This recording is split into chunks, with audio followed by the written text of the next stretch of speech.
responsibility through voluntary organization. So, an association with PhD CCI would add value to your business. PhD CCI offers membership under the categories Patron, Star, Ordinary, Association, and Professional. Benefits to Patron and Star members: get opportunities to be part of the managing committee, may get opportunity to be the chair or co-chair of various committees, opportunity to be a delegation member to meet government and statutory bodies, get branding and publicity, to avail the facilities of the library and business lab. The patron members and star members will have their logos displayed on the PhD website and PhD bulletin. Additionally, special discounts to members availing PhD CCI's infrastructure facilities. For more details, please visit our website www.phdcci.in.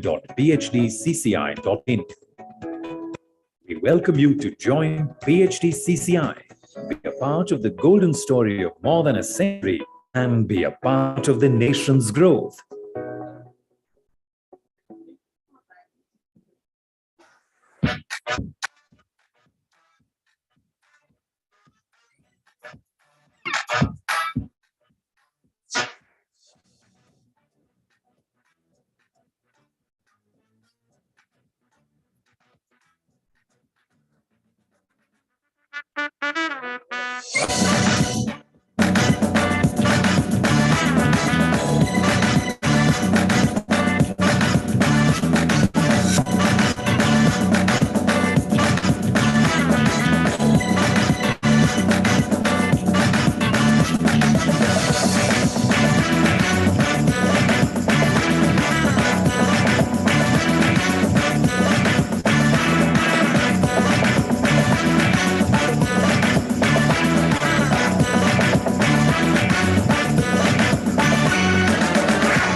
Introducing Philatex India Limited.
Today, Philatex is amongst the biggest polyester manufacturers in India. While catering to the domestic demand, the company has expanded its trade relations in the global polyester market and exports its variety of polyester products to more than 40 countries.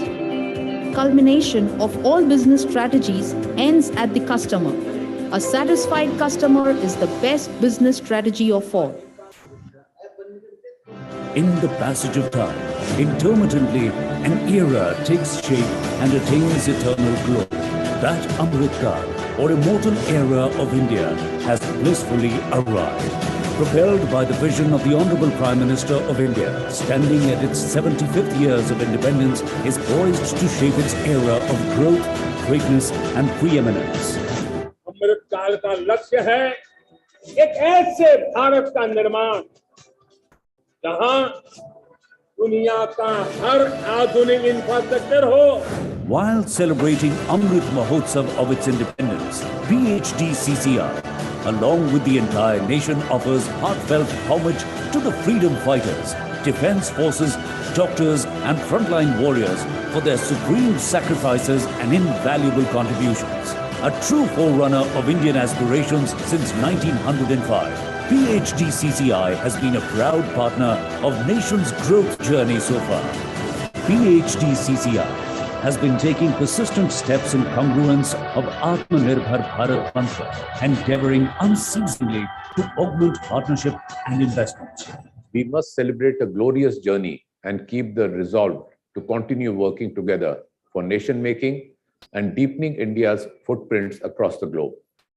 As a peaceful country and one of the fastest growing economies of the world, India offers a great hope today, and our efforts will further vitalize its prominence in the world order. Our commitment is the part of our legacy, clearly directing the interests of business and merchandise community of India, while working in tandem with the government and policymaker. Our legacy has been a continued chronicle of meaningful contribution towards taking the nation on the path of prosperity. A national apex chamber, which reaches out to 150,000 businesses and one of the premier chambers in India, to have been accredited with diamond grade by NABED QCI at national and international level. PHDCCI extends best support to the stakeholders from the close quarters. We have been contributing in 6 thrust areas: industrial development, education and skill development, infrastructure, health, housing, agriculture and agribusiness. Essential to put the economy on the fast track, our engagement in these thrust areas will go a long way towards supporting the Gati Shakti Abhiyan, announced on the historical occasion of 75th Independence Day, marked as the beginning of Amrit Mahotsav of the Independence. PhD with its wings spread across 17 states through local chapters, hopes to help the unicorns of tomorrow grow wings and help them take the first flight. PHDCCI takes pride in its continuous dialogue with the government as well. PHDCCI continuously contributes towards structural improvement in export and logistics infrastructure, supply chain management and value chains of MSMEs and startups, and simplification of various export incentive schemes with the aim to push the growth trajectory of exports to the next level. Enhancing India's export competitiveness along with catalyzing diversification of export markets have been priorities for us during the ongoing Amrit Mahotsav. PhD Chamber opines that the allocation of 100 trillion for Gati Shakti for building a foundation for integrated infrastructure growth will surely speed up economic recovery. This increased spending on infrastructure will have a multiplier effect to rejuvenate the aggregate demand in the economy, particularly for sectors such as cement, metal, power, and more importantly, also generate jobs. The Gati Shakti Master Plan is expected to boost infrastructure by integrating key modes of transportation, railways, highways, inland waterways, and airports, thereby reducing logistic costs. The Chamber has been a thought leader, and more than 40% of the representations sent by the Chamber have been accepted by the government.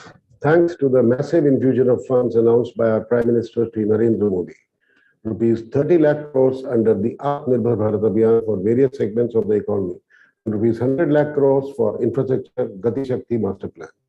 India now stands at an inflection point with the expectation that our economy is set to achieve $5 trillion GDP by 2027. During this global pandemic and travel restrictions too, the PHDCCI has organized more than 600 national and international events and conferences in virtual, physical, as well as hybrid modes. We have also been simultaneously enriching the lives of millions fellow citizens through our CSR IMR platform. The two foundations, namely FWF India's emergence. The PhD chamber stands like a pillar of strength for the industry and in solidarity with the government to make our nation an economic powerhouse. It's a dynamic organization that unites global vision with Indian values. Starting with just one textile mill in 1961, it diversified to various industry verticals and now stands as a multi-product and multi-service industry conglomerate worth $1 billion. It is one of the premier corporations in India, leading in textiles, graphite electrodes, energy storage solutions, power generation, skill development, consulting, and IT-enabled services. RSWM Limited, its flagship company, is a pioneer of innovation in yarns and denim fabrics and one of India's largest producers and exporters of polyester viscose blended yarns.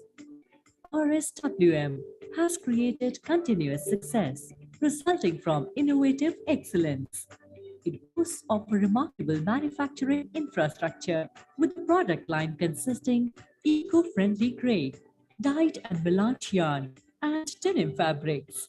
The company has been deeply focused on sustainability, employing research and development to churn out eco-friendly and natural textiles. This is supported by captive power generation through green energy initiatives like rooftop solar power plants and manufacturing units. With zero liquid discharge, RSWM is using advanced IT-enabled services at all levels. Today, it can create any shade and blend imaginable.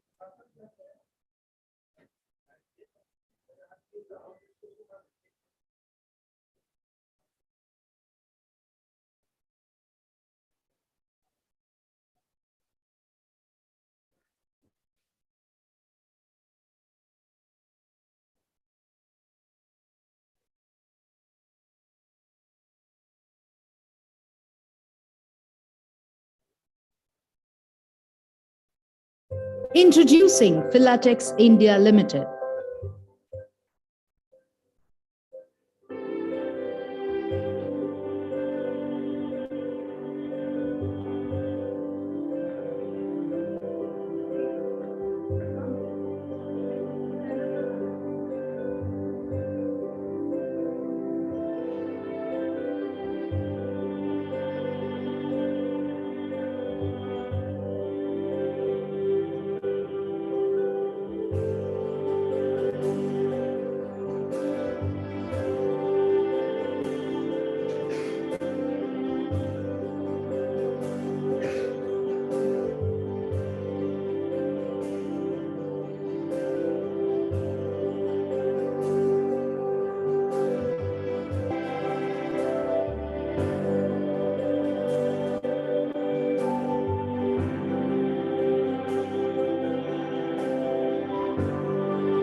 Today, Filatex is amongst the biggest polyester manufacturers in India.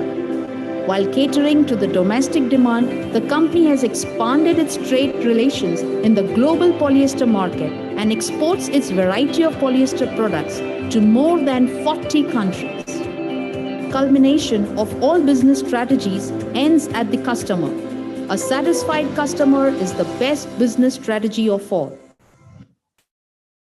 In the passage of time, intermittently, an era takes shape and attains eternal glory.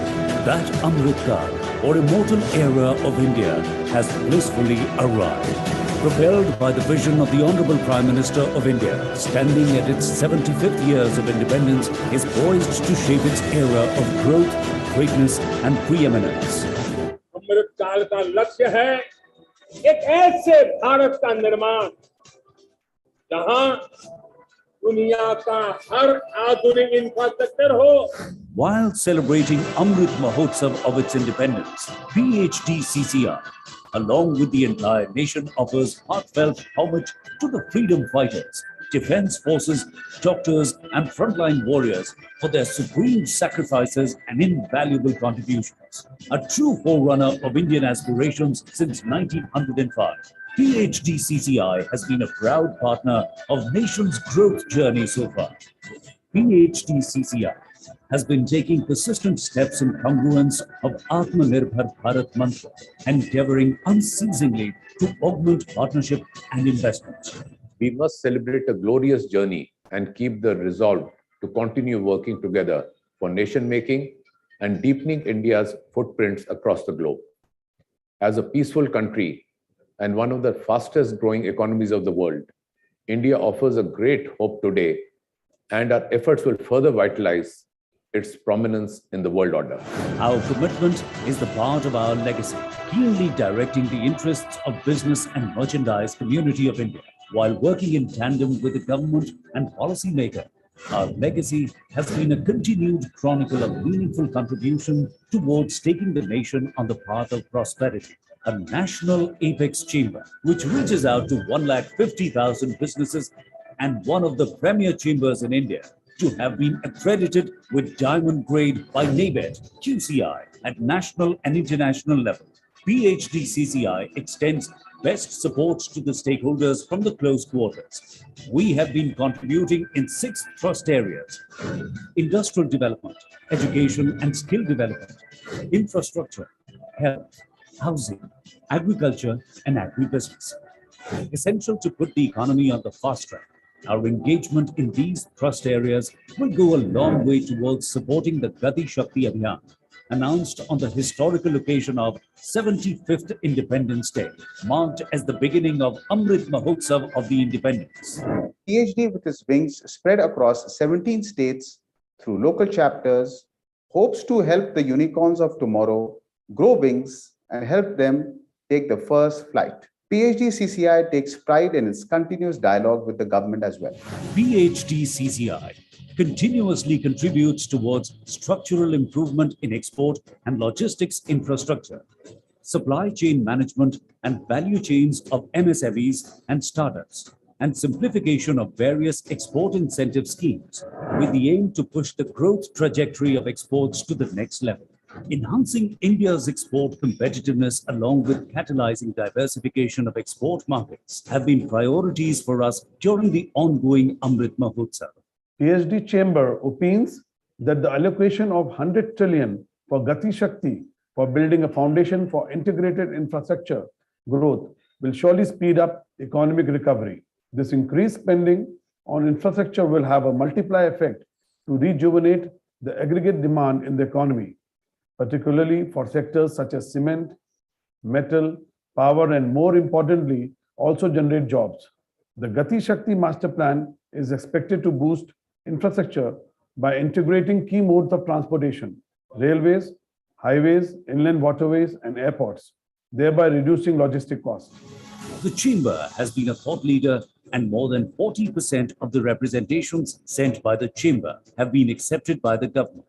Thanks to the massive infusion of funds announced by our Prime Minister Shri Narendra Modi, rupees 30 lakh crores under the Atmanirbhar Bharat Abhiyan for various segments of the economy, and rupees 100 lakh crores for infrastructure Gati Shakti Master Plan.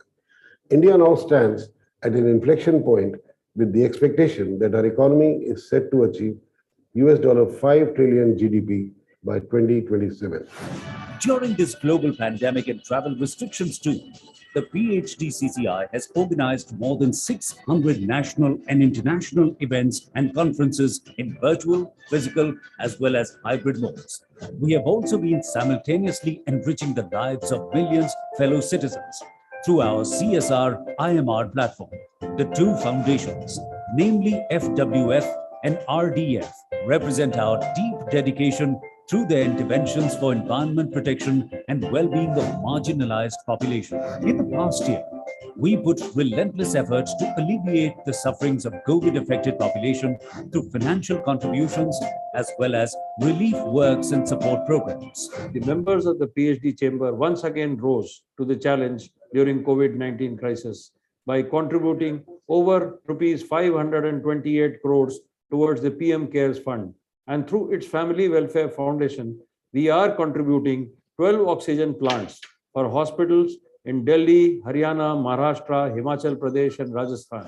We must appreciate that India has world's largest coverage in terms of vaccinated population, mostly based on indigenously manufactured doses. We call upon all stakeholders and citizens to defeat the menace of the ongoing pandemic by getting ourselves vaccinated and observing COVID-appropriate behavior. As our Honorable Prime Minister once advised us, the post-COVID-19 order will be about relearning, rethinking, re-innovating, and reinventing in almost every field. PhD CCI believes that India shall emerge as a leader amongst the world economies in its Amrit Mahotsav. At this historical juncture of India's emergence, the PhD chamber stands like a pillar of strength for the industry and in solidarity with the government to make our nation an economic powerhouse. It's a dynamic organization that unites global vision with Indian values. Starting with just one textile mill in 1961, it diversified to various industry verticals and now stands as a multi-product and multi-service industry conglomerate worth $1 billion. It is one of the premier corporations in India, leading in textiles, graphite electrodes, energy storage solutions, power generation, skill development, consulting, and IT-enabled services. RSWM Limited, its flagship company, is a pioneer of innovation in yarns and denim fabrics and one of India's largest producers and exporters of polyester viscose blended yarns. RSWM has created continuous success resulting from innovative excellence. It boasts of a remarkable manufacturing infrastructure with a product line consisting eco-friendly grade, dyed and melange yarn, and denim fabrics. The company has been deeply focused on sustainability, employing research and development to churn out eco-friendly and natural textiles. This is supported by captive power generation through green energy initiatives like rooftop solar power plants and manufacturing units. With zero liquid discharge, RSWM is using advanced IT-enabled services at all levels. Today, it can create any shade and blend imaginable for its customers across 78 plus countries.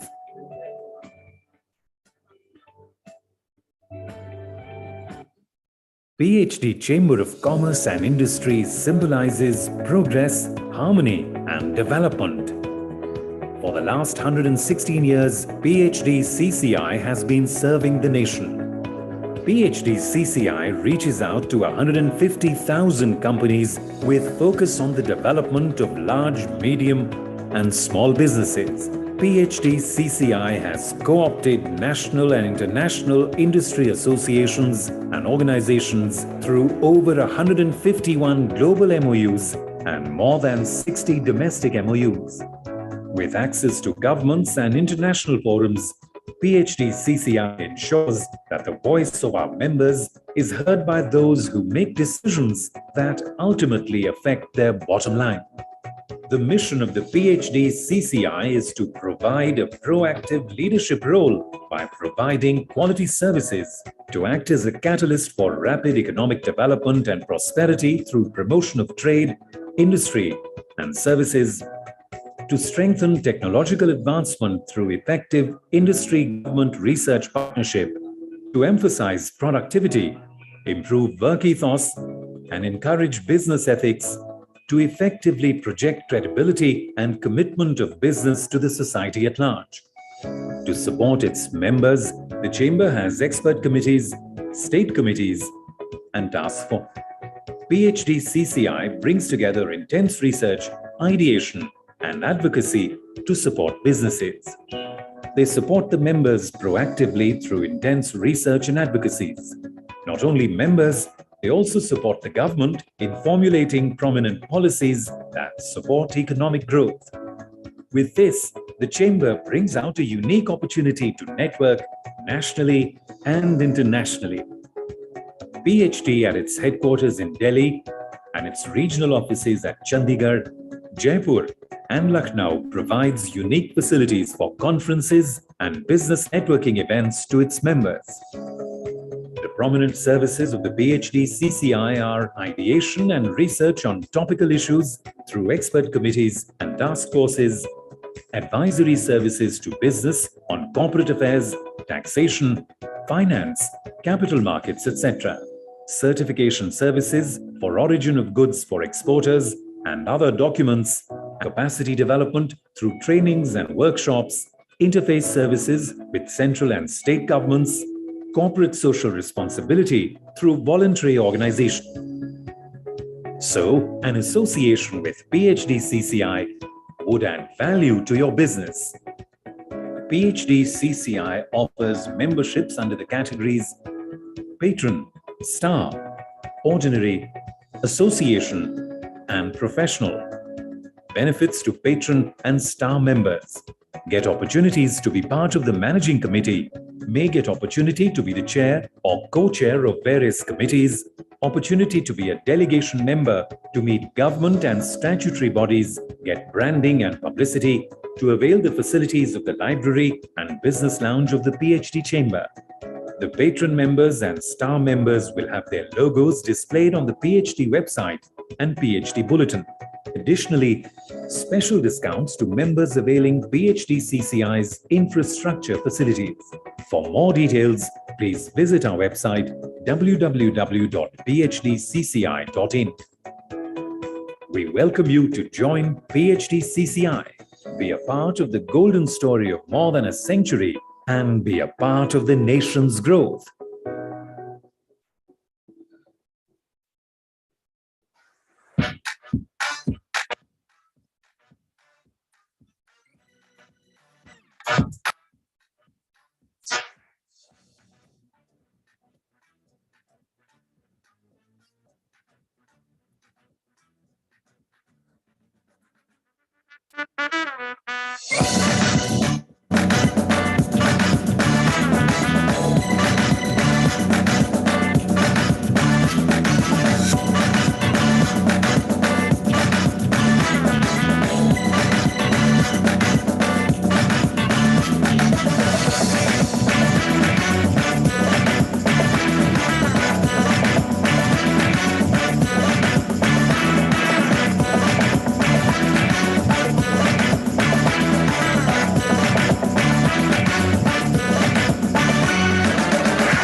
Erlikon Barmak.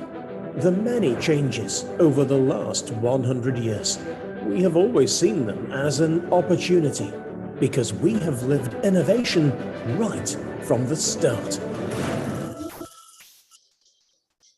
In the golden years of recovery, early on, we identify the opportunities of a still young, ambitious industry. We become pioneers and combine our activities with foresight and a sense of purpose. Plenty of hard work and application quickly drive growth and create a solid foundation for us to build on. But even strong foundations begin to shake, especially when production changes are dictated and when nations go to war. A forced interlude, destruction. Reconstruction now rests on very few shoulders. While Germany's economy is being cranked up again, synthetic fibers have long since reached the masses.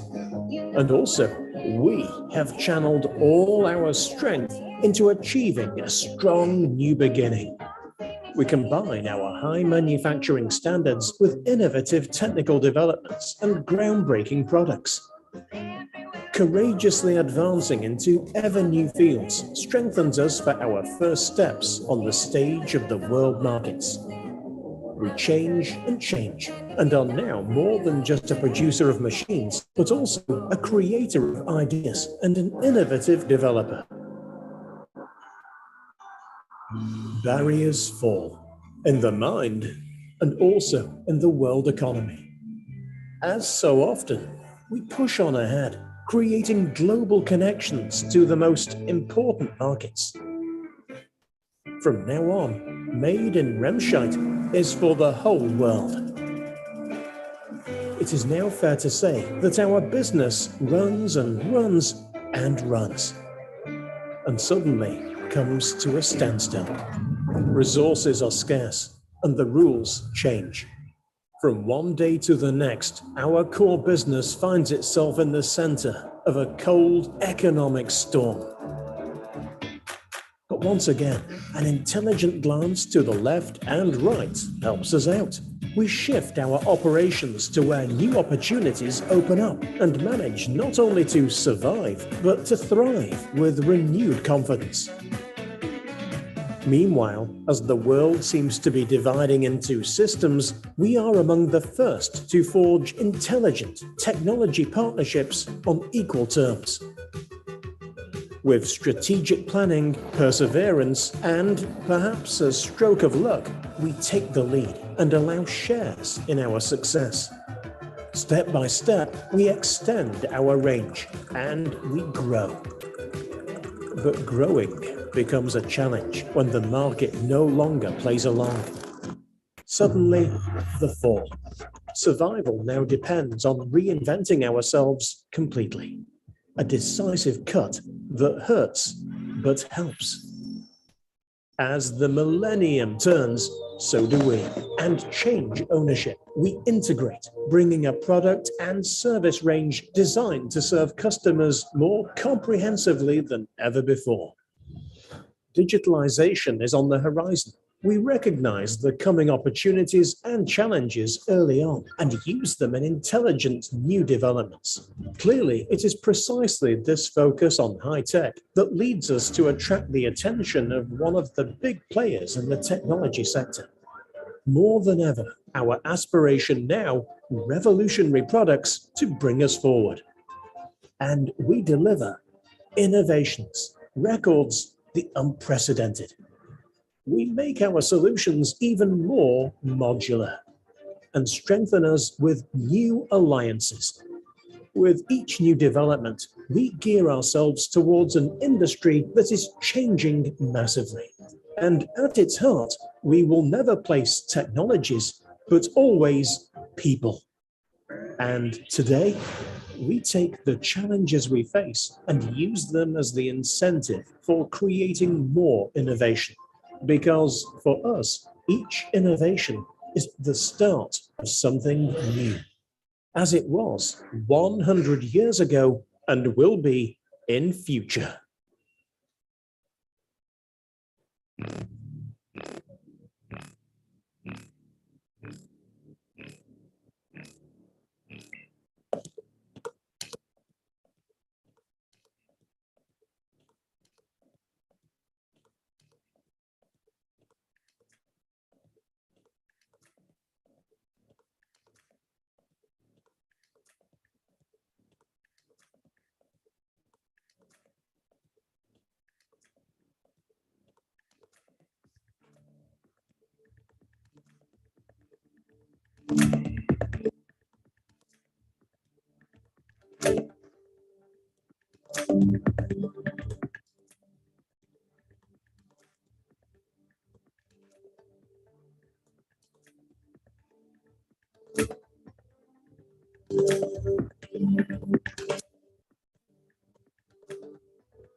Introducing Philatex India Limited.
Today, Philatex is amongst the biggest polyester manufacturers in India.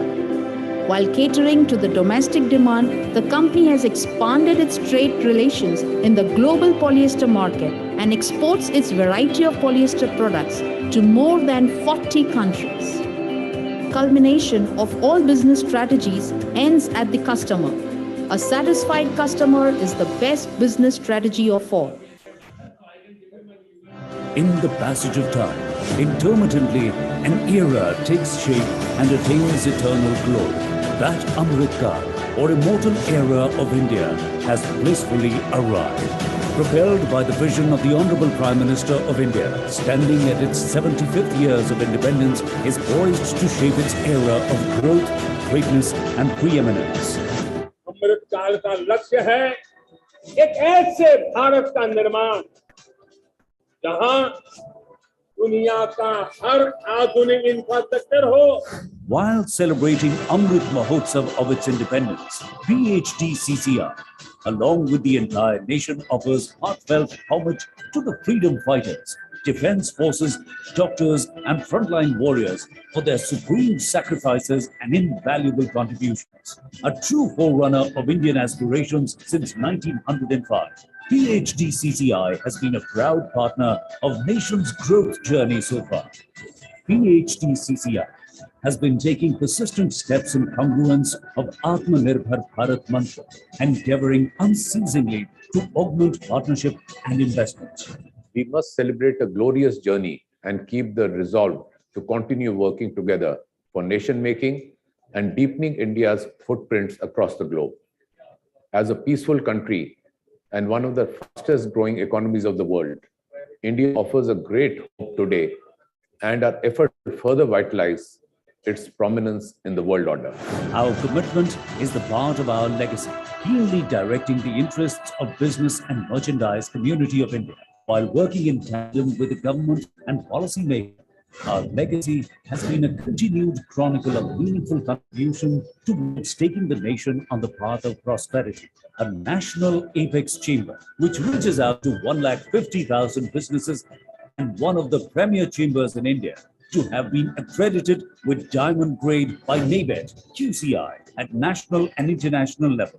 PHDCCI extends best support to the stakeholders from the close quarters. We have been contributing in 6 thrust areas: industrial development, education and skill development, infrastructure, health, housing, agriculture and agribusiness. Essential to put the economy on the fast track. Our engagement in these thrust areas will go a long way towards supporting the Gati Shakti Abhiyan, announced on the historical occasion of 75th Independence Day, marked as the beginning of Amrit Mahotsav of the Independence. PhD with its wings spread across 17 states through local chapters, hopes to help the unicorns of tomorrow grow wings and help them take the first flight. PhD CCI takes pride in its continuous dialogue with the government as well. PhD CCI continuously contributes towards structural improvement in export and logistics infrastructure, supply chain management and value chains of MSMEs and startups, and simplification of various export incentive schemes with the aim to push the growth trajectory of exports to the next level. Enhancing India's export competitiveness along with catalyzing diversification of export markets have been priorities for us during the ongoing Amrit Mahotsav. PhD Chamber opines that the allocation of 100 trillion for Gati Shakti for building a foundation for integrated infrastructure growth will surely speed up economic recovery. This increased spending on infrastructure will have a multiplier effect to rejuvenate the aggregate demand in the economy, particularly for sectors such as cement, metal, power, and more importantly, also generate jobs. The Gati Shakti Master Plan is expected to boost infrastructure by integrating key modes of transportation, railways, highways, inland waterways, and airports, thereby reducing logistic costs. The Chamber has been a thought leader, and more than 40% of the representations sent by the Chamber have been accepted by the government. Thanks to the massive infusion of funds announced by our Prime Minister Sri Narendra Modi, rupees 30 lakh crores under the Atmanirbhar Bharat Abhiyan for various segments of the economy, and rupees 100 lakh crores for infrastructure Gati Shakti Master Plan. India now stands at an inflection point with the expectation that our economy is set to achieve $5 trillion GDP by 2027. During this global pandemic and travel restrictions too, the PhD CCI has organized more than 600 national and international events and conferences in virtual, physical, as well as hybrid modes. We have also been simultaneously enriching the lives of millions fellow citizens through our CSR IMR platform. The two foundations, namely FWF and RDF, represent our deep dedication to the interventions for environment protection and well-being of marginalized population. In the past year, we put relentless efforts to alleviate the sufferings of COVID-affected population through financial contributions as well as relief works and support programs. The members of the PhD Chamber once again rose to the challenge during COVID-19 crisis by contributing over rupees 528 crores towards the PM CARES Fund. And through its Family Welfare Foundation, we are contributing 12 oxygen plants for hospitals in Delhi, Haryana, Maharashtra, Himachal Pradesh, and Rajasthan. We must appreciate that India has world's largest coverage in terms of vaccinated population, mostly based on indigenously manufactured doses. We call upon all stakeholders and citizens to defeat the menace of the ongoing pandemic by getting ourselves vaccinated and observing COVID-appropriate behavior. As our Honorable Prime Minister once advised us, the post-COVID-19 order will be about relearning, rethinking, re-innovating, and reinventing in almost every field. PhD CCI believes that India shall emerge as a leader amongst the world economies in its Amrit Mahotsav. At this historical juncture of India's emergence, the PhD Chamber stands like a pillar of strength for the industry and in solidarity with the government to make our nation an economic powerhouse. A dynamic organization that unites global vision with Indian values. Starting with just one textile mill in 1961, it diversified to various industry verticals and now stands as a multi-product and multi-service industry conglomerate worth $1 billion. It is one of the premier corporations in India, leading in textiles, graphite electrodes, energy storage solutions, power generation, skill development, consulting, and IT-enabled services. RSWM Limited, its flagship company, is a pioneer of innovation in yarns and denim fabrics and one of India's largest producers and exporters of polyester viscose blended yarns. RSWM has Good morning. We'll be starting in another 5 minutes. Secretary Textile is on his way, is reaching in any moment now. So the moment he comes, we will start. Thank you.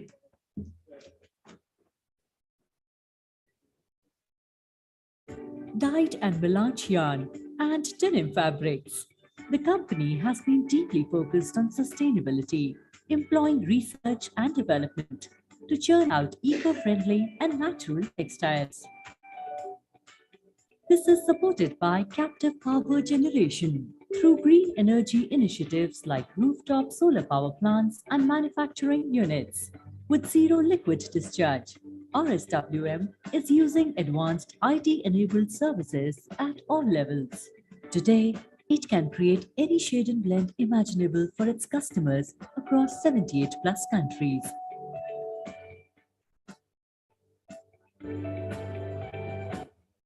PhD Chamber of Commerce and Industry symbolizes progress, harmony, and development.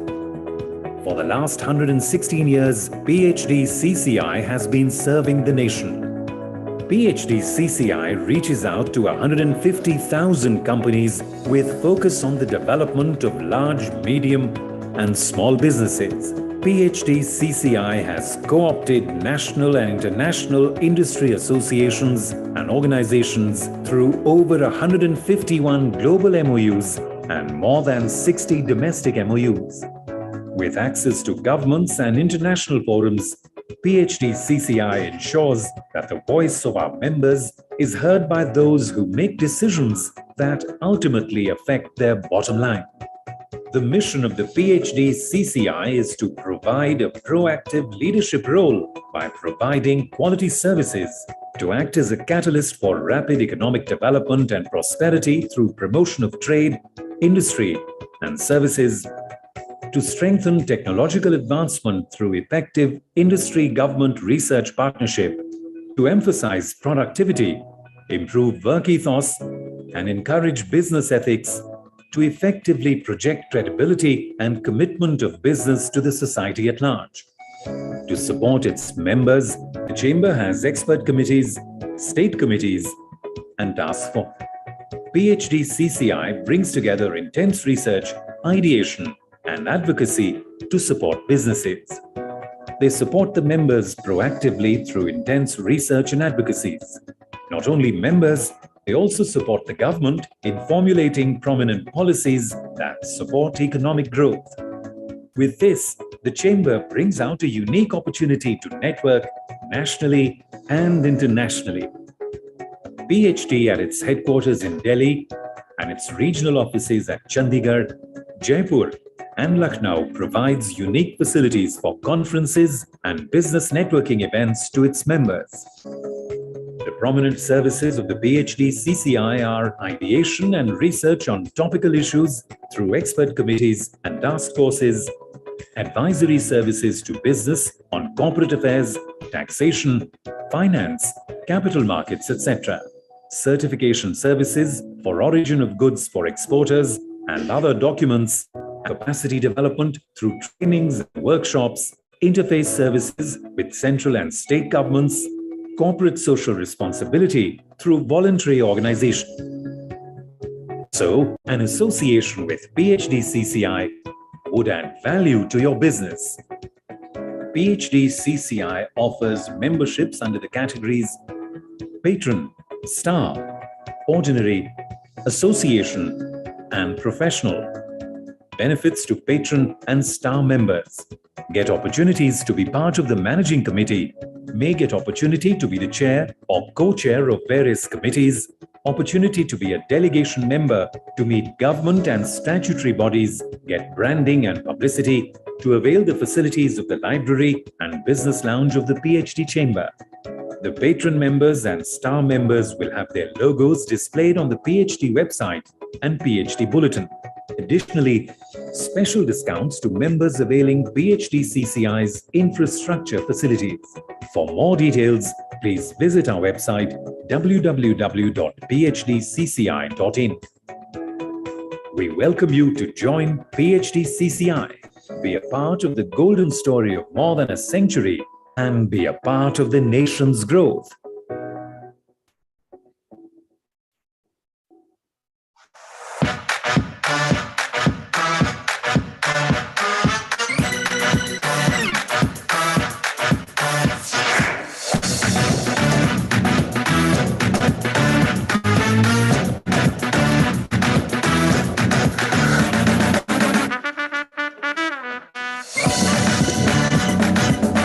Yogesh ji बंद करना.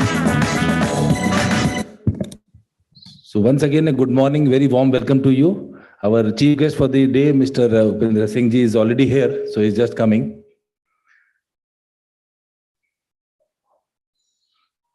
So we welcome our chief guest, the Secretary Textiles, for today's event, sir. Thank you very much, sir, for your time. I request if you can just join us on the dais. I also request the chair of the Textile Committee of PhD CCI, Mr. Madhusudan Bagheria ji, to kindly join the dais. Shri Ramesh Menon ji, the co-chair of the Textile Committee, to please join on the dais. Professor R.S. Rangaswamy from the Department of Textile and Fiber Engineering, Indian IIT, so please join the dais. Our guest from France, Mr. Winston Duret, the Responsible Business Unit Textile Business Unit Manager, EcoCert from France.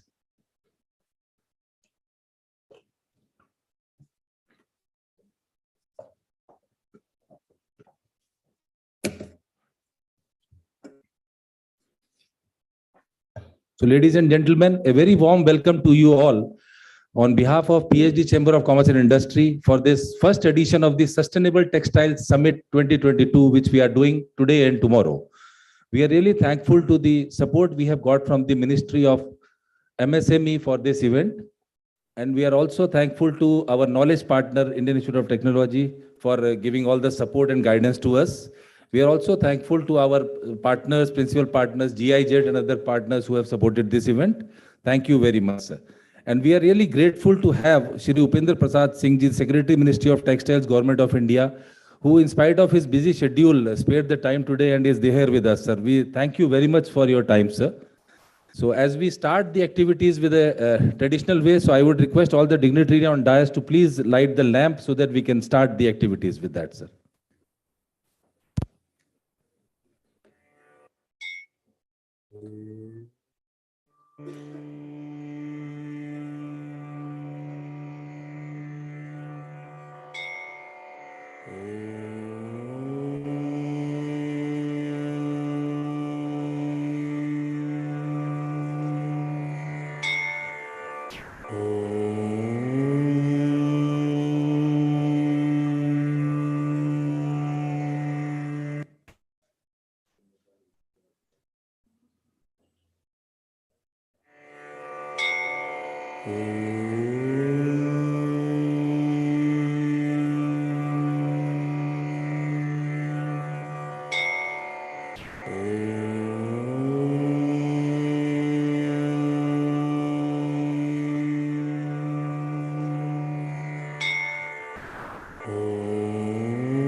Thank you very much, sir. I request the audience if you can just put your mobiles on silent mode so that we can start our proceedings further. And now we would like to request all to rise for the national anthem, please.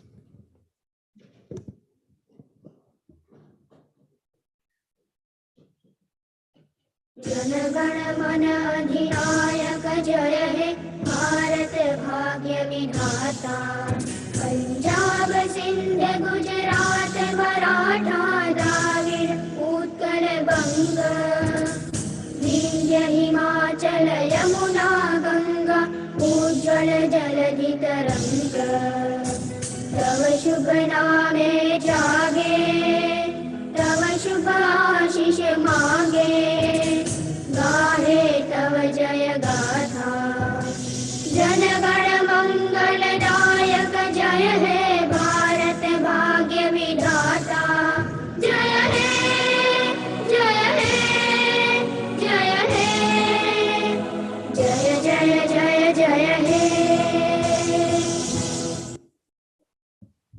Thank you very much. Now I request our President Shri Pradeep Multani ji to kindly present a memento and a welcome plant to our chief guest for the day, Shri Upendra Prasad Singh ji.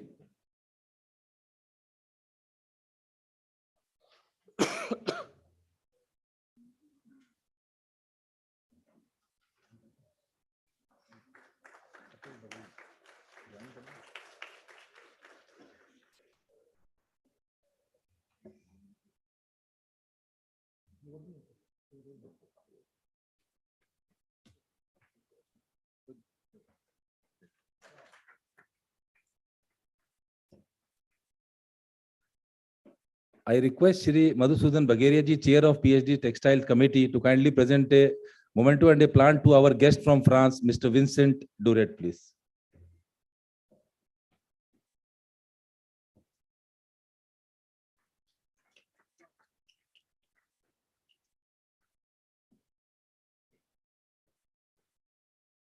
I would request Shri Ramesh Menon, the co-chair of the Textile Committee of PhDC, to present a memento to Professor Rangaswamy from IIT.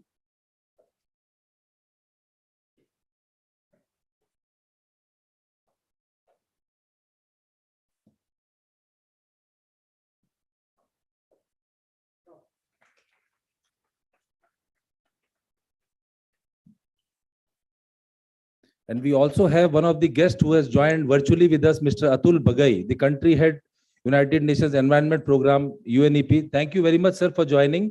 So on your behalf, I think we have your colleague, Ms. Archana, here. So if I request if you can come on the dais and collect the memento for him. Ms. Archana. Okay. Thank you very much. Thank you, sir. So now to start the proceedings, I would like to invite Mr. Madhusudan Bagaria, the Chair, PhD Textile Committee and CMD for Filatex India Limited, to give his welcome remarks.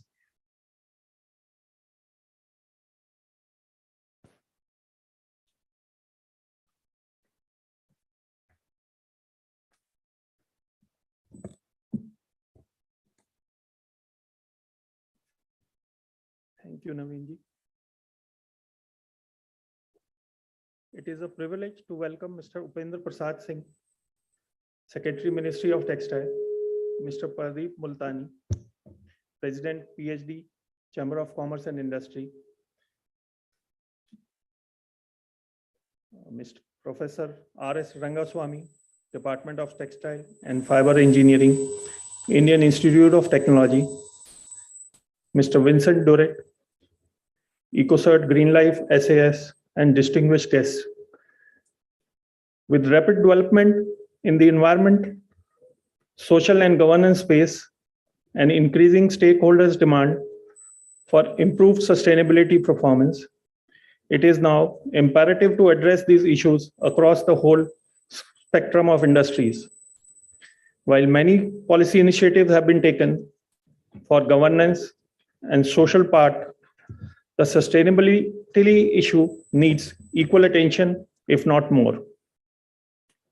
Today, the theme of the summit is sustainable and circular textiles. Keeping the focus on these themes, sustainable and textile chain, indulgence in expressing my views about sustainability. Sustainability means meeting our own needs without compromising the ability of future generations to meet their own needs. In addition to natural resources, we also need social and economic resources. Sustainability is not just environmentalism. So if the definition of sustainable is something that can be continued or a practice that maintains a condition without harming the environment. For sustainable development to be achieved, it is crucial to harmonize three core elements: economic growth, social inclusion, and environmental protection. The circular economy is a system solution framework that tackles global challenges like climate change, biodiversity loss, waste, and pollution. The circular economy is based on three principles: eliminate waste and pollution, regenerate the mother nature. Sustainability is a very vast subject, and its reference in conjunction with the textile chain adds to complexity. Now, global importance, providing high level of employment and products essential to human existence. The world is producing and consuming more textiles than ever before, and the current very low reuse and recycling rates mean that textiles are also being thrown away than ever before. This requires more land, water, and fossil fuels, and leads to increasing pollution of air, water, and soil. However, addressing the sustainability and circularity of such a global diverse industry is a challenging task that needs awareness and participation at all levels. A lot of work has been done to create awareness. Today, irrespective of their geographical location, the actual users, the suppliers, the global buyers, and the large number of small and medium-sized players have shown willingness to make efforts to address the enormous challenge. The global textile and apparel industry generate over $1.5 trillion in annual revenue and use about 109 million tons of fibers. The industry employs over 300 million people, especially in developing countries. According to a Qantas report, textile is only second to oil industry in generating pollution, accounting for approximately 1.2 billion tons of greenhouse gas emissions annually. Every year, millions of tons of clothes are manufactured, worn, and thrown away as solid waste, which find its way into landfills. Textile production requires significant amount of chemicals, water, energy, and other natural resources. Just as an example, it takes 2,700 liters of water to manufacture a cotton shirt. And when consumers throw away clothing in the garbage, not only does it waste money and resources, but creates a mountain in a landfill. The textile and apparel industry is also one of the major contributors to plastic microfibers entering the oceans. Given the growth rate, it is anticipated that in the next 2 decades, the textile and apparel industry will use up to 25% of the world's carbon budget. In the recent years, humans explored natural products and developed fibers known as natural fibers, which would be converted into fabrics. People in the olden times used various kinds of natural fibers depending on their local availability. Natural fibers, though useful, had limitations like low strength, heavy weight, prone to damage by moths and other insects, low durability, and inadequate availability. People began to search for new options and attempted to create new fibers. Years of efforts yielded several fibers that met or exceeded the requirements of users. These fibers are generally known as man-made fibers or synthetic fibers, which include polyester, nylon, and acrylic. Along with the growth of world population, textiles also shaped up as an industry, and second industrial revolution brought rapid changes in scales of production of fabrics and processing operations. Today, the global fiber demand is a little over 110 million tons and is growing at the rate of 3% CAGR. Growth in natural fiber is rather low, almost about 1% only due to resource saturation. In fact, in the last 12 months, almost all the additional global demand is being met with synthetic fiber, in which polyester has the dominant share of 80%. Affordable pricing, highly durable, easy to wash, and wrinkle resistant are some attributes that make polyester the preferred and affordable fiber. Several companies in the EU have developed wood and bamboo cellulose-based fibers. The pros of MMCF such as lyocell, viscose, rayon, and modal are that they are sourced from renewable sources such as wood and bamboo. On the downside, these fibers would cause deforestation and entails heavy use of toxic chemicals during processing that does leak into water systems. The textile industry, be it natural fibers or synthetic or cellulose-based fiber, has been identified as being one of the world's worst offenders in terms of pollution. Extremely fragmented and geographically spread, the textile industry is notorious for its water pollution and use of chemicals. The production of raw materials, spinning them into fibers, weaving fabrics and dyeing requires enormous amount of water and chemicals, including pesticides and growing raw materials such as cotton. Consumers' usage also has a large environmental footprint due to the water, energy, and chemicals used in washing, tumble drying, and ironing, as well as to microplastics shed into the environment. The impact of industry on climate change is significant, with one research finding that global apparels and footwear industry accounted for an estimated 8% of the world's greenhouse gas emissions in 2016. Moving towards sustainability and circular textile, we require a holistic approach and change at each stage in value chain, involving players of all sizes and forms from all market segments. Now, business models will have to be adopted on a widespread scale. The use of hazardous substances in textile processing will have to be eliminated, and resources will have to be much more effectively used, with a shift away from fossil fuel towards renewable sources of energy and materials. But most of all, textile utilization will have to be optimized, including a longer service life and more post-use options, along with drastically improved recycling when materials reach their end of life. Priority needs include stronger governance and policies to drive change, collaboration and financing to enable industry-wide action, and changing in consumption habits. To enable accountability and to drive informed consumer decisions, there is also a strong need for transparency and traceability in textile supply chain.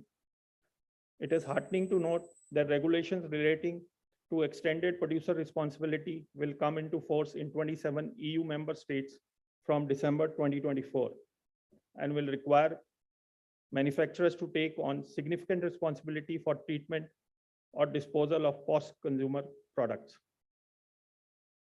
All reputed international brands have expressed their firm commitment and readiness to pay a substantial price premium for recycled products. The axiom for sustainability is the 3 R's: reduce, reuse, and recycle. Such global efforts all over the world will reduce the quantity of post-consumer waste being dumped in landfills or being burned and help in creating truly a circular economy. Thank you.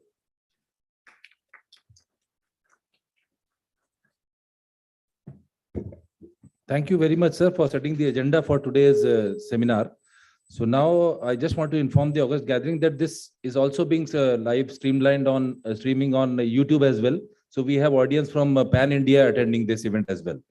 Now I would like to invite Shri Pradeep Multani, President, PhD Chamber of Commerce and Industry and Chairman Emeritus Multani Pharmaceuticals Limited for his presidential address.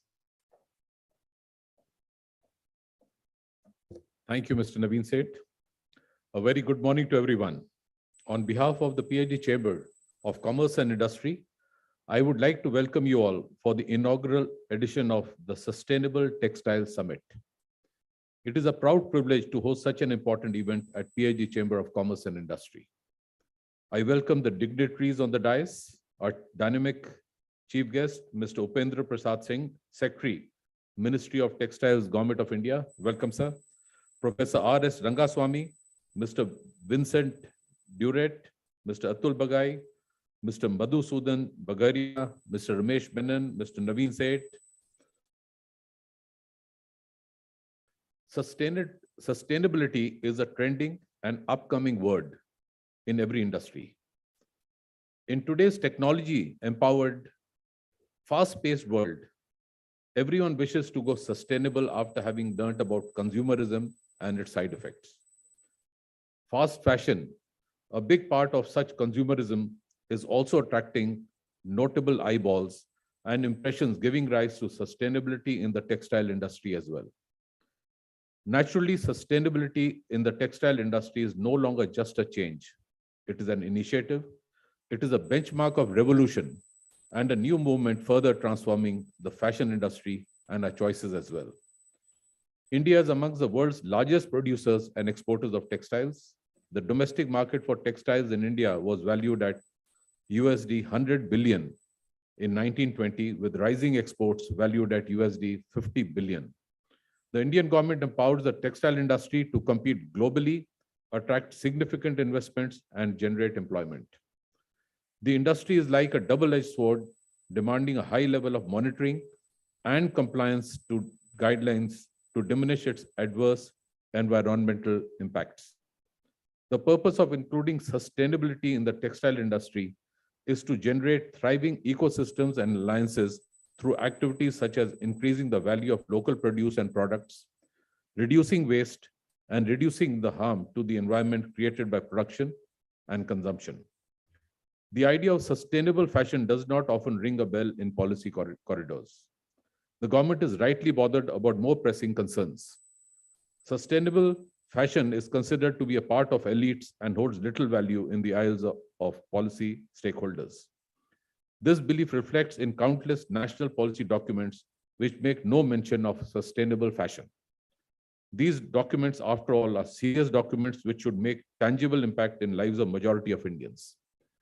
Sustainable fashion is not taken seriously because people who have forayed into the space have not made a compelling case of why it is important and how it does not deflect and rather supports the national priorities, economic development, resource efficiency, and cleaner environment. Prominent players in India have undertaken major strides in introducing sustainability in the textiles manufacturing value chain. Many have concentrated on input management as the preferred strategy to sustainability rather than just tailpiece management. The industry recognizes cotton as a vital ally. They are generating a sustainable ecosystem from farm to fabric by adopting the regenerative organic farming practice to magnify their sustainable cotton portfolio. They are securing sustainable manufacturing energy, its suppliers and regulators as their perpetual allies. Accompanying with solar rooftops, they are also aligning the biomass supply to green their power mix. Some companies are setting sustainability and circularity in all realms of the profit chain, sourcing raw materials, production, supply chain, and waste recycling. To remodel from linear to circular operations, they are concentrating on pre- and post-consumer waste. They are committing to plastic recycling for packaging as they are substituting virgin polyester with recycled LDPE. They're also reducing plastic consumption by utilizing textile scrap by recycling factory trash. There is a compelling case for sustainable fashion in India, which can achieve resource efficiency, reduce waste, and minimize carbon emissions. 5 reasons you should look to India for sustainable sourcing. First, availability of raw materials. Second, certified facilities. Third, flexible production. Fourth, lower MOQs, minimum order quantity. Fifth, culture of entrepreneurship and innovation. I would like to take this opportunity to request all the present delegates and people who are watching us on YouTube to ensure environmentally friendly practices in their day-to-day business and contribute to the future.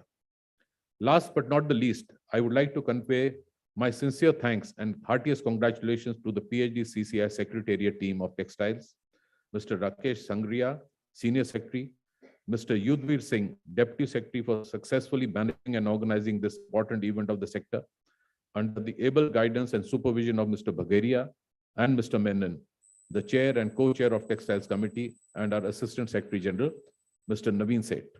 With this, I would like to leave it with the experts from the industry to take things further in explaining the benefits of sustainable textile practices. Before I wind up, because we are in the textile sectors and we know the vast potential it has for exports and also employment generation. Our Chief Guest, Shri Upendra Prasad Ji, is a highly knowledgeable and dynamic IS officer. I've heard him in so many different conferences. He's a decision maker. So we would like to bring to your kind attention some industry issues regarding the textile sectors also. So some decades ago, we were the #1 in exports of garments in the world. Yes, we are still exporting garments in a good way. However, countries like China, Bangladesh, Vietnam, Sri Lanka seem to have overtaken India. There was a time when we used to go abroad, one would see 60% of the garments there from India. Now I don't know the precise percentage, perhaps one feels it is down to some 20%. So we would like you to please look into what the Indian textile industry needs, the garment exporters also need, so that we can regain and go ahead of beyond what we were exporting. In today's Hindustan Times, a news report has come that government will provide 50% incentive in semiconductor manufacturing. We request you to look into the genuine needs of the textile sector so that we can contribute to exports and also, most important, employment generation for our big youngsters who are coming out. With this, thank you, sir, for a patient hearing. Thank you all, and I wish one and all fruitful and meaningful deliberations. Jai Hind, and God bless us all. Thank you very much, sir. So now I would like to invite our knowledge partner for this event, which we have from Indian Institute of Technology, Professor R.S. Rangaswamy, who is from the Department of Textile and Fiber Engineering in IIT. So this concept when we were discussing along with Mr. Bagaria, Mr. Menon, we had gone to IIT, we have discussed with them, deliberated with them. That is how we have been able to come up with this program for these 2 days. And we will be repeating this program very often now, so that we can reach out to right people. So I would request Professor Rangaswamy to kindly give the theme address, please.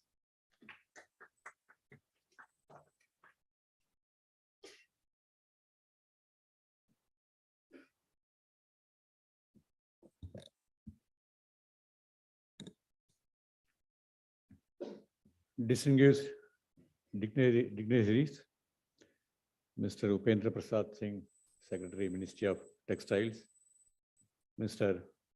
Madhusudan Bagaria, Chairperson, PhD Chamber of Commerce and Industry, and CMD of Flatex India Limited, Mr. Pradeep Multani, President, PhD Chamber of Commerce and Industry, Mr. Vineet Durat, Textile Business Manager, EcoSet Greenfield, Green Life SAS France, Mr. Atul Bagai, Country Head, United Nations Environment Program, Mr. Ramesh Menon, Co-Chair, PhD Chamber of Commerce and Industry, and Mr. Naveen Sethi.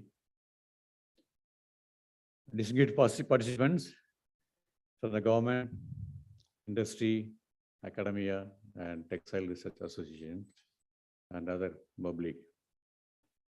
I am really honored to deliver this team address on Sustainable Textiles Summit 2022 on behalf of IIT Delhi as a knowledge partner. I must appreciate the initiative taken by the PhD Chamber of Commerce and Industry in organizing this summit and their keenness in realizing sustainability in textiles in India. With the onset of industrialization, we have become more materialistic.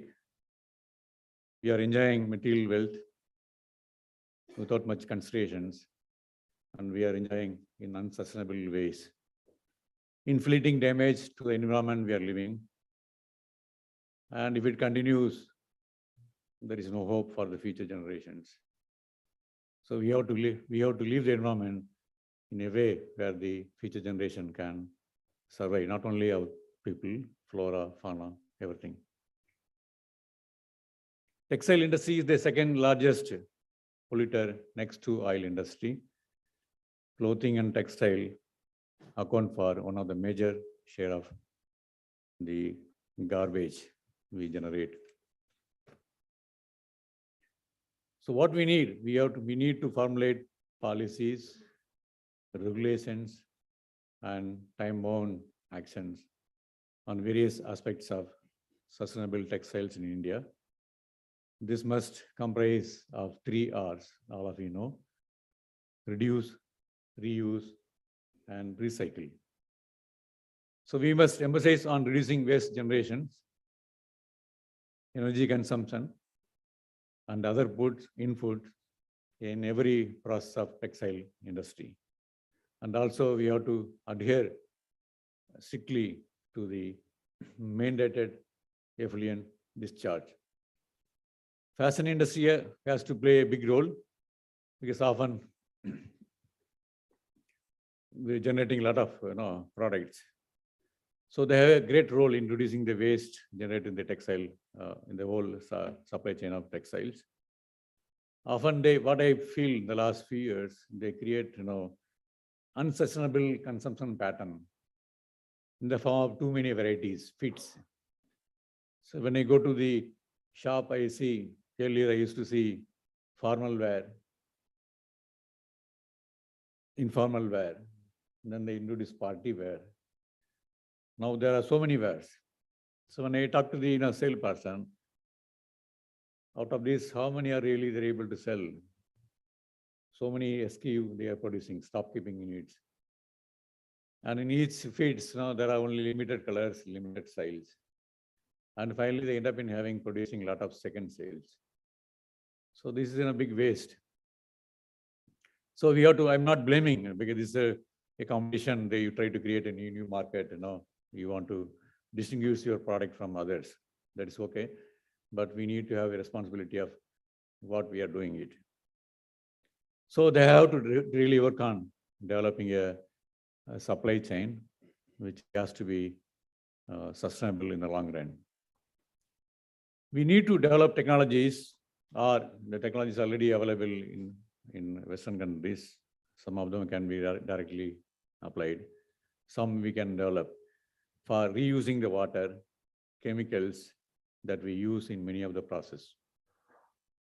Regarding recycling the products, we are already in the right path. There are so many industries come up recycling the bottles to make fiber, especially polyester fibers. And when I see the product is reasonably okay, except some pricky feeling, something which can be improved. There is a scope. And there is a nucleus has created, and they are going right path. So I request the industry to come up with the problems and issues, to focus on developing innovative technologies to reduce waste and recycling. There are abundant opportunities for close collaborations between industry, academia, and Textile Research Association with the support from Ministry of Textiles. The government must formulate policies in promoting sustainability in textiles, and industry must cooperate for this. The Ministry of Textiles is very active. It has already initiated to form a focus working group on sustainable textiles in India. So we expect the Ministry of Textiles will create a scheme for sponsoring research projects in developing sustainable textiles with the industry partner. So without money, we can't do anything. For any research, you need people, they have to be paid. You have to buy chemicals, you have to buy equipments for production, catering. So without money, we can't do anything. In these 2 days of the summit, there will be a lot of deliberations going to come, and through panel discussions. And some of my colleagues are will be there in the panel discussions. So in this 2-day summit, the focus of the theme is on the sustainable and circular textiles, role of brands in textile sustainability, digital marketing and industry 4.0, and sustainability. I am sure this summit of sustainable textiles will be a launching pad in initiating and coordinating a concrete action plan to make the whole textile spectrum sustainable in the future. Thank you. Thank you very much, Professor Rangaswamy. And I think your colleagues are also here. So I think they will also be making presentation today and tomorrow as well. Thank you very much, sir. So now we have Mr. Vincent Duret, Responsible Business Unit Textile Business Unit Manager from EcoCert Green Life SAS France. So first of all, thank you very much once again for being here, traveling from France to here. Thank you very much, sir. So we'd like to hear from you on the global perspective on sustainable and circular textiles.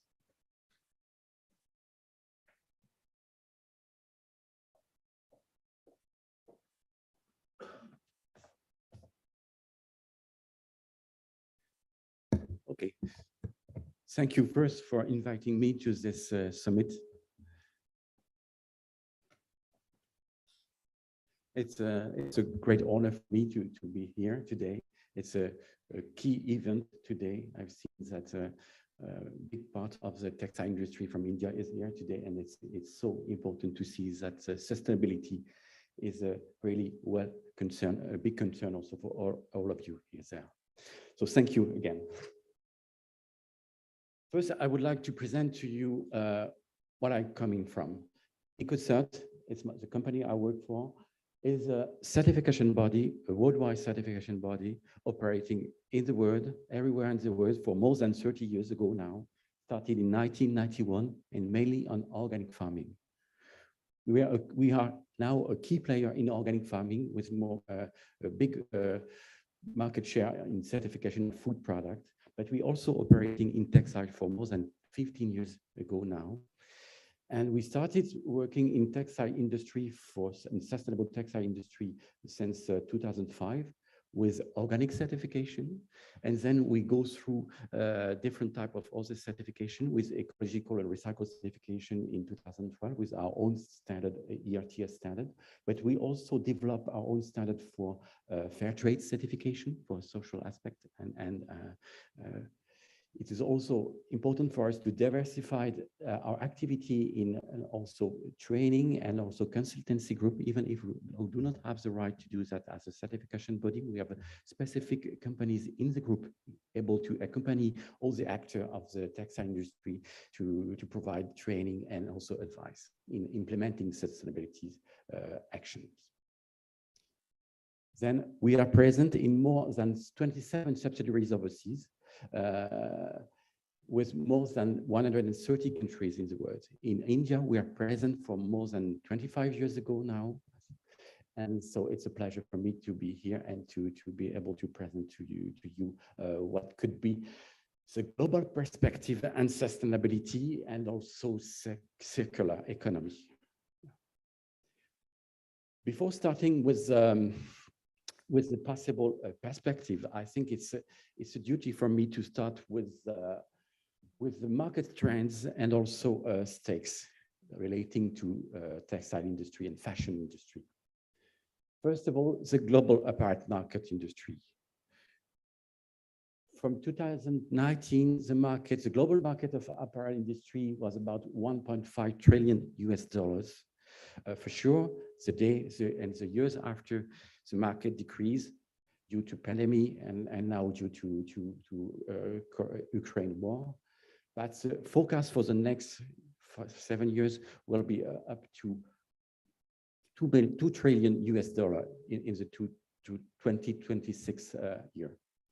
Then concerning Europe production, if we take the example, there is an interesting figure. In 2019, we had $162 billion market for global for apparel industry. Then it represents about 26 kilograms of textile produced and bought by the end consumer in Europe. And this 26 kilograms of textile per year consumed by the end consumer in Europe represent more than 11 kilograms of waste per year per person. It's very huge, in fact.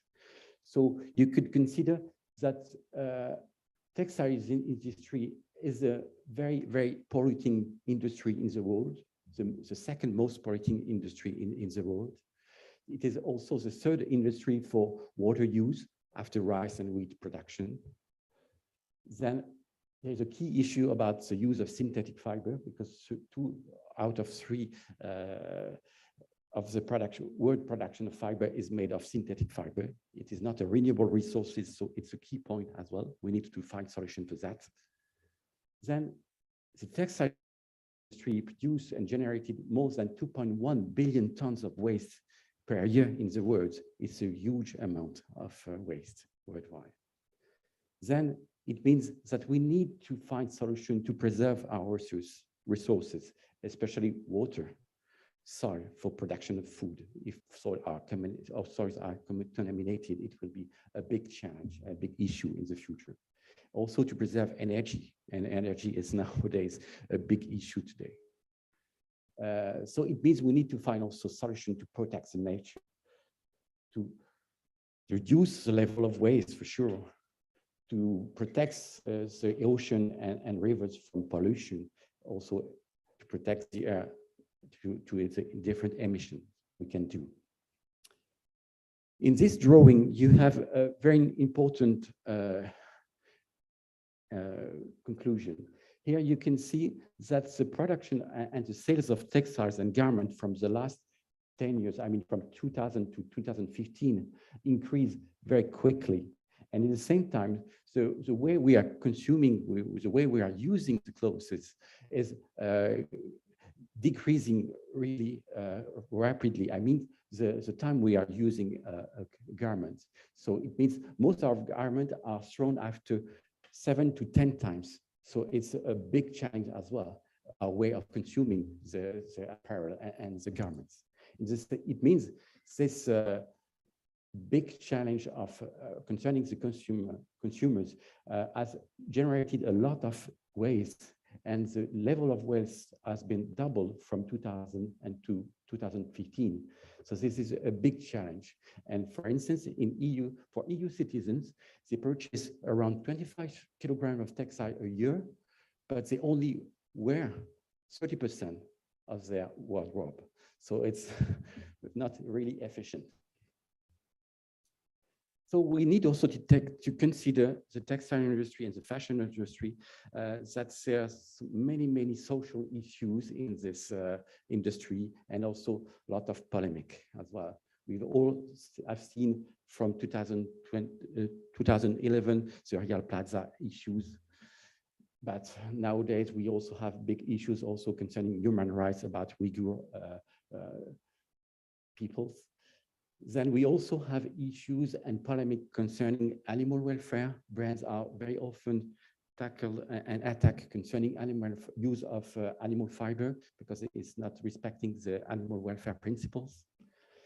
Then in Europe, and especially also in US, we have seen that many brands and many actors would like to give more information about where the garments are coming from, so the end consumer are willing to know where the garments are produced, where they are coming from, what is the composition of the product, to have clear overview on what they are purchasing. So many applications on your iPhone or on your smartphone could be used now to, especially in Europe and the US, to consider and to give an answer how to act, how to purchase a garment. Then there is another point, very important point that happened during the last 10 years. It is also the reinforcement of regulation. Before that, in 2009, it is in 2015, the United Nations defines SDGs concerning the sustainability in the future to help government and to force government to move into sustainability. And this 2015 SDGs has been taken into account by all the major operators also in the world to define their sustainability policy. So it's a major guideline that is still now employed to guide our action. As an example, in 2019, in France, the Fashion Pact has been signed, who involve all the major brands, international brands in the world. So the brands has been engaged into reducing their emission, but also in sourcing more sustainable raw material for their products. As another example of evolution of the regulation, for instance, in France, in 2017, we also had a new law for the corporate duty of vigilance. In the brands and all the brand owner are responsible for the risk they have concerning the supply chain. So they are responsible to assess and to check that all the subcontractors they will use in the supply chain the risk should be managed. Also, we have defined in France a new regulation coming in force next year, but it's the regulation about the anti-waste and circular economy. in France, it will be required to inform the end consumer about the traceability. For instance, the first level of supplier or subcontractor should be written on a technical sheet, and also percentage of recycled material should be precise on the products. So it's a revolution also in France for that. So what shall we do and what can we do concerning all of this? We should first think about the design of the product. So eco-design and environmental issues should be directly included into the design of a product. So that environment should be a source of innovation. As an example, recyclability is very low now. If we took it as an example, the level of fibers that could be recycled from textile products is below 10%. So it's very weak. So now most part of the polyester is coming from butters. So we can do more effort also on this and to find solutions. So engineers should work on this type of item. Then we need to act on raw material production to support recycled material first, to support also if we need to use raw fiber organic production for natural fibers, then environmental and good practices and respect minimum social criteria for sure, and as well to respect animal welfare when we are producing animal fiber. Then for sure, it's also important to act on more sustainable production processes and location.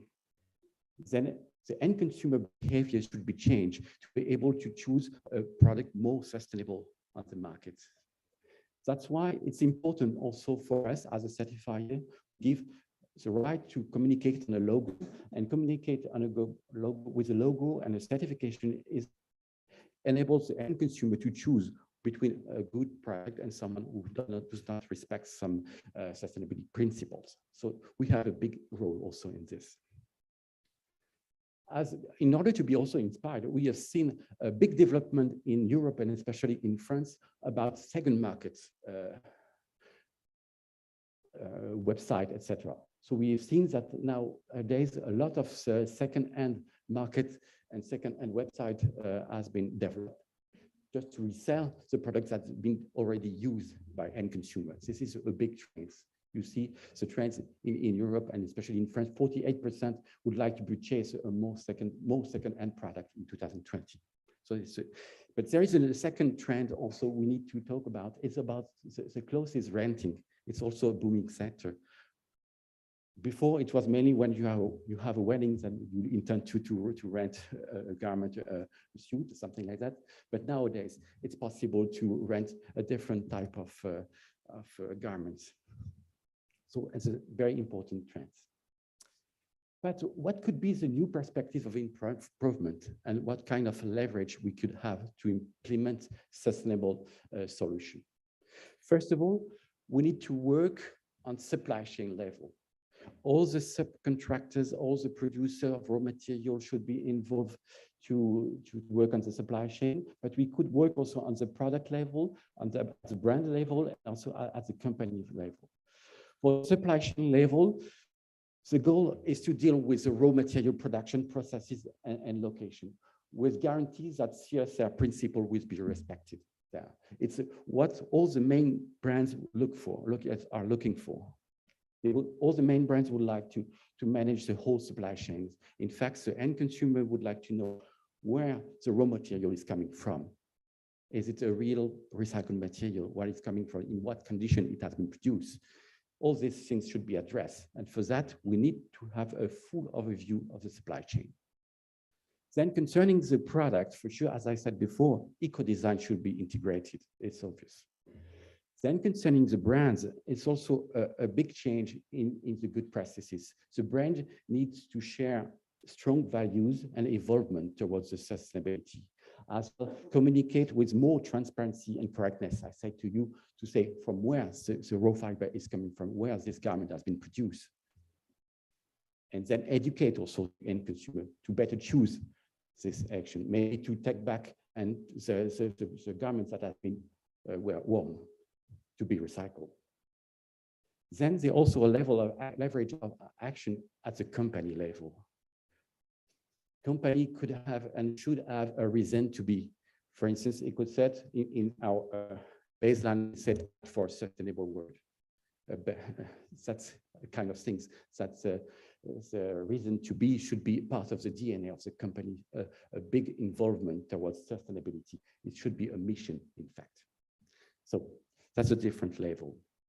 Then now, if I would like to talk mainly about sustainability principles and also what we can do at the sustainability level, we could have a talk about raw material production and also choice of sustainable certification. If you see here the production of fiber worldwide, you can see that the worldwide production of fiber increased every year. I think during the year of the pandemic, 2019-20, there is a short decrease and reduced to 100 million tons of production of fiber. But you can see that this curve is following world population. So for sure, it will not be stopped like this. And we still have a forecast for 2030 of increase of 40%. Then we still have here, we have worldwide a demand of organic fiber. You should be aware that organic cotton is a big demand right now from brands. And also recycled fiber. There is a big demand in recycled fiber. Then if we check the mix of fibers that are used, that is used in textile industry, you can see the gray part is synthetic fiber, and especially polyester. Polyester is the main fabric that is used in textile industry and fashion industry with 52%. And 50% of this fiber are made of recycled material. Then concerning natural fiber, the second fiber is used in the world is the cotton, and the organic production represents now a bit more than 1% of the total production of cotton. Then you also have the possibility to use wool, down, and also natural fiber, and as well cellulosic fiber. For all this mix of fiber production, we could define a specific sustainable approach. If we can have natural fiber, synthetic fiber, but also cellulosic fiber. For natural fiber, the main sustainable approach will be focused on organic for virgin fiber, recycle, or animal welfare.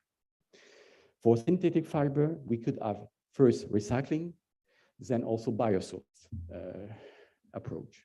Then for cellulosic, it will be mainly forest management and also recycling. It's also possible for that. So what are the possible certification? In 2005, we were talking only about organic cotton. I started, and when I joined EcoCert around this year, we were talking only about organic cotton with GOTS and also organic exchange at this time.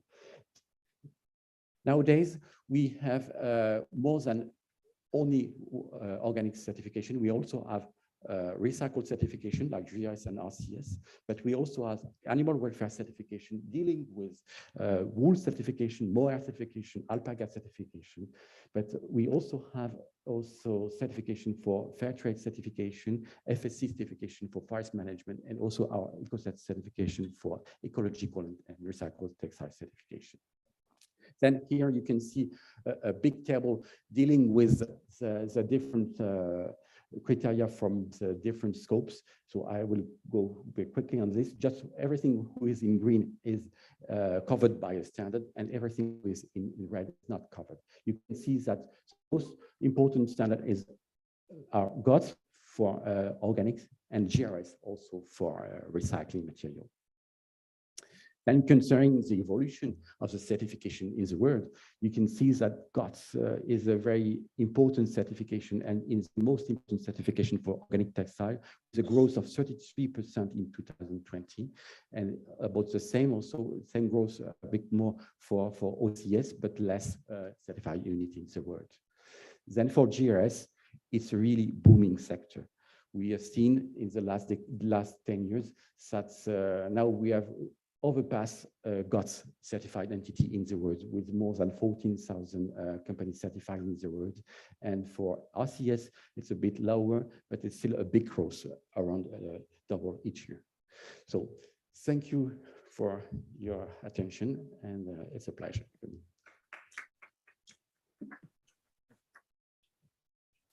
Thank you very much, Mr. Vincent, for the nice presentation you have made. And I am also happy to inform all of you, I just got to message from my team that we have the secretary from Niger who is also here. Thank you very much, sir, for being here. We have also embassy official from Lesotho and also from the Mongolian embassy. Thank you very much for joining. And online, we have delegates from Nepal, Bangladesh, Sri Lanka, France, and Germany who are watching this. So thank you very much for being with us. So now I would like to invite the next address on environmental issues. We have Mr. Atul Bagai, the country head, United Nations Environment Program, UNEP. Sir, over to you. Thank you and good morning to everyone. Good afternoon. I'm actually in Bonn, so a good morning from Bonn to all the participants. I would like to, especially on behalf of UNEP, welcome my friend Upendra Prasad Singh, Secretary, Ministry of Textiles, with whom we have been working very, very closely for the last couple of years. And in fact, I always call him the rock star of sustainable textiles in India. And I will dwell on that in my statement subsequently. I would also like to welcome Madhusudan Bagheria ji, Pradeep Multani ji, Rangaswamy ji, Vincent Dure, and Ramesh Menon ji.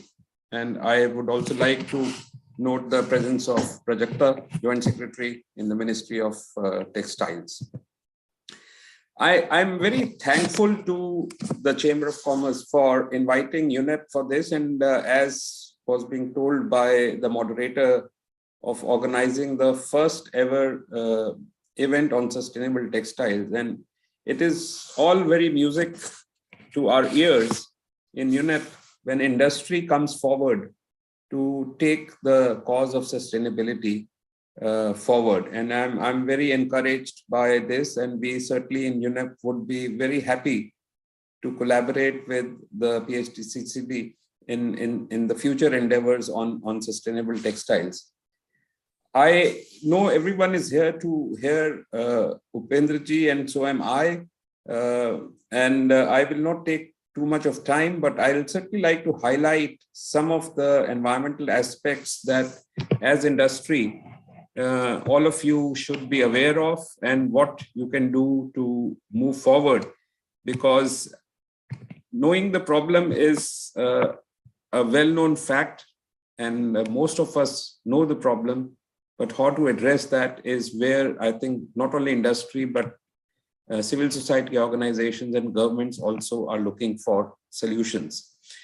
The negative impact of environment and social impact of textile sector, as I said, are all very well known. But the most important part is the increasing understanding and recognition of the immense potential this sector has to improve lives and livelihoods, the potential to address biodiversity challenges and climate goals, and also tackle other environmental pressures. One of the speakers, I think it was Mr. Rangaswamy, who mentioned about the emissions from textile sector being next to oil and gas.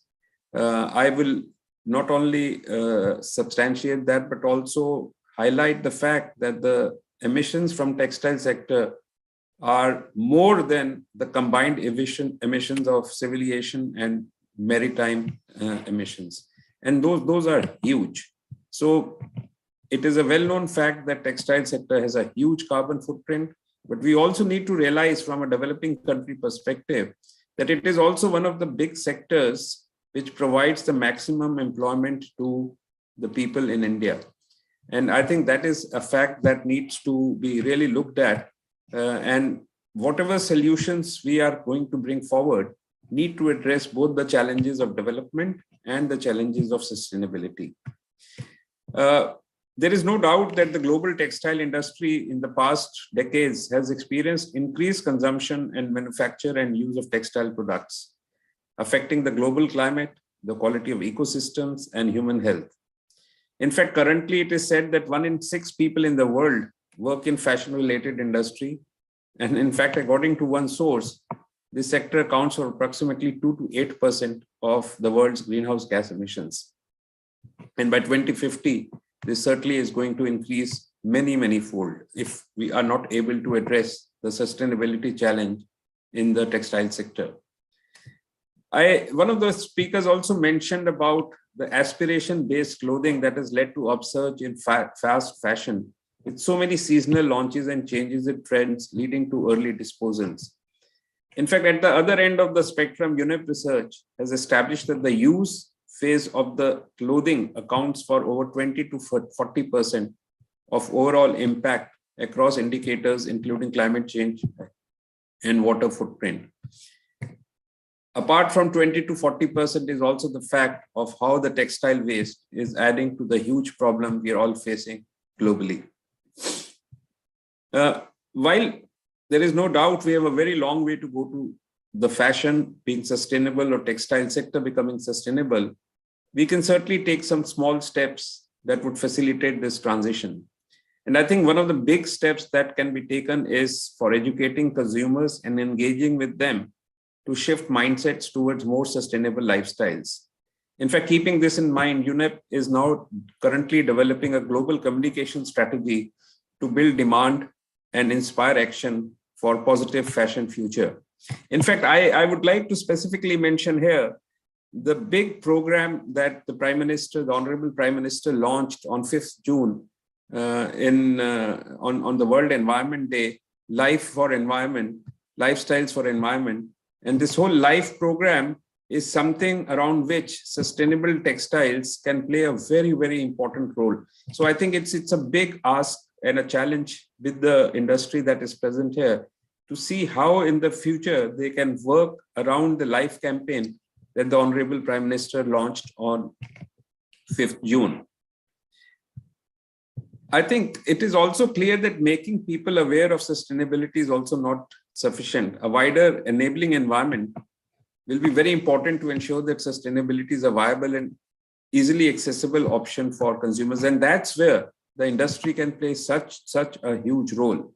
And this will also require a coordinated action amongst all the stakeholders, whether it's the consumers or the industry or the government or civil society organizations or multilateral organizations like mine. And UNEP has released a recent study on the sustainability and circularity in the textile value global stock taking. And I'll be happy to share this with the chamber, and also would request that this circulated to all the industry of this important study that has been done on the circularity in textile value chain, which is a very important part.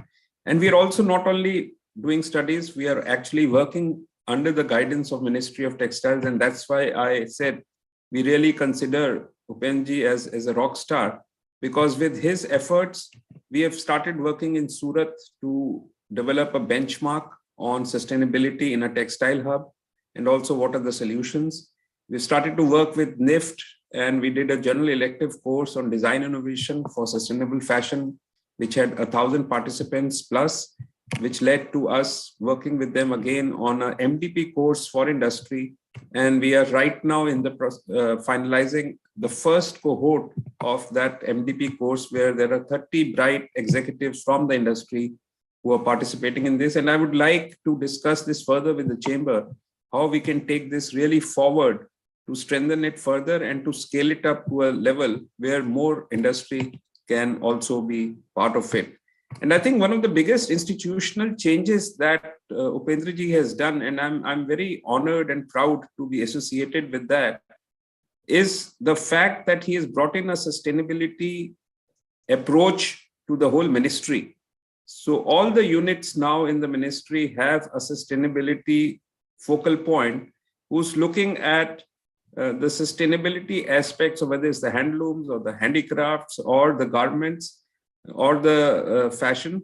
And I think that approach which has been brought in is a unique approach, which I would think that most of the other ministries in our government should start looking at, whether it's the Ministry of Transport or Ministry of Industries or Ministry of Labor.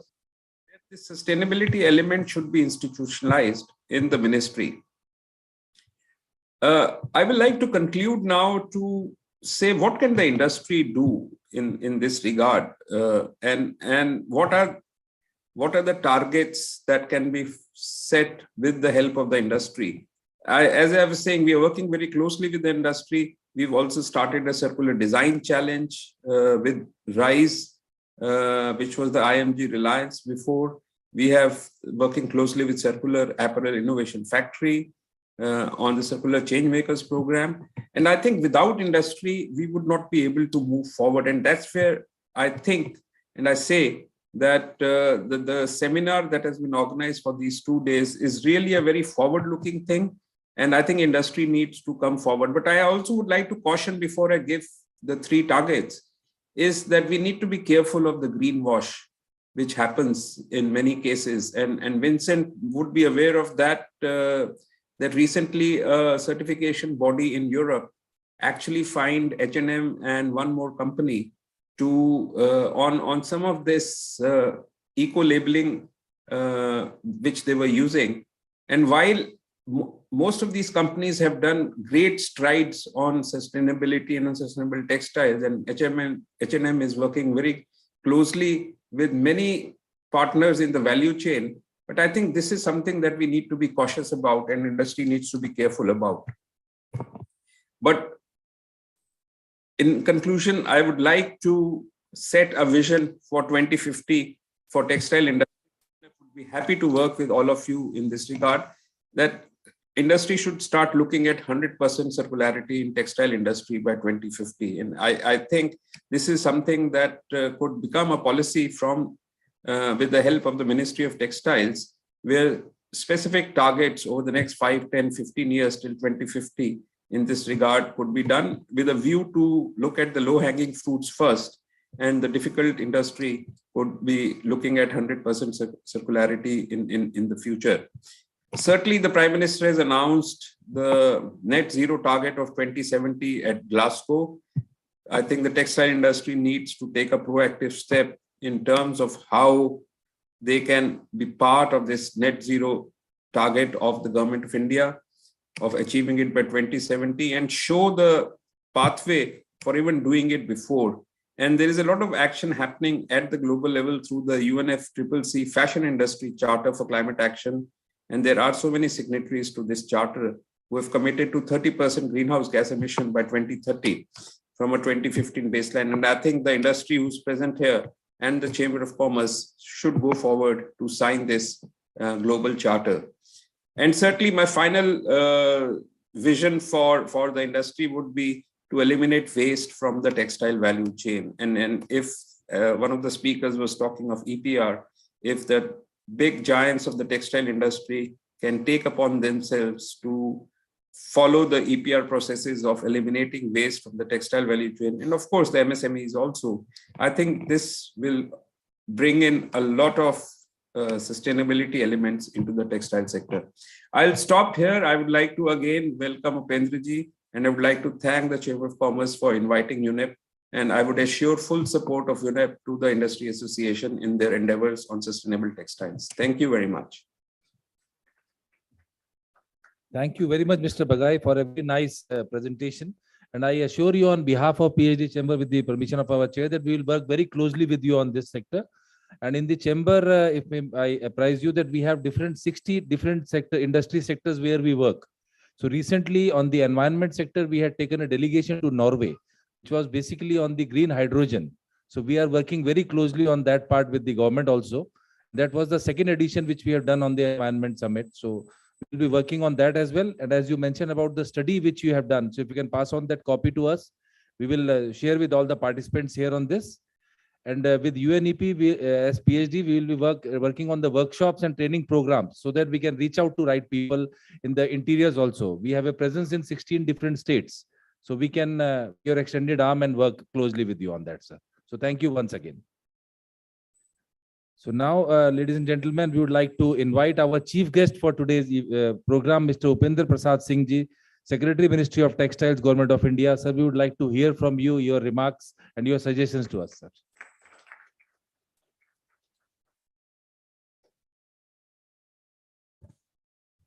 Very good afternoon to all of you, the friends sitting on the dais, my good friend Atul, who has joined all the way from Bonn, and friends sitting in front of me, and those who are joining online. First of all, I'm extremely happy to be here, but at the outset, I must say that I'm right now suffering from 3 handicaps. The first handicap is that I am the last speaker. And the problem of a last speaker is that whatever you wanted to speak has already been spoken to. The second handicap is that most of the people sitting here, I presume, are kind of a specialist, experts. I belong to a service, as you know, which is a generalist service.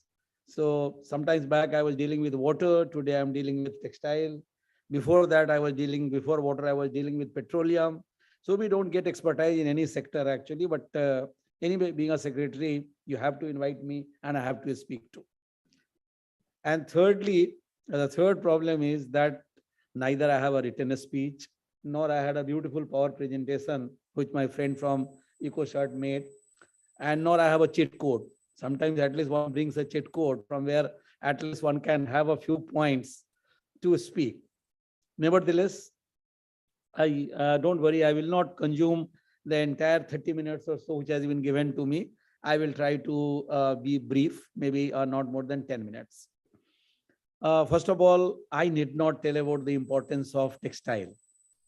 Everybody talks of it. It has been today also, everybody gives figure. आदमी की जो 3 basic necessity होती है, जो हम कहते हैं कि हर आदमी की नेसेसिटी है, बस भी बात करते हैं हम तो रोटी, कपड़ा और मकान की बात करते हैं. तो रोटी के बाद अगला कपड़ा आता है, उसके बाद ही मकान आता है. So importance of textile everybody knows. ये बात भी होती है कि how much textiles contributes to the GDP, how much it contributes to the industrial production in the country. Export की बात इन्होंने कही, how much it contributes to the export. And एक बात हमेशा कही जाती है that textile is the second largest employer in India after agriculture. ये अलग बात है कि वो फिगर अलग अलग जगहों पे डायरेक्ट एम्प्लॉयमेंट, इनडायरेक्ट एम्प्लॉयमेंट और सबको जोड़ते हुए. So the importance of textile is not something which needs to be overemphasized. But the one thing I'm happy that which is being talked about now more and more is the kind of negative externalities which is associated with the textile value chain and importantly on the environment. And it's good that everybody has started talking about it. It has been made out earlier that not many people have been talking about, even though today also it was brought out that how it is the second most polluting industry in terms of carbon emission or whatever. It was also said that after use of water in paddy and wheat, the third largest user of water, it was said that is textile. And quite a few other very beautiful points have been brought out actually. But it's the necessity to talk about it first. कई बार लोग कहते हैं कि भाई बात करने से क्या होगा. मैं तो कहता हूं कि बात करने से ही होता है. पहले आदमी बात करना तो शुरू करे. There was a time when we were talking about climate change and most of the friends used to tell me कि नहीं ये climate change बेकार की बातें हैं.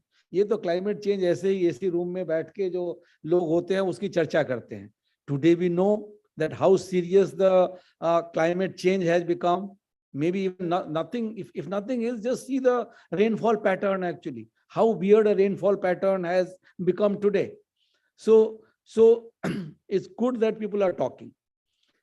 I remember I do come to, because water and sustainability is concerned, so I do sometimes come back to my previous assignment where I worked for 4.5 years, little more than 4 hours, 4.5 years I was dealing with water.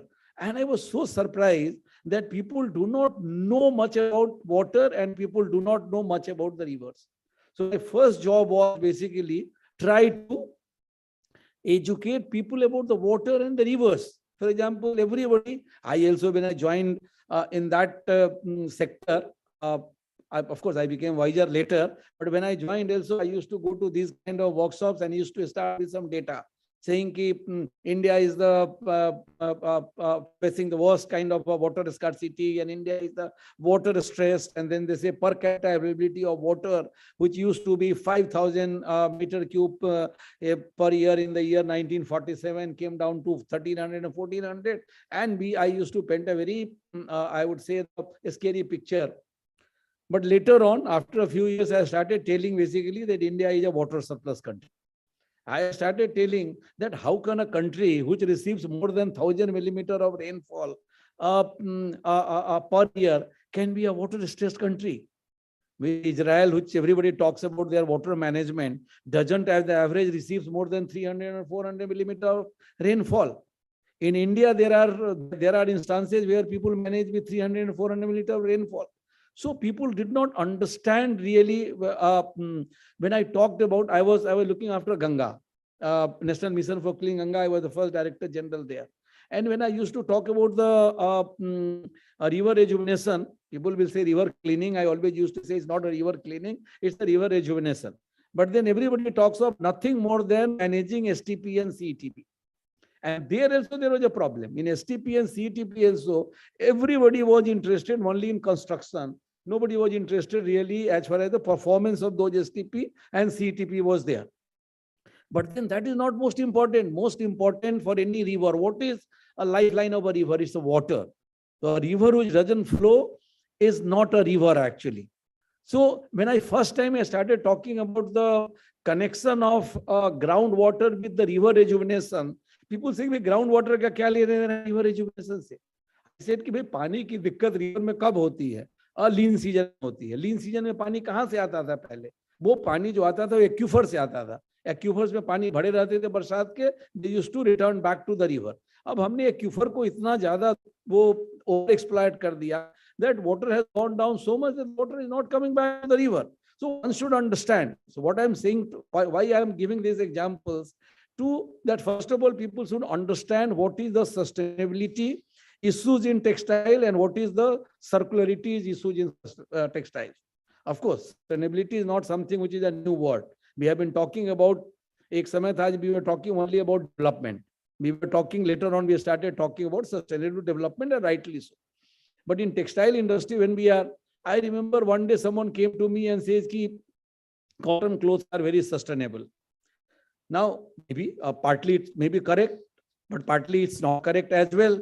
In the sense कि उनका sustainability से मतलब यही था कि this is biodegradable. So when you have a textile vest which comprises of cotton clothes or something, it is a biodegradable. Now, cotton, everybody knows today also some figures were given how much water is consumed in cotton. I remember, and the water consumption and the subsequent generation of effluent are very important parameters as far as the sustainability is concerned. In fact, that time, that's not my concept, but everywhere, wherever I used to go and talk those days, and those days I used to talk more often than these days I talk to, and I used to talk about always water footprints. The way you said today that not many people are talking about the textile sustainability. So everybody was talking about the carbon footprints. Carbon footprints is very well known. And we talked about water footprints. Now I'm happy that somebody started saying कि एक pair of jeans बनाने में कितना पानी लगता है और एक pair of cotton cloth बनाने में कितना, एक shirt बनाने में कितना पानी लगता है. So those days when I asked someone कि भाई अभी जो आपने एक cup coffee पी है, what is the water footprint of the cup of coffee? And when somebody said कि 140 liter is the water footprint of a cup of coffee which we take in the morning, then everybody was surprised कि अच्छा 140 liter पानी इसका water footprints है. So it's not necessary that a cloth which is made of cotton necessarily have to be a very sustainable kind of thing. Sustainability, जैसा आज बताया गया, हर जगह है.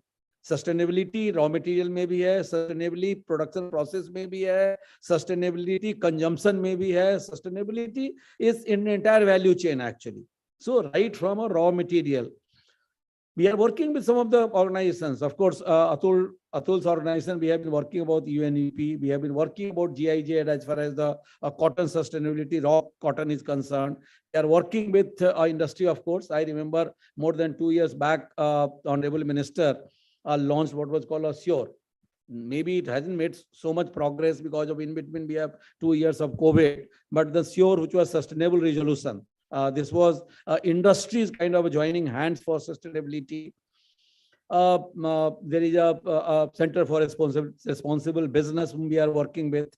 In fact, the other day I was very happy that at least not only today you had this summit, but before that I was very happy to be with the Apparel Export Promotion Council, they have organized a half a day kind of a workshop on that was primarily on textile waste, managing textile waste. And there were presentations, Sattva Consulting and some other organizations were there who made presentation. It was an eye opener. Not many people, the way we say कि India में 100 billion का textile होता है, 40 billion export होता है. If someone asked me or even officers in my office that how much of textile waste gets generated every year, perhaps we don't have even that एक जो figure होना चाहिए, वो figure भी किसी को नहीं आता है, because we haven't bothered to find out. फिर उसमें waste भी है. That day we found out that there are two kinds of waste. One is that pre-consumption waste and post-consumption waste. Some of you talked about it. Pre-consumption waste perhaps is not such a huge problem because by and large it gets recycled, reused. Whether the full value addition is not there is a different matter. But the post-consumption consumer waste is still a huge problem. Even though it's a fact that there also certain amount gets recycled, reused, may not be on in a best manner. But then still a very substantial quantity goes to incineration or a very substantial quantity goes into landfill site.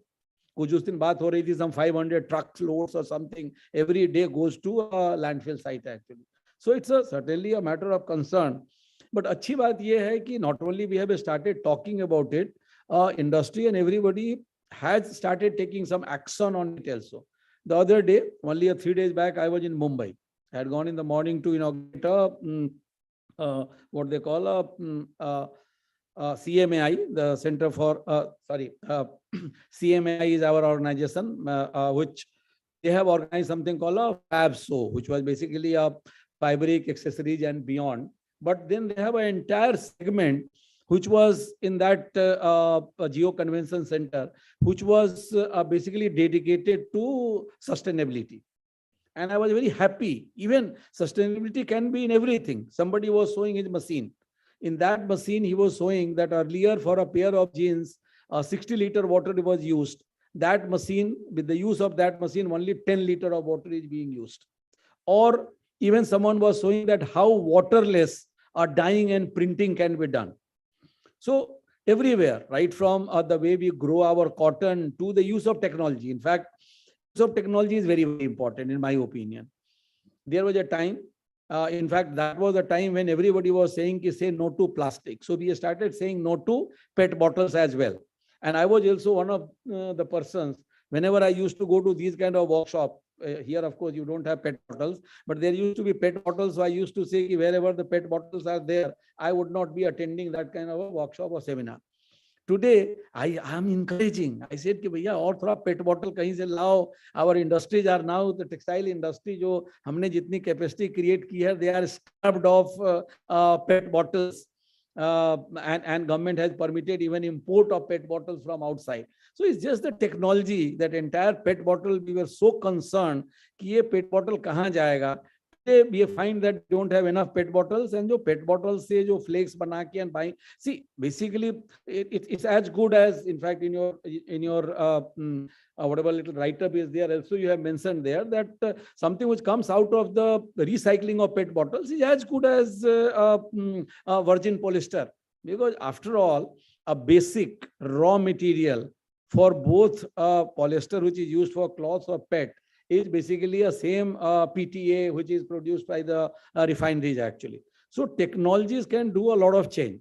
So one is, of course, use of technology. The other is, of course, you talked about, there are negative externalities in the sense that apart from synthetic fiber, we talked about cellulosic fiber. We talked about a lot of natural fiber. And I find that so far, we have been primarily dependent on cotton as far as the natural fiber is concerned.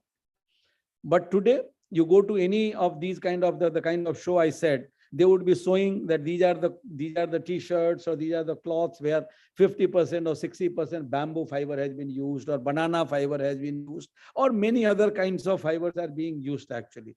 I hope some of them would certainly be more sustainable than the synthetic fiber which we are using. So it's good that everybody has started working together, be it researchers, the government which makes policy, implements policy, the researchers, people from organizations like IIT. And as I have said, in fact, I have, for the first time, I have created a cell in the ministry because we didn't know anybody who used to come to talk to me about sustainability. I was the only person who would be available to talk to. But I wanted that, no, I would be here tomorrow, here today, tomorrow I want to be here, but there has to be some kind of a cell. Now it gave me an idea, our friend from IIT said, it gave me an idea, perhaps the way we have done for a technical textile mission. We have a mission on technical textile, as you know, and where we have provided as much as 1,000 crore for R&D work. And for others, of course, for different other things, be it education, be it a kind of a popularizing the usage, making people aware. So perhaps there is a need to have a sustainability mission kind of thing in the ministry, which we will, I have got an idea.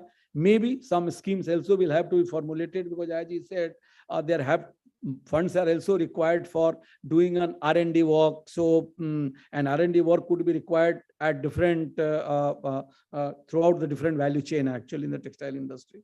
So anyway, friends, I'm very happy, first of all, that PhD Chamber has taken this initiative. And I completely, this textile industry is one industry which is more or less driven by the private sector players of the industry. And I'm happy that they now see the writing on the wall. It is not a matter of a choice for anyone any longer. The way things are happening, the kind of legislations which is coming in the West, maybe like it has been mentioned that the way we scan code or whatever it may be. So everything perhaps one will have to declare. If someone exports a shirt, it will have to say that where the shirt, not only shirt has been made, where the cotton came from, how many liters of cotton has been used, whether any child labor has been used. All informations will have to be captured actually. In fact, in some ways, of course, I'll spend a couple of times on what you said about the export, but I went to Bangladesh about a couple of months back. I went to Bangladesh, which story of the apparel and garment has been making news everywhere. But what I was happy to see there is that they have taken a lead as far as green factories or green buildings are concerned. They are more than today 160 what is called a LEED certified green factories. Textile I'm talking of, I'm not talking of other factories. In India, we haven't been talking so much of green buildings. Of course, the one other aspect also of green is the kind of energy which we use, which we didn't talk of actually. That is also an area where we need to do it. What kind of energy textile industry uses, and maybe we will have to bring in some kind of a, like as you have a scheme of PAT or something, or maybe a renewable certificate or something of those sort also maybe have to be brought. So now, of course, lastly, since I am Secretary Textiles, and since the issue was raised, see, we have taken some initiative in the recent past to address some of the deficiencies which we have in India. One, of course, as for the export, I was talking primarily from export point of view. One is that we have always been a cotton-centric textile industry, whereas the data all shows that world today almost uses not more than 25% of cotton as a fiber, as has been shown. More than 50% was only a polyester, but man-made fiber and a natural fiber together would be something like 70% plus a man-made fiber and less than 30% natural fiber. In India, we have other way around. So if we want to really be a very big player in the world, we have to be a big player in man-made fiber as well. And that's why we brought in a PLI, where some 64 companies have joined hands with us for the PLI, a production linked incentive scheme for man-made fiber and technical textile. Of course, technical textile is also a huge sector, a sunrise sector as we call. Not many people understand, of course, that what is a technical textile. At best, we say it's a functional textile. But simple examples I always give. Even today, some of the people are wearing a N95 mask or something, which is a technical textile. The PPE kit, which was everybody, it was needed so much actually, is a technical textile. In the car, you set the seat cover or chances or the belt or whatever is a technical textile. So there are huge application of technical textile, and something which was original, let's say a lining of a canal. We always used to do concrete lining. Today you can do lining with the technical textile. So technical textile and man-made fiber is an area where we have focused. Apart from that, another problem we have is size and scale. Even in Bangladesh has a huge factories actually. There are reasons for it. Our policies did not basically encourage at one point of time the mills coming into. So we have very decentralized kind of a power loom sector in the country because that was the policy then actually. So, but to bring size and scale, we have government has approved a scheme called Mega Textile Parks scheme, PM Mitra scheme. We are still with the engaged with the state government how to make that scheme a success. So there are now we are also planning to have a PLI 2, which will be primarily for garmenting and apparels. But then there are regions. I need not, again, this is not the forum, but there are regions. For example, Bangladesh today, as far as USA is concerned, we are doing pretty well.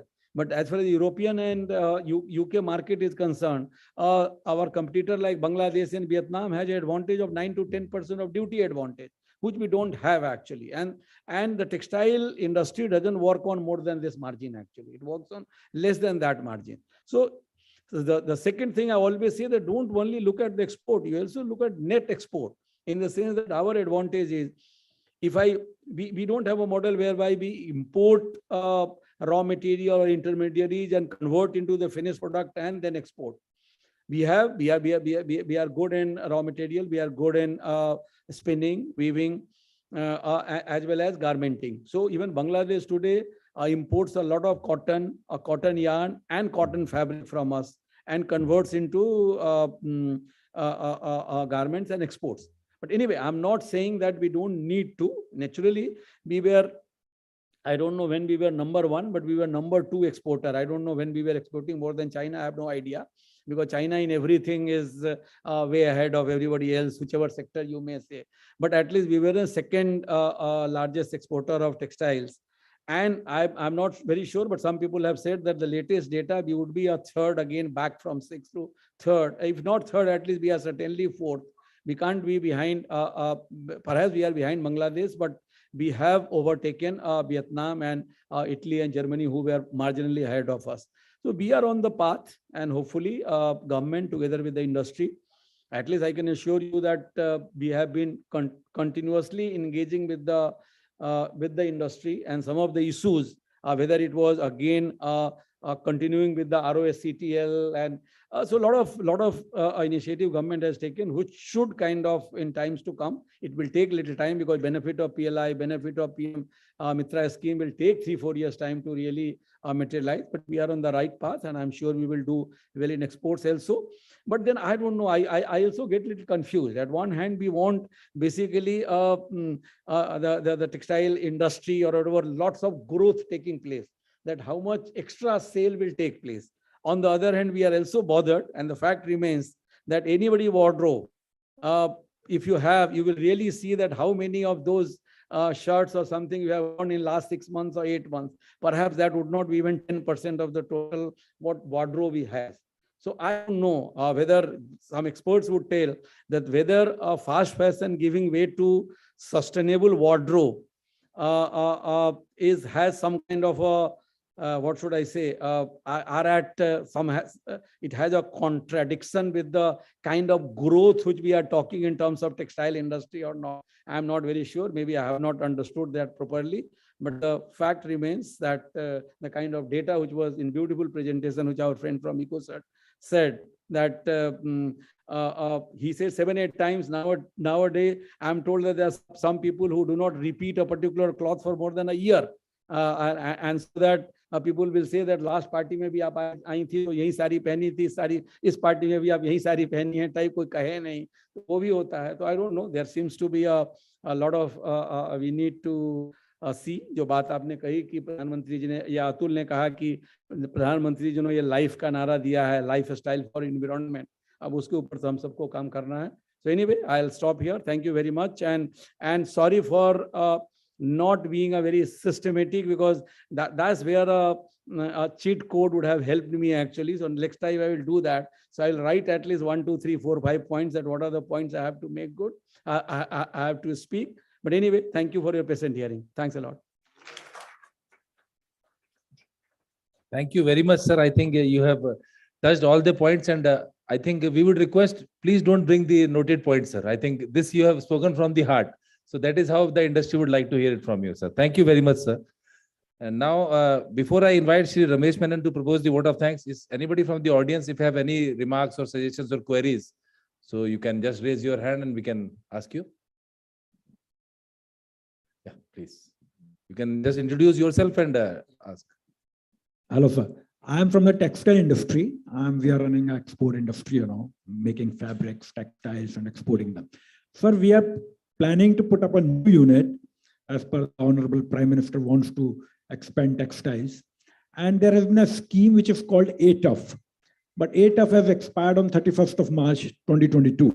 And we have been told that the new scheme is in the pipeline, it is coming. And due to that, we are holding the further investments. So I would just request you to please throw some light on it. And if the scheme can be passed and brought into public arena as soon as possible. Thank you so much, sir. My name is Chhatrapati Ranjit Rai from C&R Textiles Private Limited. Thank you, sir.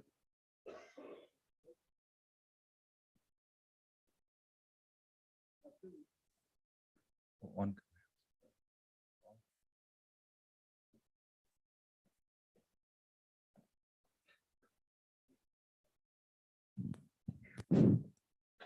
सबसे जो मुश्किल चीज यही होती है ना कि after the everything is over then they invite the audience to ask questions. I am very afraid of answering questions actually. Or वैसे भी especially when something's a subject which is slightly different than what we have been discussing actually. But first of all, I don't think any of your putting up a new unit, decision to put up a new unit or not, should not really be linked to ATUFs actually, whether the ATUFs is there or not there. I don't think 10-15% subsidy or whatever really will should guide you as far as your decision making is concerned. But ATUFs scheme has come to an end on 31st March 2022, but the disbursement under that scheme is continuing. We have circulated a cabinet note for extension of the scheme by a year, and we are working on a successor scheme to ATUFs, which will be better than ATUF with effect from 1st April 2023, because we want to bring in some other elements like incentivizing machinery manufacturing in India, because apart from spinning machineries, we hardly produce any machinery. As you know, if you set up your unit, tomorrow you will have to import everything from outside virtually, which not only is costly, it takes a lot of time. तो हम वो भी ला रहे हैं, फिर हम उसमें integration लाने की भी कोशिश कर रहे हैं. We had a series of discussions with the industry. What should be the contour of the new scheme?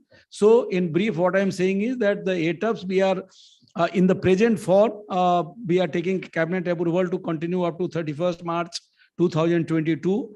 Sorry, 31st March, 2023, and from 1st April next year, we would start a new scheme.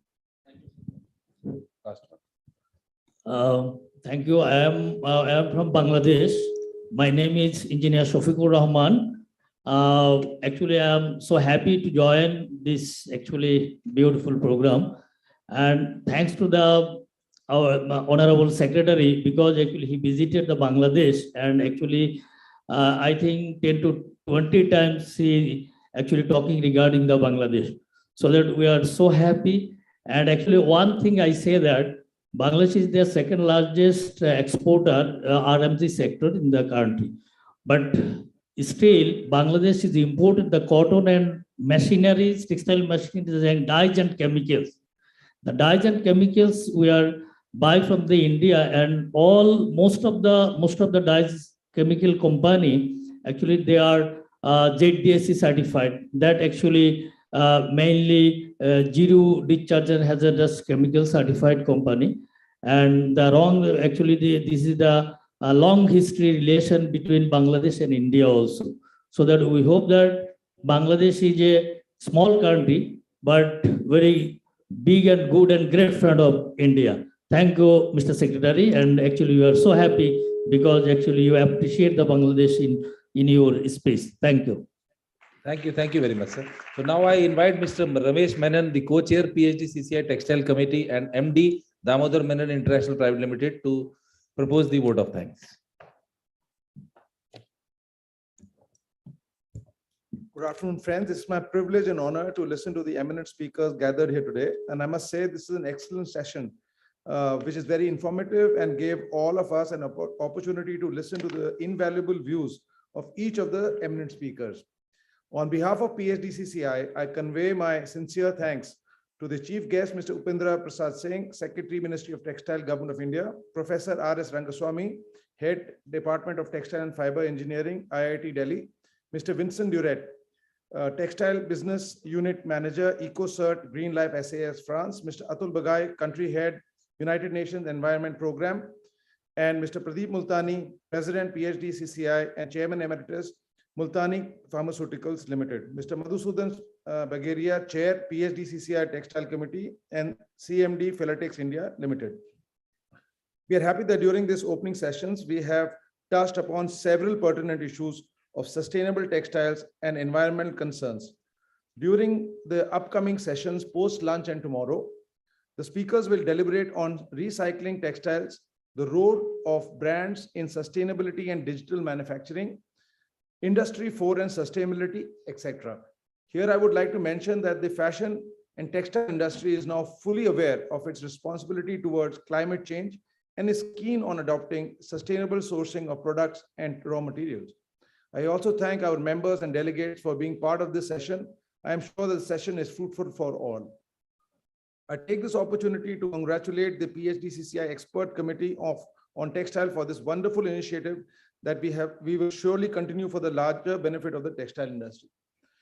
In the end, it's my duty to thank our partners, the Ministry of Micro, Small and Medium Enterprises, German Cooperation, GIZ, Develop Program, Premium Partner RSWM and LNJ Bhilwara Group, Associate Partner Reliance Industries, Philatex India, Orlicon Textile, and our knowledge partner, Department of Textile and Fiber Engineering, IIT Delhi.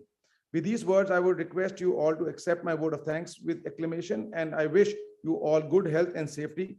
May we all come out stronger together post this pandemic.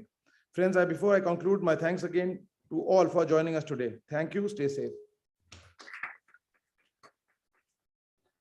Thank you very much. I once again thank all the dignitaries on the dais for sparing your time with us. Now we break for lunch. So we'll again assemble here at 2:30. Thank you very much. Mr. Bagai, thank you very much, sir, for being online with us. Thank you. Thank you very much. Thank you very much, really.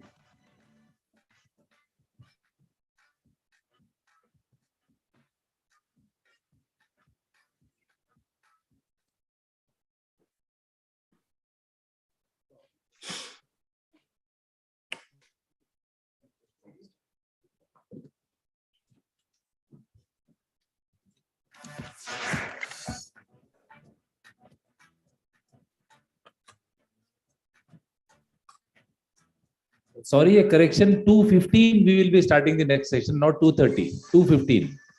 Okay. And my good afternoon to my friend Rajni Ranjan Rashmi also, who's there. Hi, Rajni.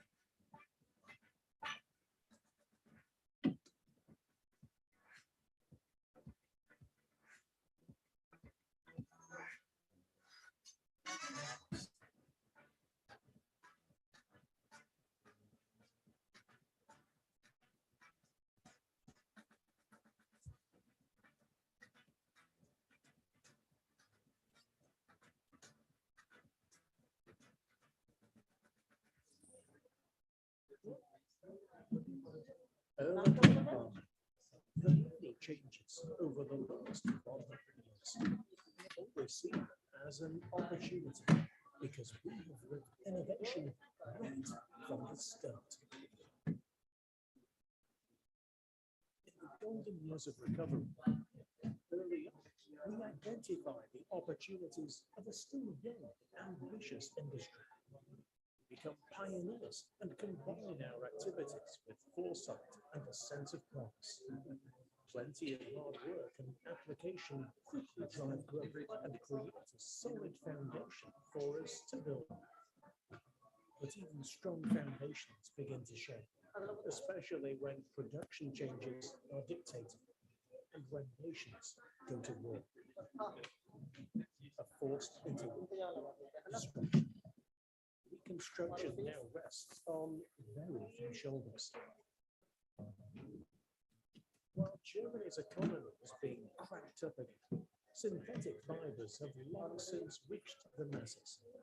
And also, we have channeled all our strength into achieving a strong new beginning. We combine our high manufacturing standards with innovative technical developments and groundbreaking products. Courageously advancing into ever new fields strengthens us for our first steps on the stage of the world markets.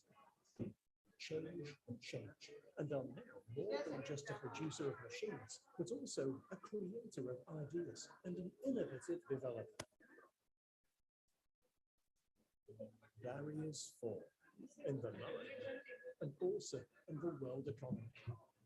As so often, we push on ahead, creating global connections to the most important markets. From now on, Made in Remscheid is for the whole world. It is now fair to say that our business runs and runs and runs, and suddenly comes to a standstill. Resources are scarce, and the rules change. From one day to the next, our core business finds itself in the center of a cold economic storm. But once again, an intelligent glance to the left and right helps us out. We shift our operations to where new opportunities open up and manage not only to survive, but to thrive with renewed confidence. Meanwhile, as the world seems to be dividing into systems, we are among the first to forge intelligent technology partnerships on equal terms. With strategic planning, perseverance, and perhaps a stroke of luck, we take the lead and allow shares in our success. Step by step, we extend our range and we grow. But growing becomes a challenge when the market no longer plays along. Suddenly, fall. Survival now depends on reinventing ourselves completely. A decisive cut that hurts but helps. As the millennium turns, so do we, and change ownership. We integrate, bringing a product and service range designed to serve customers more comprehensively than ever before. Digitalization is on the horizon. We recognize the coming opportunities and challenges early on and use them in intelligent new developments. Clearly, it is precisely this focus on high tech that leads us to attract the attention of one of the big players in the technology sector.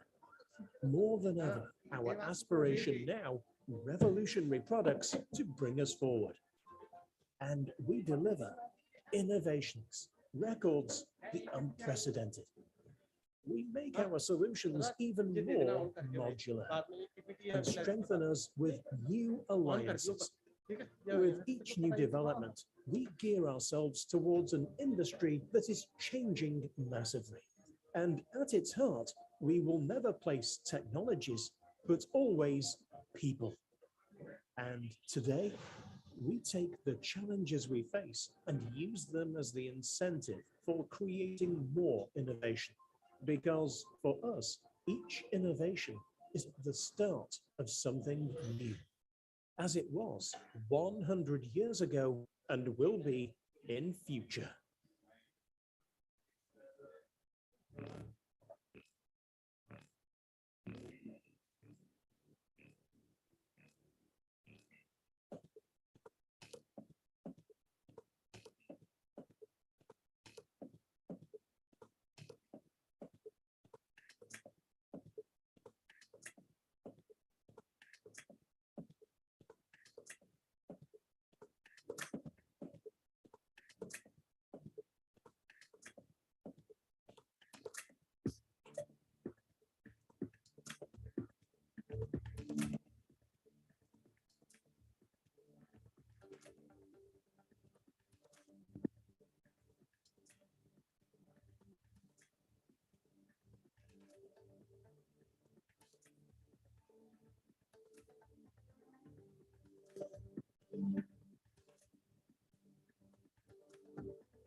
Introducing Filatex India Limited.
Today, Filatex is amongst the biggest polyester manufacturers in India.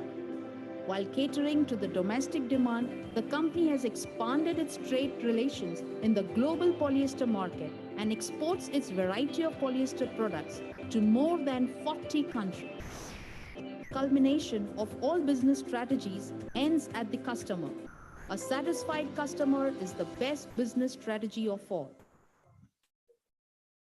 In the passage of time, intermittently, an era takes shape and attains eternal glory. That Amrita, or immortal era of India, has blissfully arrived. Propelled by the vision of the Honorable Prime Minister of India, standing at its 75th years of independence, is poised to shape its era of growth, greatness, and preeminence. अमृत काल का लक्ष्य है एक ऐसे भारत का निर्माण जहां दुनिया का हर आधुनिक इंफ्रास्ट्रक्चर हो. While celebrating Amrit Mahotsav of its independence, PhD CCI, along with the entire nation, offers heartfelt homage to the freedom fighters, defense forces, doctors, and frontline warriors for their supreme sacrifices and invaluable contributions. A true forerunner of Indian aspirations since 1905, PhD CCI has been a proud partner of nation's growth journey so far. PhD CCI has been taking persistent steps in congruence of Atmanirbhar Bharat mantra, endeavoring unceasingly to augment partnership and investment. We must celebrate a glorious journey and keep the resolve to continue working together for nation making and deepening India's footprints across the globe. As a peaceful country and one of the fastest growing economies of the world, India offers a great hope today, and our efforts will further vitalize its prominence in the world order. Our commitment is the part of our legacy, duly directing the interests of business and merchandise community of India, while working in tandem with the government and policymaker. Our legacy has been a continued chronicle of meaningful contribution towards taking the nation on the path of prosperity. A national apex chamber, which reaches out to 150,000 businesses and one of the premier chambers in India, to have been accredited with diamond grade by NABED QCI at national and international level. PhD CCI extends best support to the stakeholders from the close quarters. We have been contributing in 6 thrust areas: industrial development, education and skill development, infrastructure, health, housing, agriculture, and agribusiness. Essential to put the economy on the fast track. Our engagement in these thrust areas will go a long way towards supporting the Gati Shakti Abhiyan, announced on the historical occasion of 75th Independence Day, marked as the beginning of Amrit Mahotsav of the Independence. PhD with its wings spread across 17 states through local chapters, hopes to help the unicorns of tomorrow grow wings and help them take the first flight. PhD CCI takes pride in its continuous dialogue with the government as well. PhD CCI continuously contributes towards structural improvement in export and logistics infrastructure, supply chain management and value chains of MSMEs and startups, and simplification of various export incentive schemes with the aim to push the growth trajectory of exports to the next level. Enhancing India's export competitiveness along with catalyzing diversification of export markets have been priorities for us during the ongoing Amrit Mahotsav. PhD Chamber opines that the allocation of 100 trillion for Gati Shakti for building a foundation for integrated infrastructure growth will surely speed up economic recovery. This increased spending on infrastructure will have a multiplier effect to rejuvenate the aggregate demand in the economy, particularly for sectors such as cement, metal, power, and more importantly, also generate jobs. The Gati Shakti Master Plan is expected to boost infrastructure by integrating key modes of transportation, railways, highways, inland waterways, and airports, thereby reducing logistic costs. The Chamber has been a thought leader, and more than 40% of the representations sent by the Chamber have been accepted by the government. Thanks to the massive infusion of funds announced by our Prime Minister Shri Narendra Modi, rupees 30 lakh crores under the Atmanirbhar Bharat Abhiyan for various segments of the economy, and rupees 100 lakh crores for infrastructure Gati Shakti Master Plan. India now stands at an inflection point with the expectation that our economy is set to achieve $5 trillion GDP by 2027. During this global pandemic and travel restrictions too, the PhDCCI has organized more than 600 national and international events and conferences in virtual, physical, as well as hybrid modes. We have also been simultaneously enriching the lives of millions fellow citizens through our CSR IMR platform. The two foundations, namely FWF and RDF, represent our deep dedication through their interventions for environment protection and well-being of marginalized population. In the past year, we put relentless efforts to alleviate the sufferings of COVID-affected population through financial contributions as well as relief works and support programs. The members of the PhD Chamber once again rose to the challenge during COVID-19 crisis by contributing over rupees 528 crores towards the PM CARES Fund. And through its Family Welfare Foundation, we are contributing 12 oxygen plants for hospitals in Delhi, Haryana, Maharashtra, Himachal Pradesh, and Rajasthan. We must appreciate that India has world's largest coverage in terms of vaccinated population, mostly based on indigenously manufactured doses. We call upon all stakeholders and citizens to defeat the menace of the ongoing pandemic by getting ourselves vaccinated and observing COVID-appropriate behavior. As our Honorable Prime Minister once advised us, the post-COVID-19 order will be about relearning, rethinking, re-innovating, and reinventing in almost every field. PhDCCI believes that India shall emerge as a leader amongst the world economies in its Amrit Mahotsav. At this historical juncture of India's emergence, the PhD Chamber stands like a pillar of strength for the industry and in solidarity with the government to make our nation an economic powerhouse. The dynamic organization that unites global vision with Indian values. Starting with just one textile mill in 1961, it diversified to various industry verticals and now stands as a multi-product and multi-service industry conglomerate worth $1 billion. It is one of the premier corporations in India, leading in textiles, graphite electrodes, energy storage solutions, power generation, skill development, consulting, and IT-enabled services. RSWM Limited, its flagship company, is a pioneer of innovation in yarns and denim fabrics and one of India's largest producers and exporters of polyester viscose blended yarns. RSWM has created continuous success resulting from innovative excellence. It boasts of a remarkable manufacturing infrastructure with a product line consisting eco-friendly grade, dyed and melange yarn, and denim fabrics. The company has been deeply focused on sustainability, employing research and development to churn out eco-friendly and natural textiles.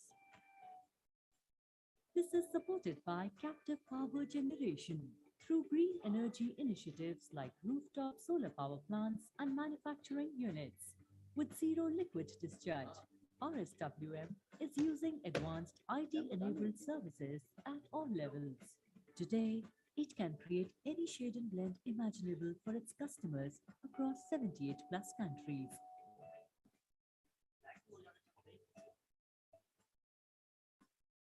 PhD Chamber of Commerce and Industry symbolizes progress, harmony, and development. For the last 116 years, PhD CCI has been serving the nation. PhD CCI reaches out to 150,000 companies with focus on the development of large, medium, and small businesses. PhD CCI has co-opted national and international industry associations and organizations through over 151 global MOUs and more than 60 domestic MOUs. With access to governments and international forums, PhD CCI ensures that the voice of our members is heard by those who make decisions that ultimately affect their bottom line.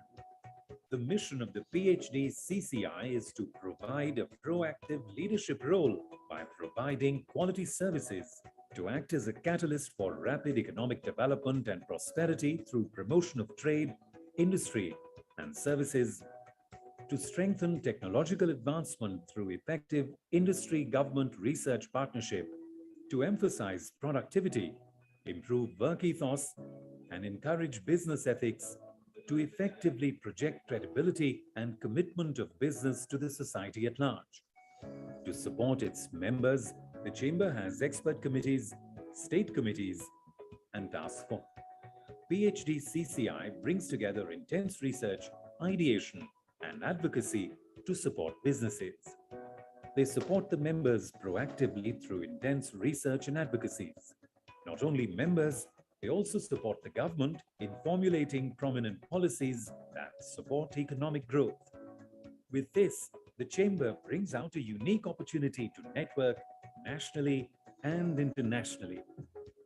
PhD at its headquarters in Delhi and its regional offices at Chandigarh, Jaipur, and Lucknow provides unique facilities for conferences and business networking events to its members. The prominent services of the PhD CCI are ideation and research on topical issues through expert committees and task forces, advisory services to business on corporate affairs, taxation, finance, capital markets, etc., certification services for origin of goods for exporters and other documents, capacity development through trainings and workshops, interface services with central and state governments, corporate social responsibility through voluntary organization. So, an association with PhD CCI would add value to your business.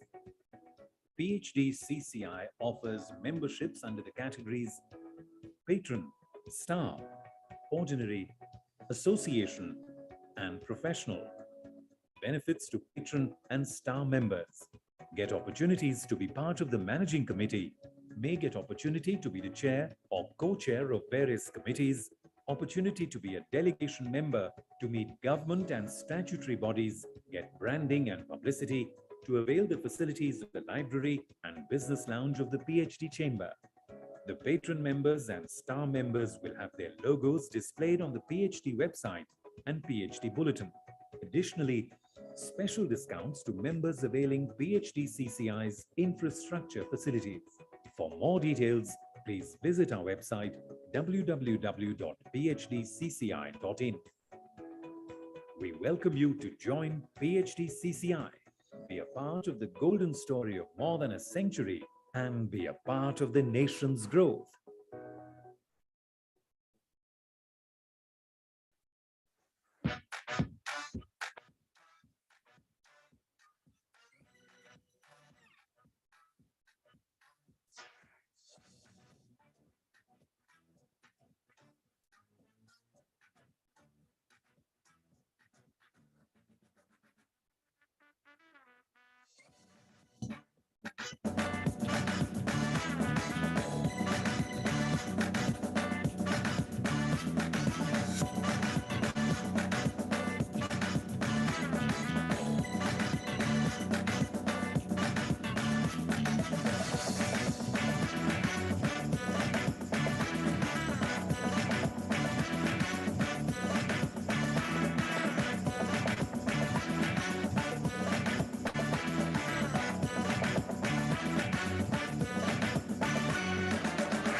Erlikon Barmak. The many changes over the last 100 years, we have always seen them as an opportunity because we have lived innovation right from the start. In the golden years of recovery, early on, we identify the opportunities of a still young, ambitious industry. We become pioneers and combine our activities with foresight and a sense of purpose. Plenty of hard work and application quickly drive growth and create a solid foundation for us to build on. But even strong foundations begin to shake, especially when production changes are dictated and when nations go to war. A forced interlude, destruction. Reconstruction now rests on very few shoulders. While Germany's economy is being cranked up again, synthetic fibers have long since reached the masses. And also, we have channeled all our strength into achieving a strong new beginning. We combine our high manufacturing standards with innovative technical developments and groundbreaking products. Courageously advancing into ever new fields strengthens us for our first steps on the stage of the world markets. We change and are now more than just a producer of machines, but also a creator of ideas and an innovative developer. Barriers fall in the mind and also in the world economy. As so often, we push on ahead, creating global connections to the most important markets. From now on, Made in Remscheid is for the whole world. It is now fair to say that our business runs and runs and runs, and suddenly comes to a standstill. Resources are scarce and the rules change. From one day to the next, our core business finds itself in the center of a cold economic storm. But once again, an intelligent glance to the left and right helps us out. We shift our operations to where new opportunities open up and manage not only to survive, but to thrive with renewed confidence. Meanwhile, as the world seems to be dividing into systems, we are among the first to forge intelligent technology partnerships on equal terms. With strategic planning, perseverance, and perhaps a stroke of luck, we take the lead and allow shares in our success. Step by step, we extend our range and we grow. But growing becomes a challenge when the market no longer plays along. Suddenly, the fall. Survival now depends on reinventing ourselves completely. A decisive cut that hurts but helps. As the millennium turns, so do we, and change ownership. We integrate, bringing a product and service range designed to serve customers more comprehensively than ever before. Digitalization is on the horizon. We recognize the coming opportunities and challenges early on and use them in intelligent new developments. Clearly, it is precisely this focus on high tech that leads us to attract the attention of one of the big players in the technology sector. More than ever, our aspiration now, revolutionary products to bring us forward. And we deliver innovations, records, the unprecedented. We make our solutions even more modular and strengthen us with new alliances. With each new development, we gear ourselves towards an industry that is changing massively. And at its heart, we will never place technologies, but always people. And today, we take the challenges we face and use them as the incentive for creating more innovation. Because for us, each innovation is the start of something new, as it was 100 years ago and will be in future.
Introducing Philatex India Limited.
Today, Philatex is amongst the biggest polyester manufacturers in India.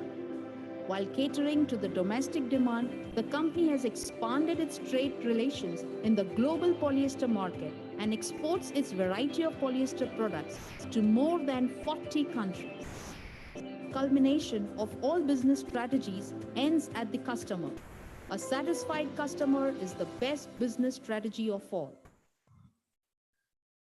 In the passage of time, intermittently, an era takes shape and attains eternal glory. That Amritka, or immortal era of India, has blissfully arrived. Propelled by the vision of the Honorable Prime Minister of India, standing at its 75th years of independence, is poised to shape its era of growth, greatness, and preeminence. अमृत काल का लक्ष्य है एक ऐसे भारत का निर्माण जहां दुनिया का हर आधुनिक इंफ्रास्ट्रक्चर हो.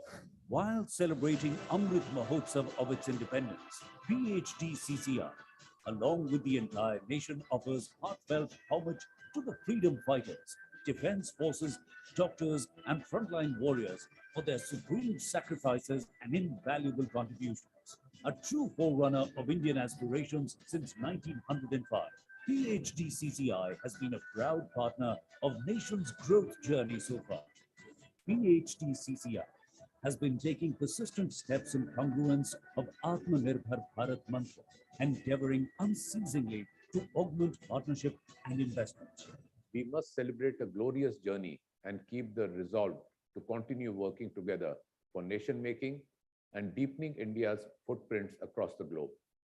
As a peaceful country and one of the fastest growing economies of the world, India offers a great hope today, and our efforts will further vitalize its prominence in the world order. Our commitment is the part of our legacy, clearly directing the interests of business and merchandise community of India, while working in tandem with the government and policymaker.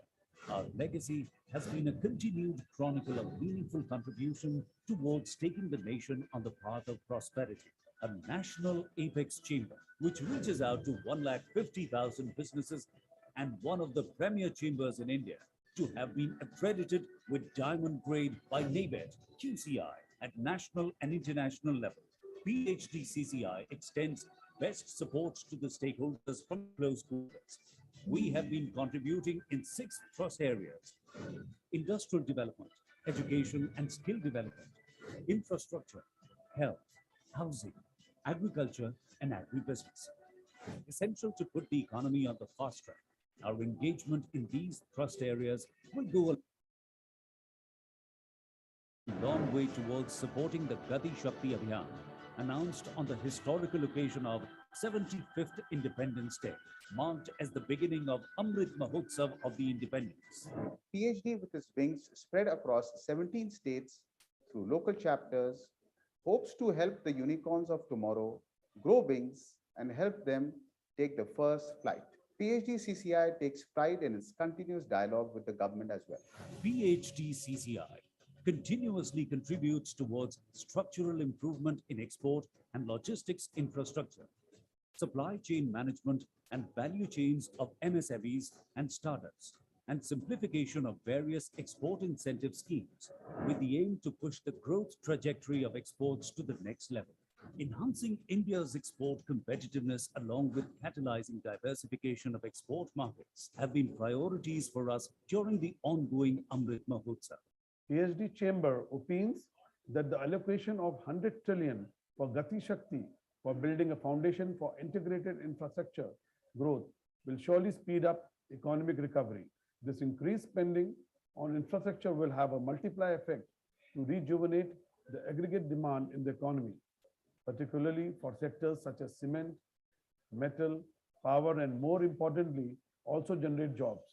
The Gati Shakti Master Plan is expected to boost infrastructure by integrating key modes of transportation, railways, highways, inland waterways, and airports, thereby reducing logistic costs. The Chamber has been a thought leader, and more than 40% of the representations sent by the Chamber have been accepted by the government.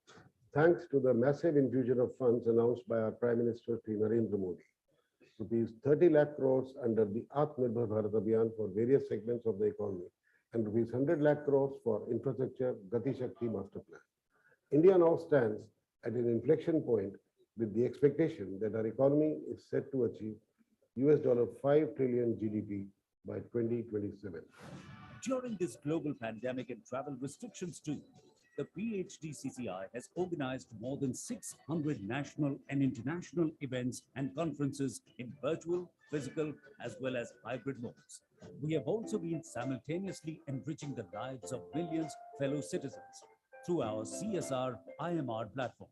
The two foundations, namely FWF and RDF, represent our deep dedication through their interventions for environment protection and well-being of marginalized population. In the past year, we put relentless efforts to alleviate the sufferings of COVID-affected population through financial contributions as well as relief works and support programs. The members of the PhD Chamber once again rose to the challenge during COVID-19 crisis by contributing over rupees 528 crores towards the PM CARES Fund.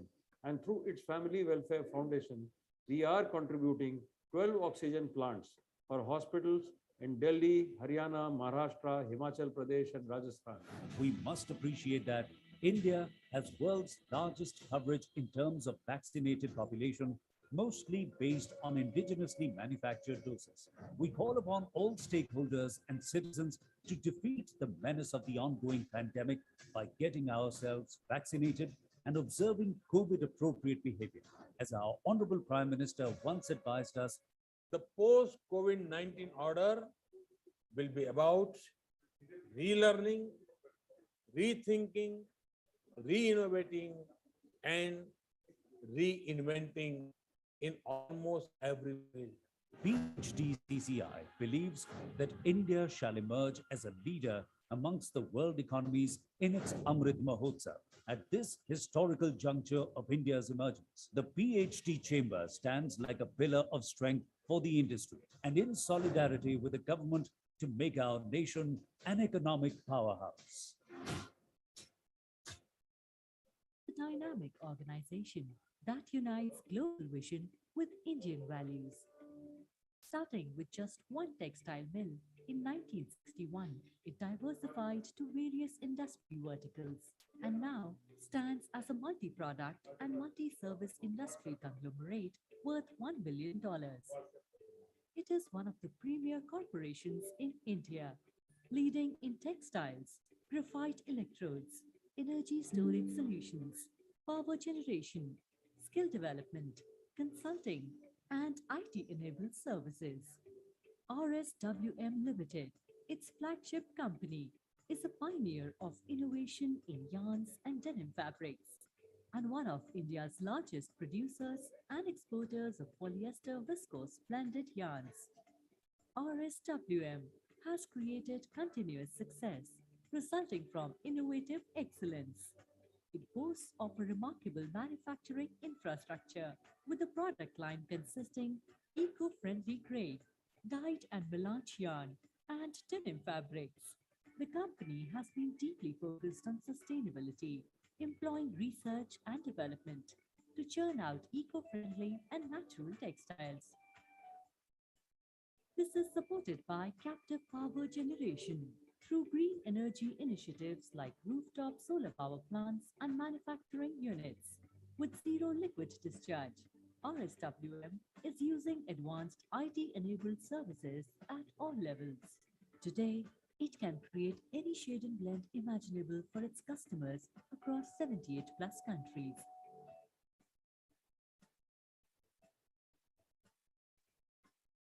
PhD Chamber of Commerce and Industry symbolizes progress, harmony, and development. For the last 116 years, PhD CCI has been serving the nation. PhD CCI reaches out to 150,000 companies with focus on the development of large, medium, and small businesses. PhD CCI has co-opted national and international industry associations and organizations through over 151 global MOUs and more than 60 domestic MOUs. With access to governments and international forums, PhD CCI ensures that the voice of our members is heard by those who make decisions that ultimately affect their bottom line. The mission of the PhD CCI is to provide a proactive leadership role by providing quality services, to act as a catalyst for rapid economic development and prosperity through promotion of trade, industry, and services, to strengthen technological advancement through effective industry-government research partnership, to emphasize productivity, improve work ethos, and encourage business ethics, to effectively project credibility and commitment of business to the society at large. To support its members, the Chamber has expert committees, state committees, and task force. PhD CCI brings together intense research, ideation, and advocacy to support businesses. They support the members proactively through intense research and advocacies. Not only members, they also support the government in formulating prominent policies that support economic growth. With this, the Chamber brings out a unique opportunity to network nationally and internationally. PhD at its headquarters in Delhi and its regional offices at Chandigarh, Jaipur, and Lucknow provides unique facilities for conferences and business networking events to its members. The prominent services of the PhD CCI are ideation and research on topical issues through expert committees and task forces, advisory services to business on corporate affairs, taxation, finance, capital markets, etc., certification services for origin of goods for exporters and other documents, capacity development through trainings and workshops, interface services with central and state governments, corporate social responsibility through voluntary organization. So, an association with PhD CCI would add value to your business. PhD CCI offers memberships under the categories Patron, Star, Ordinary, Association, and Professional. Benefits to patron and star members: get opportunities to be part of the managing committee, may get opportunity to be the chair or co-chair of various committees, opportunity to be a delegation member to meet government and statutory bodies, get branding and publicity, to avail the facilities of the library and business lounge of the PhD Chamber. The patron members and star members will have their logos displayed on the PhD website and PhD bulletin. Additionally, special discounts to members availing PhD CCI's infrastructure facilities. For more details, please visit our website www.phdcci.in. We welcome you to join PhD CCI, be a part of the golden story of more than a century, and be a part of the nation's growth.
Erlikon Barmak, the many changes over the last 100 years.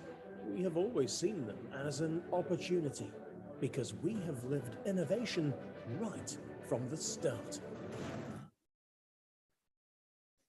In the golden years of recovery, early on, we identify the opportunities of a still young, ambitious industry. We become pioneers and combine our activities with foresight and a sense of purpose. Plenty of hard work and application quickly drive growth and create a solid foundation for us to build on. But even strong foundations begin to shake, especially when production changes are dictated and when nations go to war.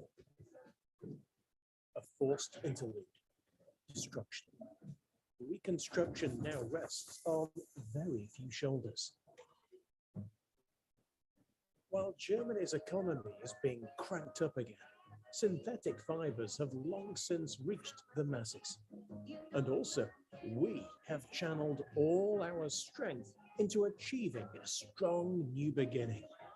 We combine our high manufacturing standards with innovative technical developments and groundbreaking products. Courageously advancing into ever new fields strengthens us for our first steps on the stage of the world markets. We change and are now more than just a producer of machines, but also a creator of ideas and an innovative developer. Barriers fall in the mind and also in the world economy. As so often, we push on ahead, creating global connections to the most important markets. From now on, Made in Remscheid is for the whole world. It is now fair to say that our business runs and runs and runs, and suddenly comes to a standstill. Resources are scarce and the rules change. From one day to the next, our core business finds itself in the center of a cold economic storm. But once again, an intelligent glance to the left and right helps us out. We shift our operations to where new opportunities open up and manage not only to survive, but to thrive with renewed confidence. Meanwhile, as the world seems to be dividing into systems, we are among the first to forge intelligent technology partnerships on equal terms. With strategic planning, perseverance, and perhaps a stroke of luck, we take the lead and allow shares in our success. Step by step, we extend our range and we grow. But growing becomes a challenge when the market no longer plays along. Suddenly, the fall. Survival now depends on reinventing ourselves completely. A decisive cut that hurts but helps. As the millennium turns, so do we, and change ownership. We integrate, bringing a product and service range designed to serve customers more comprehensively than ever before. Digitalization is on the horizon. We recognize the coming opportunities and challenges early on and use them in intelligent new developments. Clearly, it is precisely this focus on high tech that leads us to attract the attention of one of the big players in the technology sector. More than ever, our aspiration now, revolutionary products to bring us forward. And we deliver innovations, records, the unprecedented. We make our solutions even more modular and strengthen us with new alliances. With each new development, we gear ourselves towards an industry that is changing massively. And at its heart, we will never place technologies, but always people. And today, we take the challenges we face and use them as the incentive for creating more innovation. Because for us, each innovation is the start of something new, as it was 100 years ago and will be in future.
Good afternoon. We'll be starting soon in next 2-3 minutes. I request my colleague, those who are outside, may please join inside and take their seats.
Good afternoon.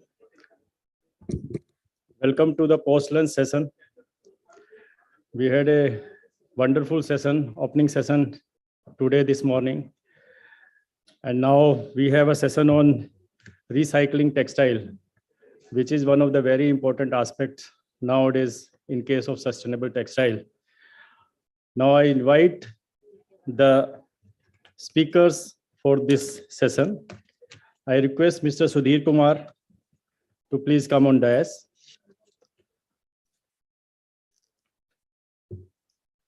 Mr. Partha, please come on dais. Mr. Professor Behra.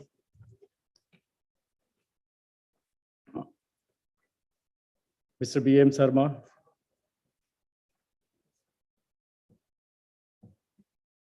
Mr. Devbrata Ghosh. Mr. Sudipto Mandal. Sir, please come. And Mr. Amit Saha. So I request all of you to please take your seats.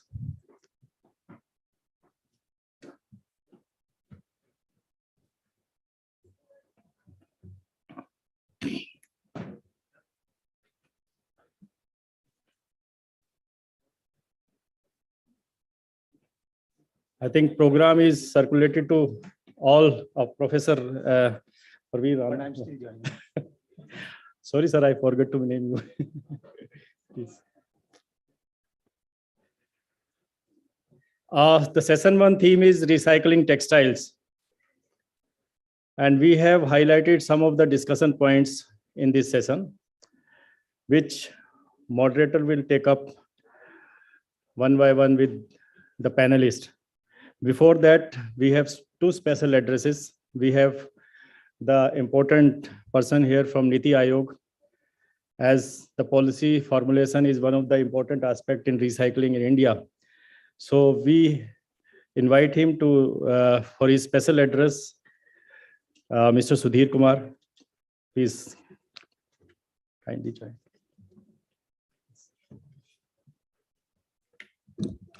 Hi, good afternoon. Yeah, I am Sudhir Kumar. I'm just deals with the industry related, particularly textile, food processing and other areas in the Niti Aayog. It is indeed an honor to be present here to a vast gathering that's opened up after a long pause of COVID and all that blocked us from meeting together. And it is indeed again a honor to be present with this eminent panelist here.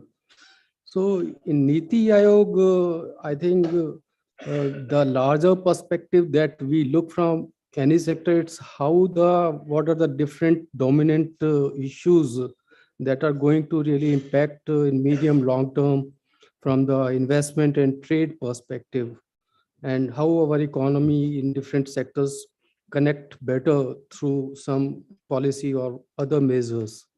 So this sustainability is an issue that's being, it has different shades for the different value segments in the textile value chain. And I'll just, reconnect through one of the delegation we hosted sometime in September 2019 from the American Chamber, Hong Kong. Very eminent few of the very important brands. So they posed certain questions to us from the policy perspective. So the 2-3 questions were what are the long-term availability? The very first question relates to water. What are the long-term availability of the water to the industry? And in India, the industry share of water is somewhere around 7-8%, and the rest goes to the agriculture. So how we really allocate waters, or what are the policy related to that? And what is the guidance framework of the government to ensuring the industry is being developed in a sustainable manner? So different brands, they have for communicating their brands and how they down the line connect to the sustainable vendors. And I think that's a big concern everywhere. And another is any specific thing related to green energy and zero discharging.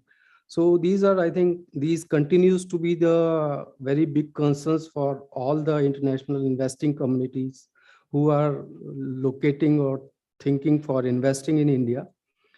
And not only this, the textile value chain figures out very prominently in the, say, whatever the product related agendas that are being set up in the European Union and the global sustainability SDGs.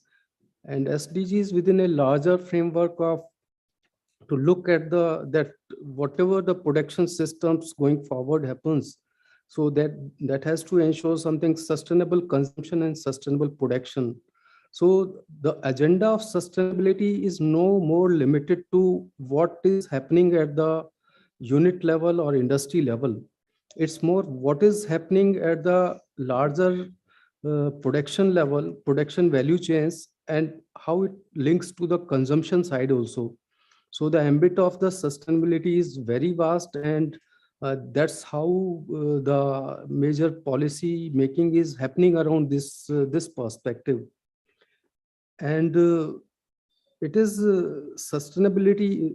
So the major pressures downward, whether within the domestic economy or with our connects from the international trade that will be happening, these 3-4 factors will be impacting our industry definitely very, very, very much in the coming times. And the perspective, like in the Green Deal perspective of the European Union, this textile and apparel, that industry figure out very prominently because of multiple reasons. They say that textile is the 4th highest pressure category for the use of primary raw materials, water, after food, housing, and transport, and 5th for the CHG emissions. And with these considerations, they look for strengthening the industrial competitiveness and innovation in this textile industry. And that will be basically pillared around the new sustainable product framework.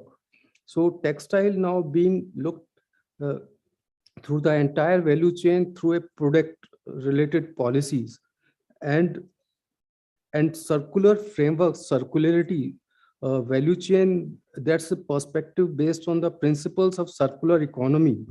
How the principles of circular economy can be applied in the textile value chain. So the circular economy principles, you might be already definitely doing it in your, but in different sectors like steel, aluminum, recycling is very common. So it is the circular economy principles basically start with the reducing the whatever the resource and the intensity in the value chain. Thereafter, reusing, even this reusing is getting very mainstream in many European countries in the textile value chain. Say average is somewhere 5% of reuse in the textile apparel in European countries. And I think Denmark is the highest, around 9%. In India also a lot of reuse of the used clothing happens, but that's largely through the informal segment.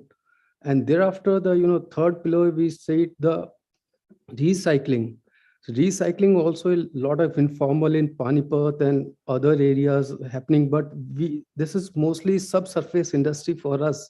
We don't have very valid what is really what kind of recycling, upcycling, downcycling happening over there.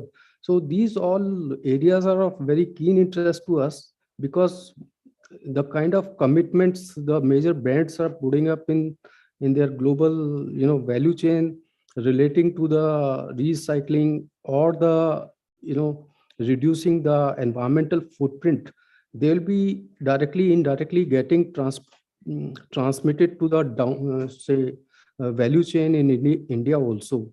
So that is a larger perspective through which we have to think about reconfiguring our value chain and looking for the potential of the different technologies as well as new business systems that can be configured around this circularity in the textile value chain.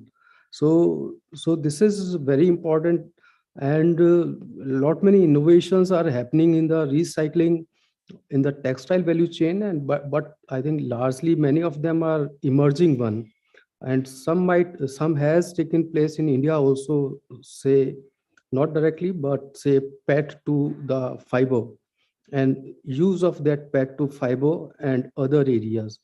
So this session hopefully will bring us new perspective on the potential of the recycling, how this can be mainstream in the textile value chain, and what are the different it's not only the recycling that okay recycled fiber is there, but that's totally a new category of fiber for which a lot of characterization, use, adequacy, and its acceptance down the line and thereafter to the consumers. So it throws up multiple issues for which different stakeholders in the whole value chain has to really put a lot of together. They have to work for that to make the entire value chain acceptable to the level of consumer, and how to really communicate to the consumer that this is something that a desirable thing going forward, given the kind of commitments we have for dematerialization of this value chain and the say 2030 targets. Many of these reuse recycling relates directly to the net zero or 2030 COP commitments what India has placed. So with these words, I would not be spanning further because I'll be getting more opportunity there also to react on these areas. Thank you very much.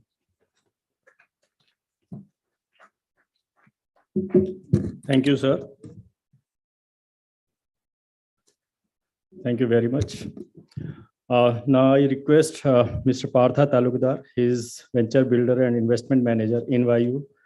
Envayu is Netherlands-based organization, and we have office in India as well. Yes, Mr. Partha.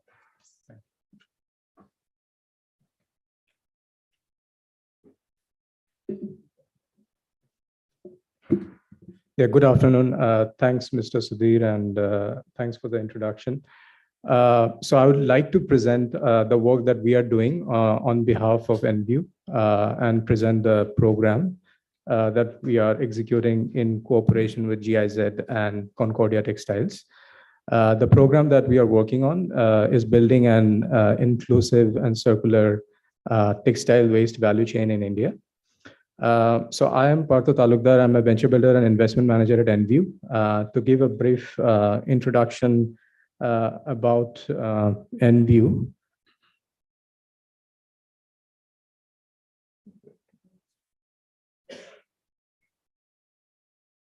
Next slide.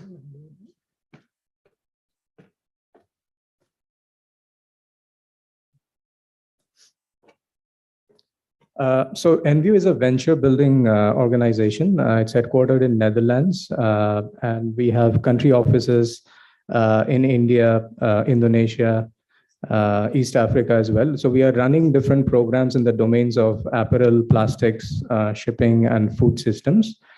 In India, we are primarily focusing on textile waste and creating new circular interventions through venture building. So now I'll go back to the program and how it all started is we looked at the issue in the textile waste space in India. Of course, as you all know, that 15 million tons of textiles are simply wasted every year. There's no formal system of that enables collaboration between the key stakeholders. And a lot of the burden actually falls on the waste workers who don't have any formal jobs. And so the whole idea was how we can bring this change in the value chain and take an approach that can bring all the stakeholders together and take also a business angle to it and create something that's self-sustainable. So the challenge, of course, as you all know, India, on one hand, there's a lot of domestic waste, but also India is one of the largest importers of clothing waste, reused clothing.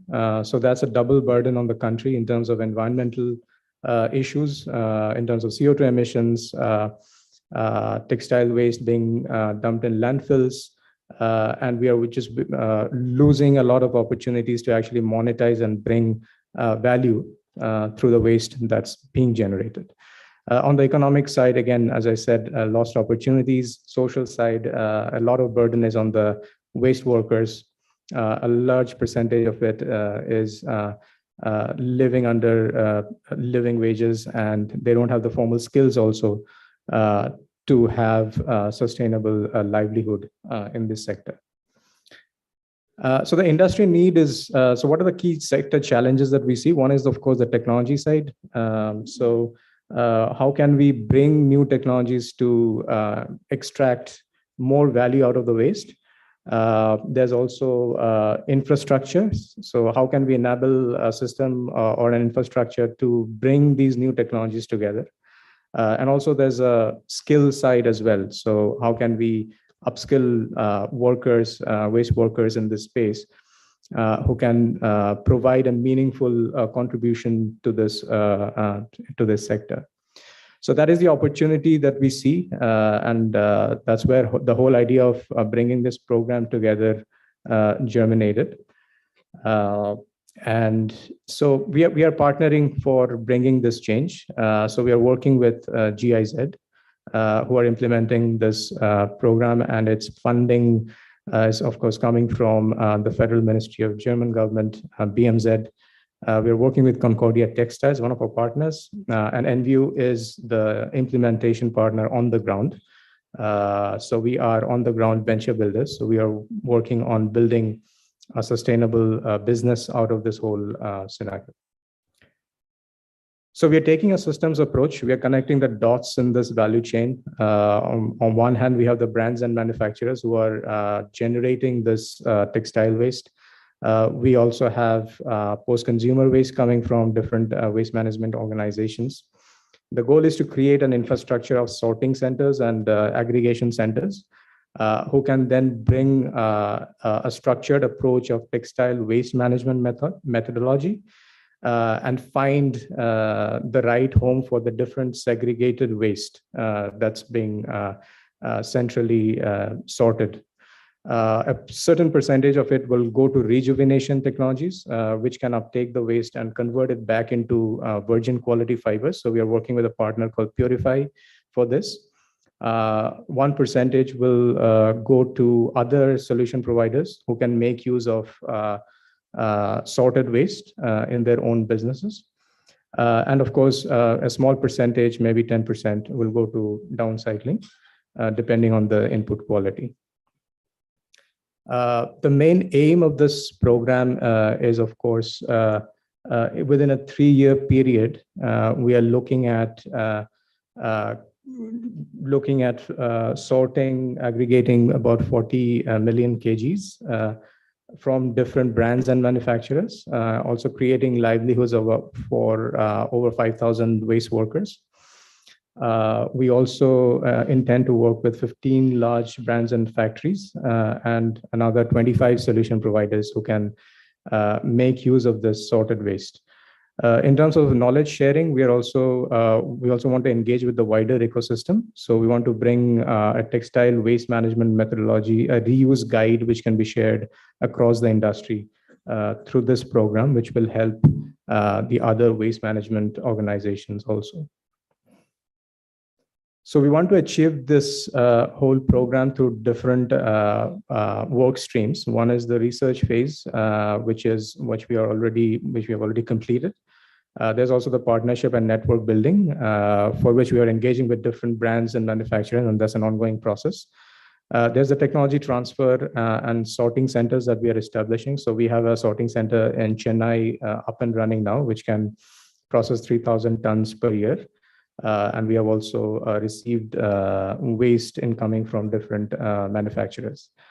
On the capacity building side, we want to build capacities at different levels, engaging with brands, factories, sorting centers, and other solution providers. Waste handlers will also be trained to collect and sort waste through this program. And as I said, knowledge sharing, we want to intend to bring out material and reuse guides, which can be a guide for the entire industry. To dive into a bit on the technology transfer, so what we are looking at is building the sorting and collection infrastructure, and also create a business case around it. So we want to commercially scale rejuvenation technologies of textile waste. So right now we are working with one partner called Purify, but we intend to work with other rejuvenation technologies also. So the central sorting centers will be a one-stop hub for different waste coming in.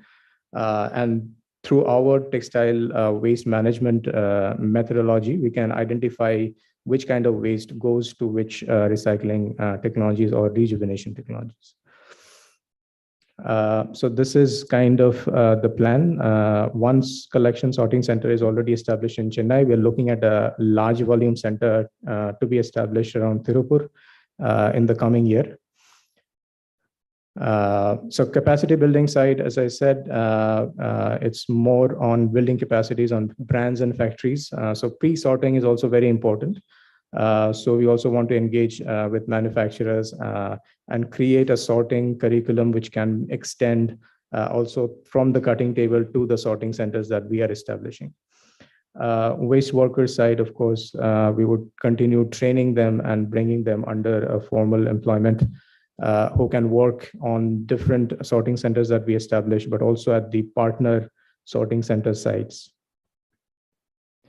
Knowledge sharing, we are creating this blueprint that we can share with the wider ecosystem. And a few of the major things that we're looking at is creating a reuse guide, which will be helpful for different waste management organizations. Creating also a textile waste methodology, which will give a lot more structure to sorting and aggregation.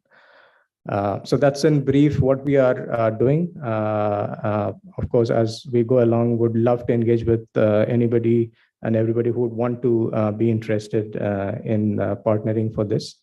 Thank you.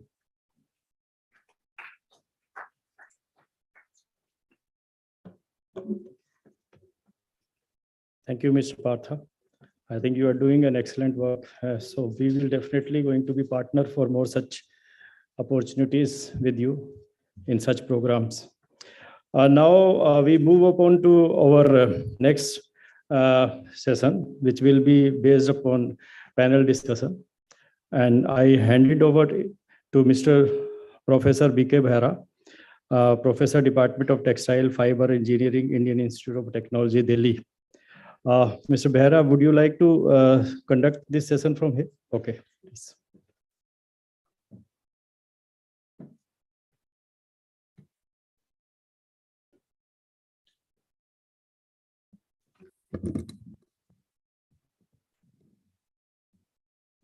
Good afternoon.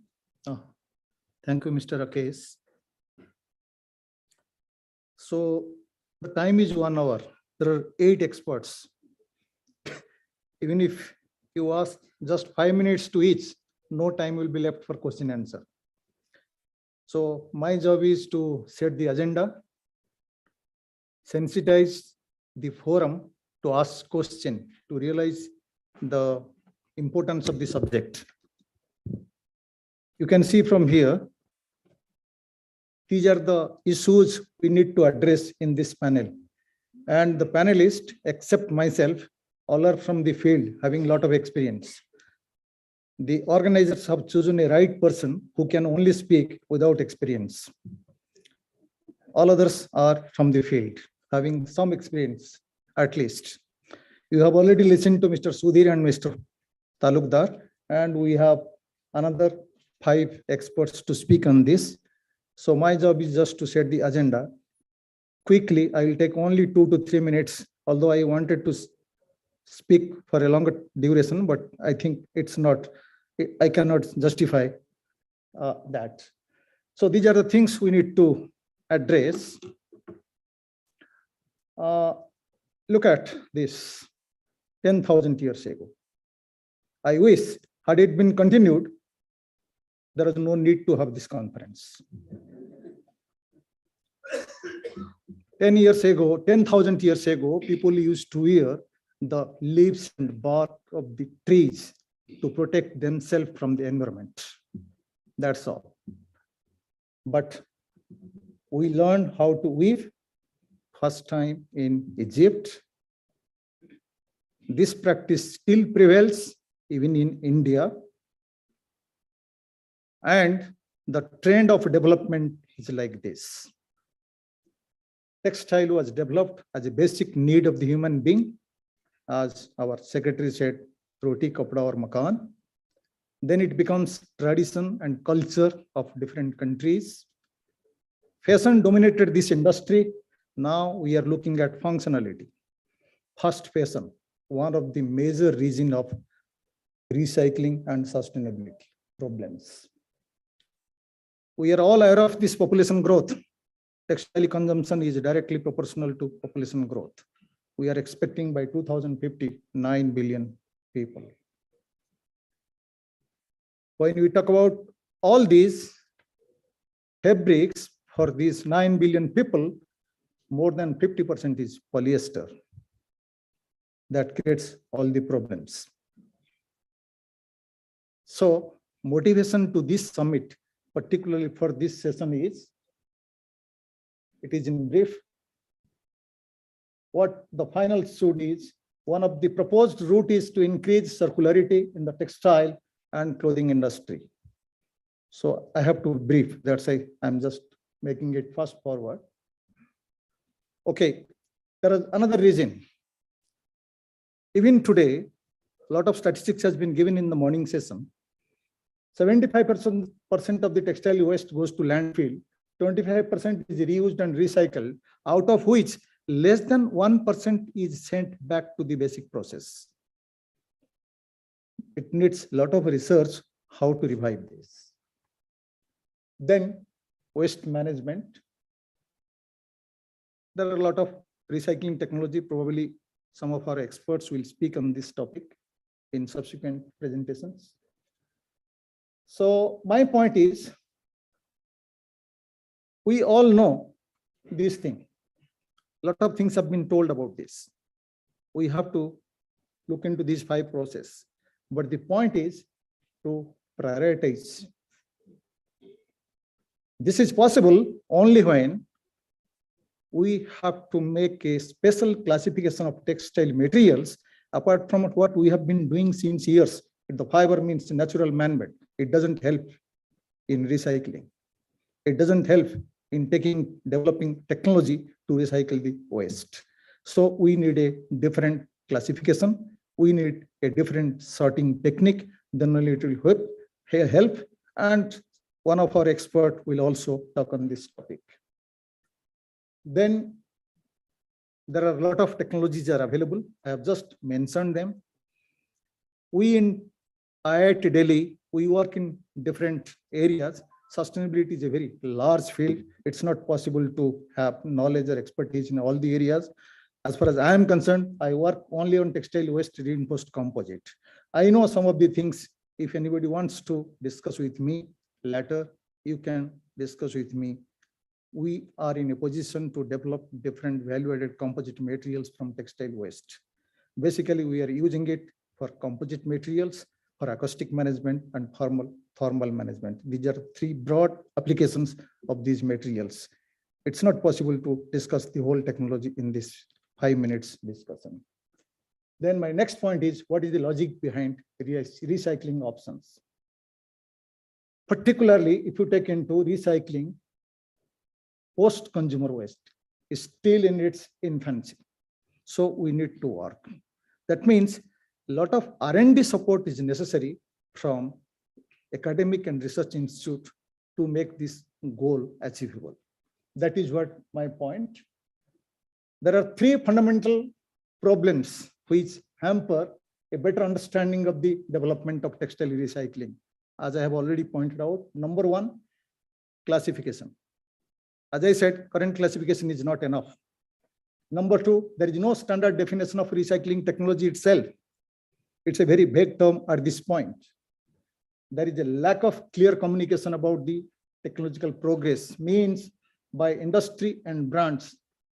And what will be real benefit out of this, that we need to understand. We need to really pass on this message to the industry so that they will come forward for this. I don't need to speak about EPR. A lot of things has been already told in the morning. EPR is one of the essential things. And few of the developed countries has already implemented it. And what we understand from the secretary, and India is also going to implement it. So my concluding remark is, there should be holistic approach involving major stakeholders, industry, government, private agencies, and consumers who must work in unity to promote dynamic circular system. Unfortunately, if I remember correctly, so far, I have attended more than 350 conferences in the last 30 years. Conclusion of every conference is this statement. We need a holistic approach. For everything you discuss in any forum, any conference, any meeting of this country, the conclusion is we need a holistic approach. Who will give this approach? Who will implement it? Who will do this? That's the main point. That we have to realize, and we'll proceed further. So here I close my talk. Now I request the experts, Mr. Parth has already told about their developments. We have some very interesting. I would like to invite Mr. B.M. Sharma from RSWM. He has some success story about sustainability policy in their organization. Mr. Sharma, can you please? Yes.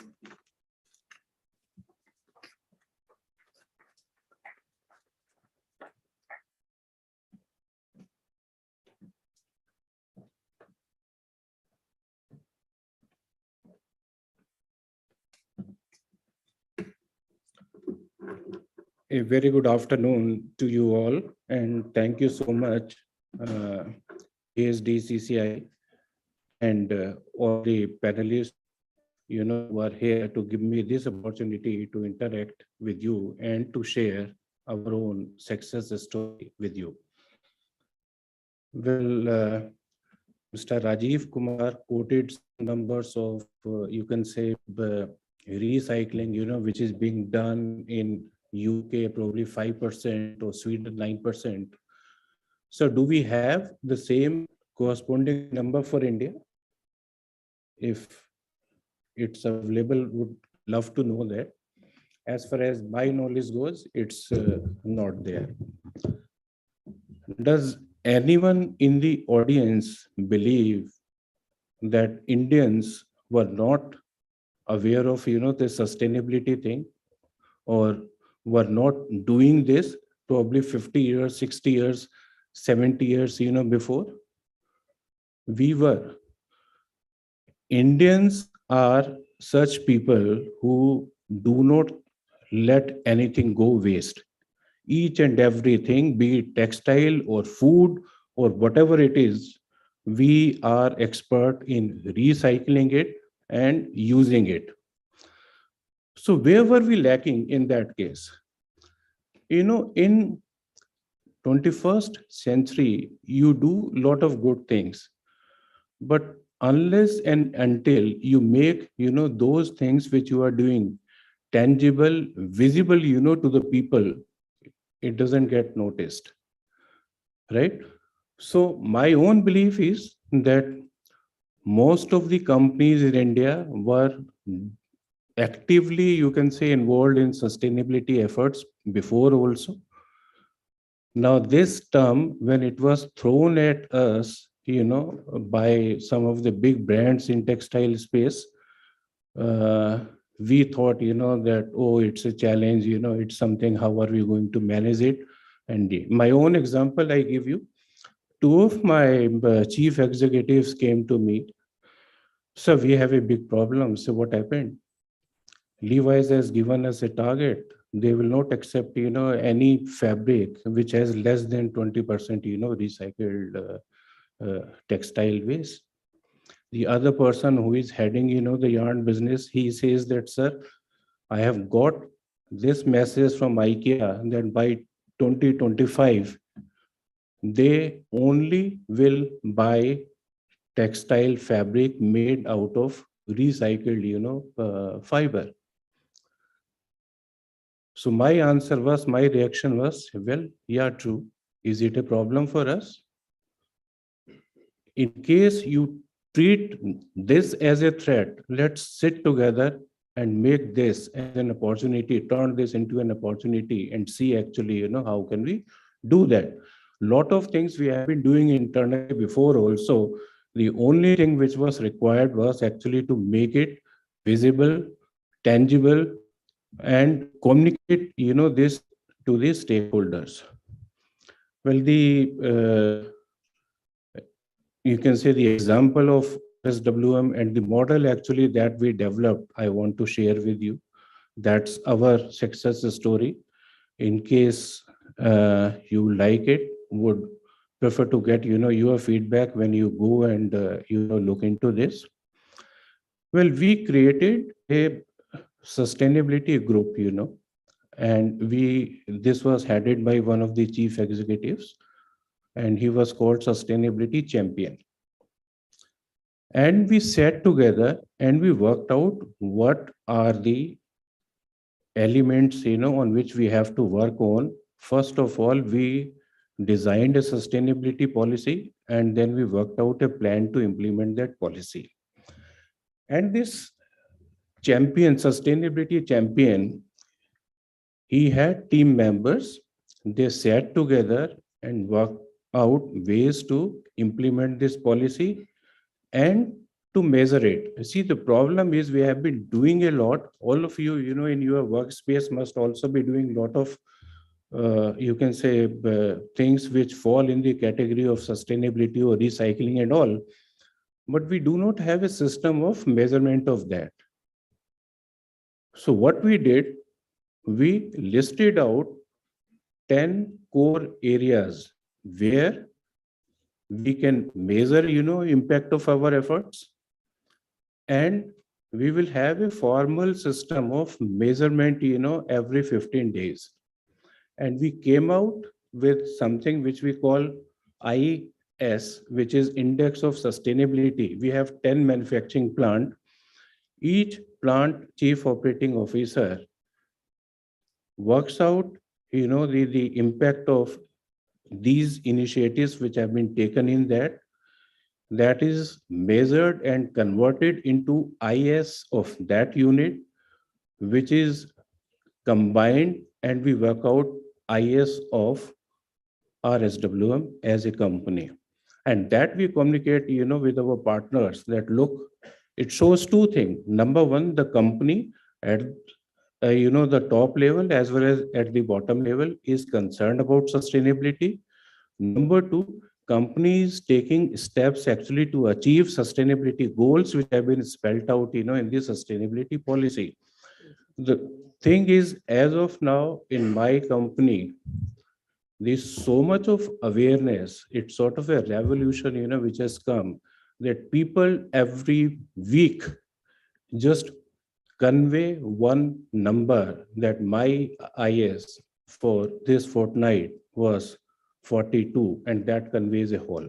And that conveys everything. And this 42, when you compare with someone who is quoting 57 or 60 and all this, is also giving encouragement to this person actually, to go and achieve a higher IS and all. That's the story. If anyone wants to know, more details, he or she, can contact me. But what I mean to say before I conclude, that I believe, that's what my belief is, each one of you in your respective, companies and workplaces must be doing a lot. The only thing is, please make it visible and communicate, to the people.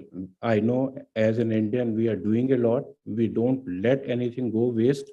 Only thing is, we need to make people aware, what we are doing and what we can do. Thank you so much.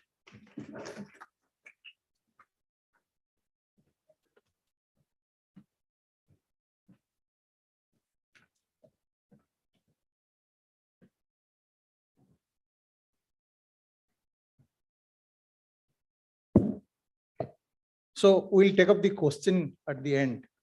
The question is, we have sort of time. We must give opportunity to other speakers to speak first. And it may be what you want to ask some questions may be answered in their presentation itself. So next, I request Mr. Amit Saha, because some of the people have, during lunchtime, I talked to some people, they want to know how polyester cotton can be separated, how synthetic can be separated from cotton. So he will clarify that particular part. Thank you, sir. I have a presentation. Can you put it up, please?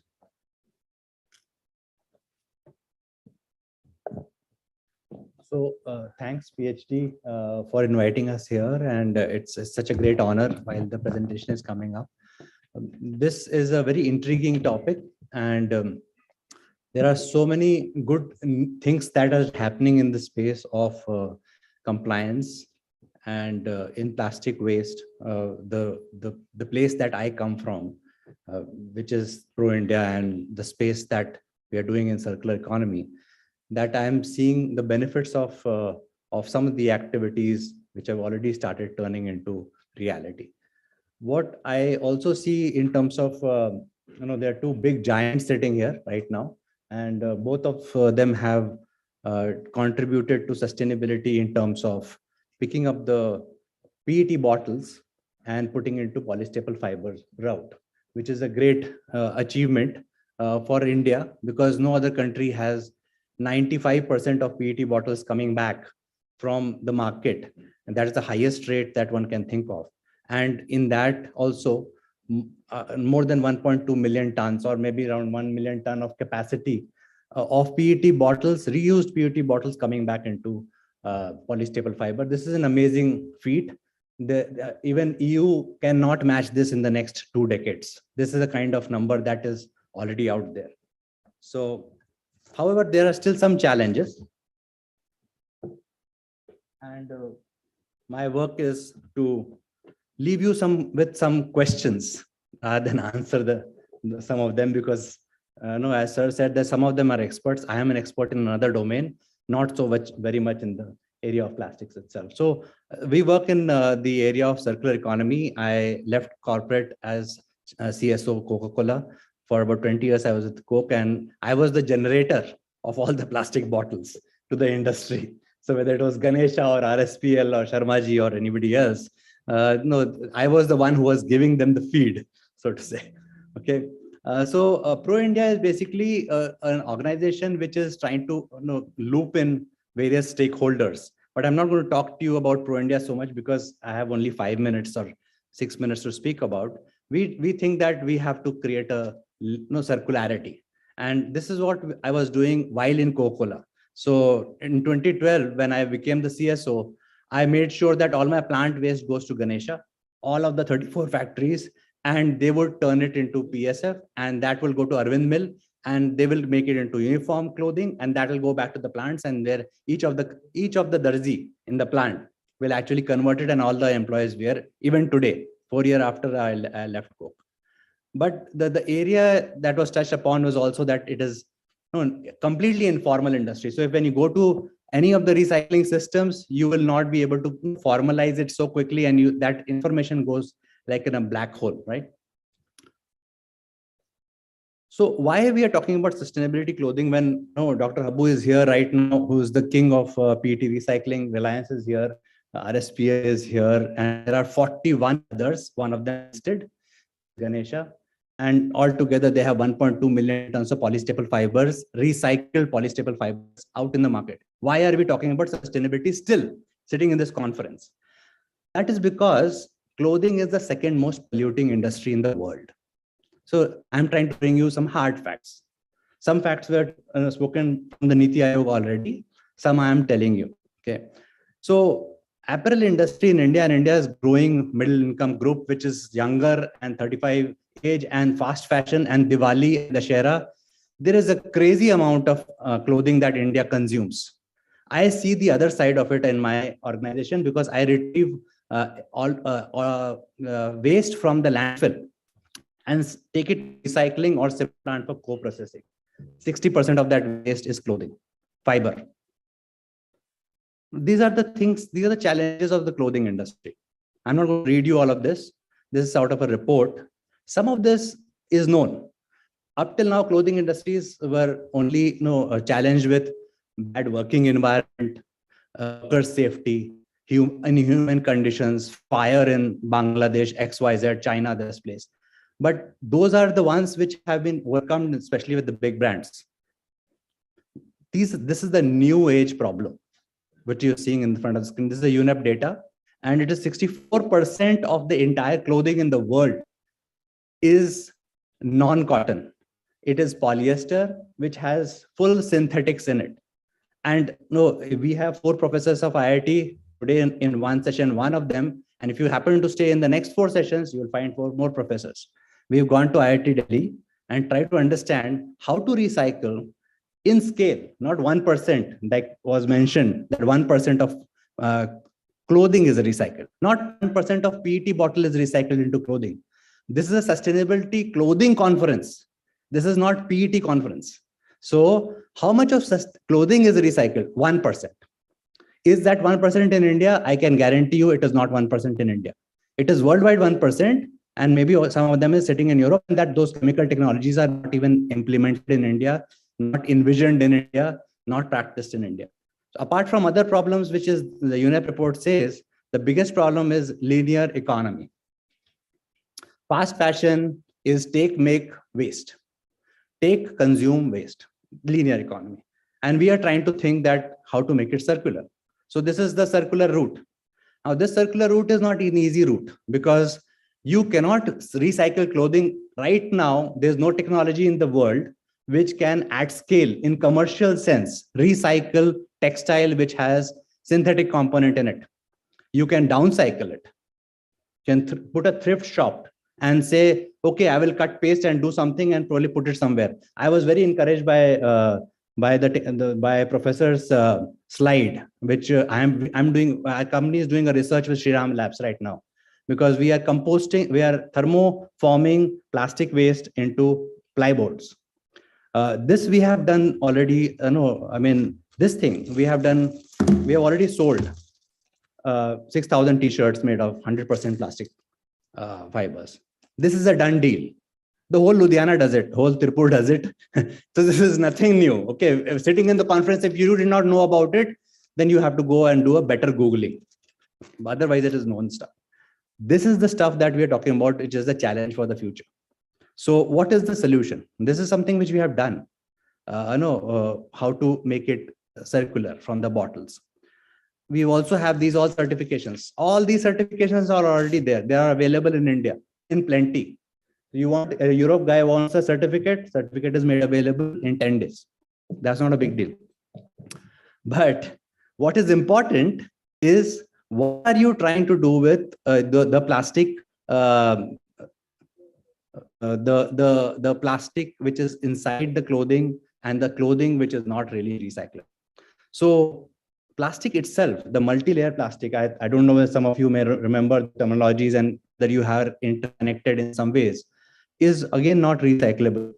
So it just goes to cement plants and it gets into incineration. The big challenge is there's no problem in incineration. It's just that you're wasting a good resource, because it's not cradle to cradle, it's cradle to grave, right? Not just that, you're making grave mistake by sending it 300 kilometers to a cement kiln, because all the cement kiln on an average distance from a city is 300 kilometers. So you're spending carbon on top of it just to incinerate the sustainable clothing, the clothing which you thought was sustainable. You have to retrieve this clothing, put it in a truck, put the transportation, put carbon behind it, and take it all that far to dump it into a cement plant. Last week I was to a cement plant, and their challenge is, oh my God, this all kind of waste is coming with full of water and cadmium and all the kind of chlorides, impossible for cement to handle. Last slide, sir.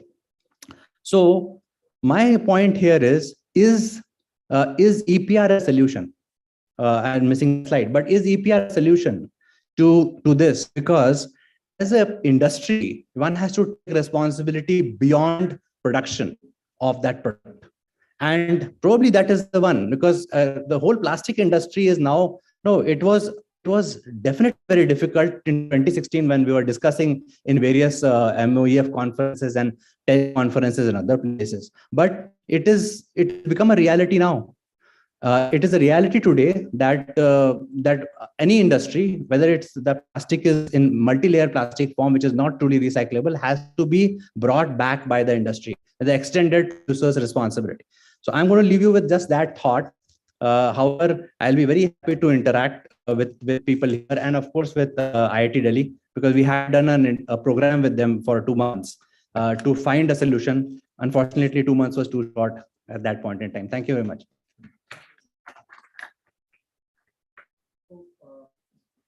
We have, only 15 minutes left, and I request all of the speakers not to exceed 4 to 5 minutes. So we have 2 speakers from Orlicon Textile India Private Limited. I request first Mr. Robert.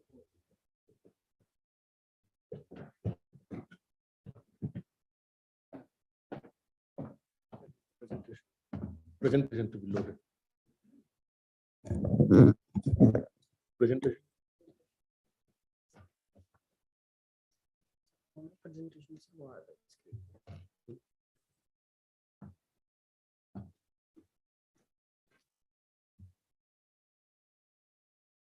Yeah.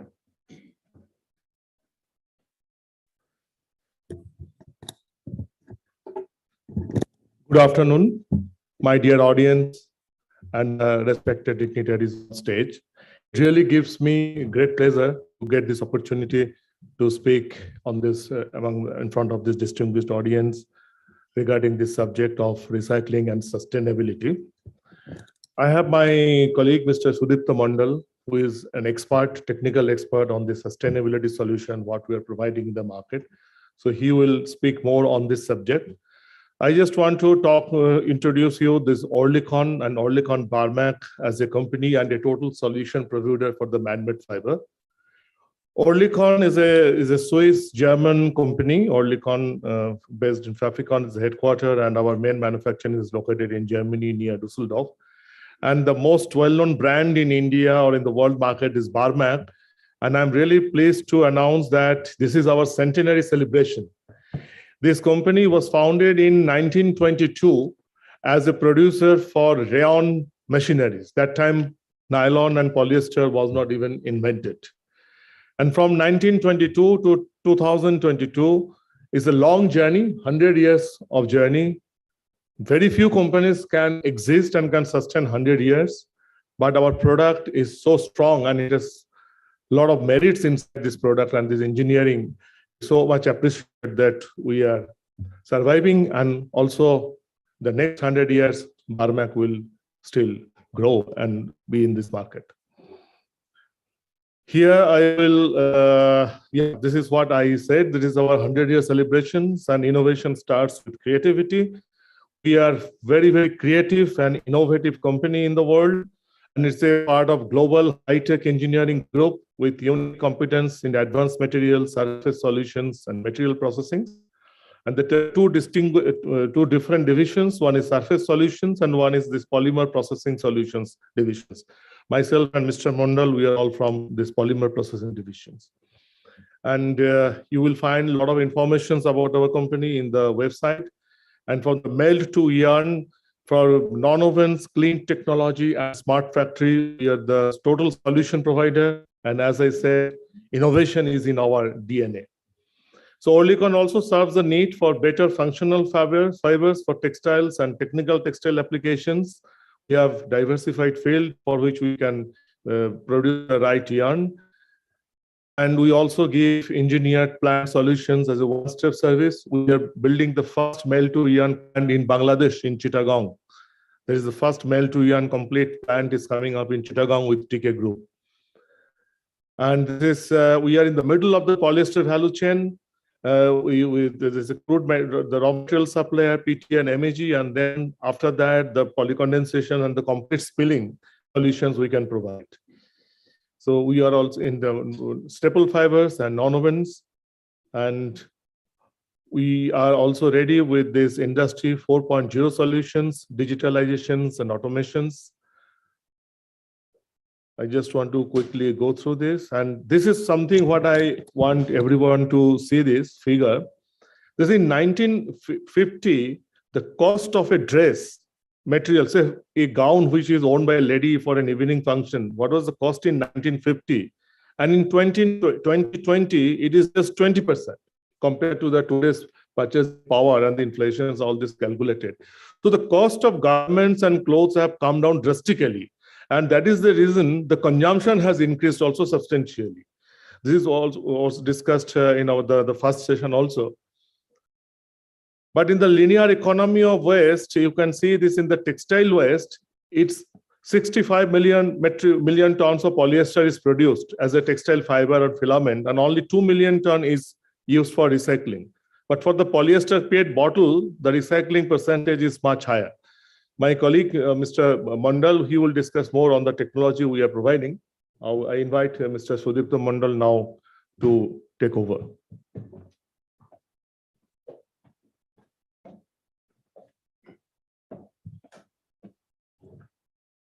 Thank you, Mr. Ghosh.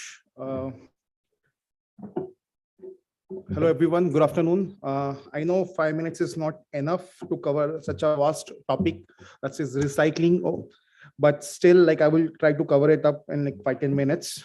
So I will give you a brief overview. I would like to first of all thanks of all PhD CCI to give us the opportunity to present over here. And like as you can see, I will just take you around like through few slides basically. But if you want to know more in details, you can always approach us. You can always contact us. Just moving on to this, as you can see, recycling potential. So we are talking about recycling. So there's a huge potential, if you can see, overall, because globally synthetic fiber has a big market chunk, big market share right now.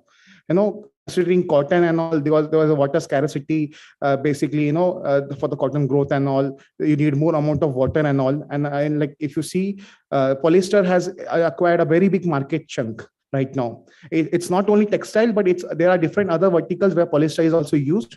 And because of that, the potential of recycling has also increased.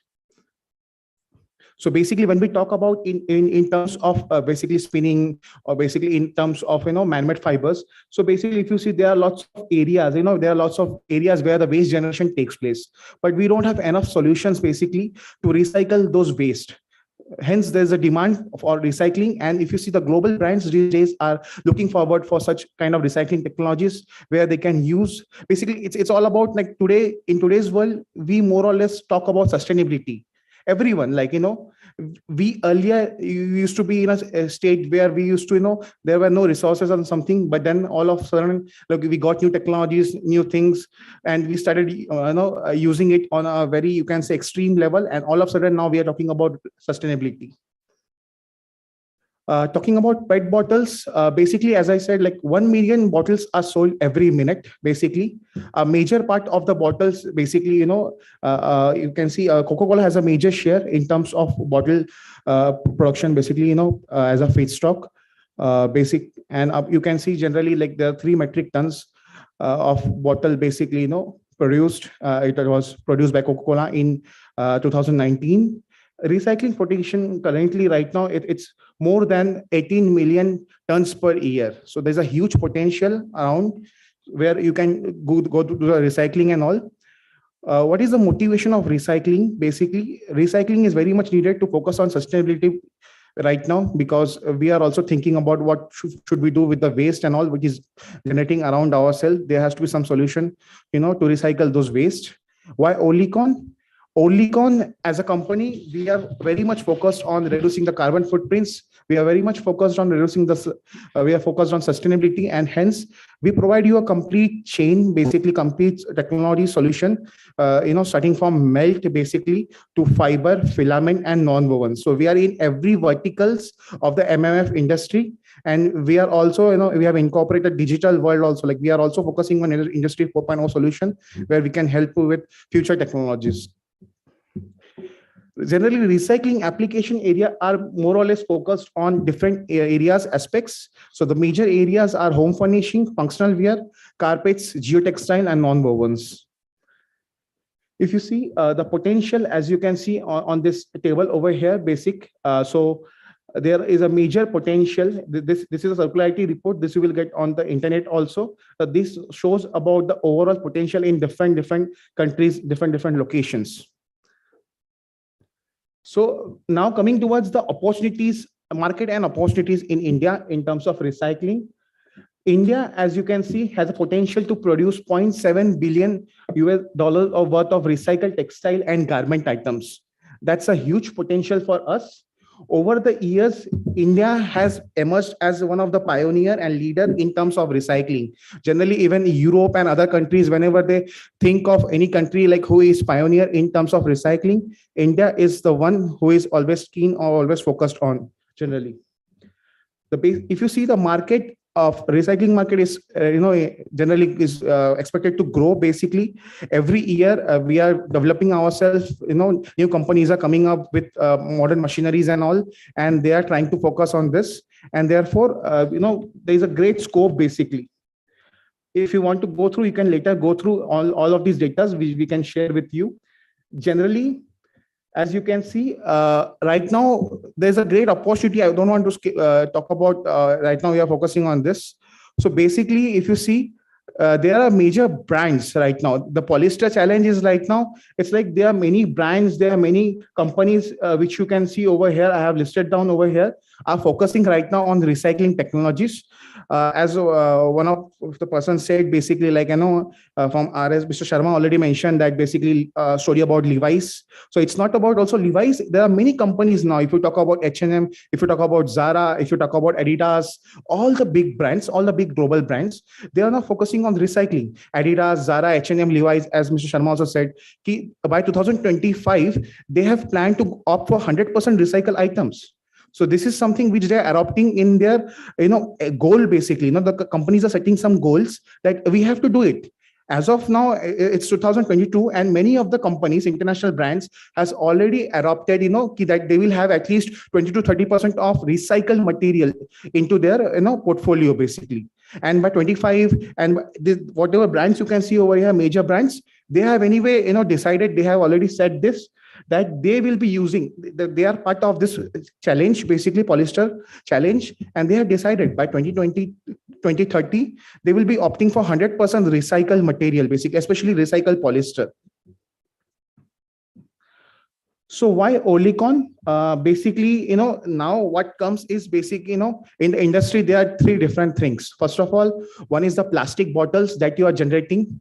Whenever like you are drinking the water over here and all, we generate a lot of PET bottles waste, basically. Apart from this industry, like this polyester or man-made fiber industry, they generate a lot of post-production waste on daily basis. Apart from that, the film industry, basically, and all, they generate a lot of waste. So we have technology and solutions where we can recycle the bottle waste, which we can recycle the film waste, we can recycle the post-production waste, and we can again convert it into granulates, or we can convert it into fibers, or we can convert it into filament yarn for reuse applications. The cycle is continuing, like it's like there is no end to the cycle, basically.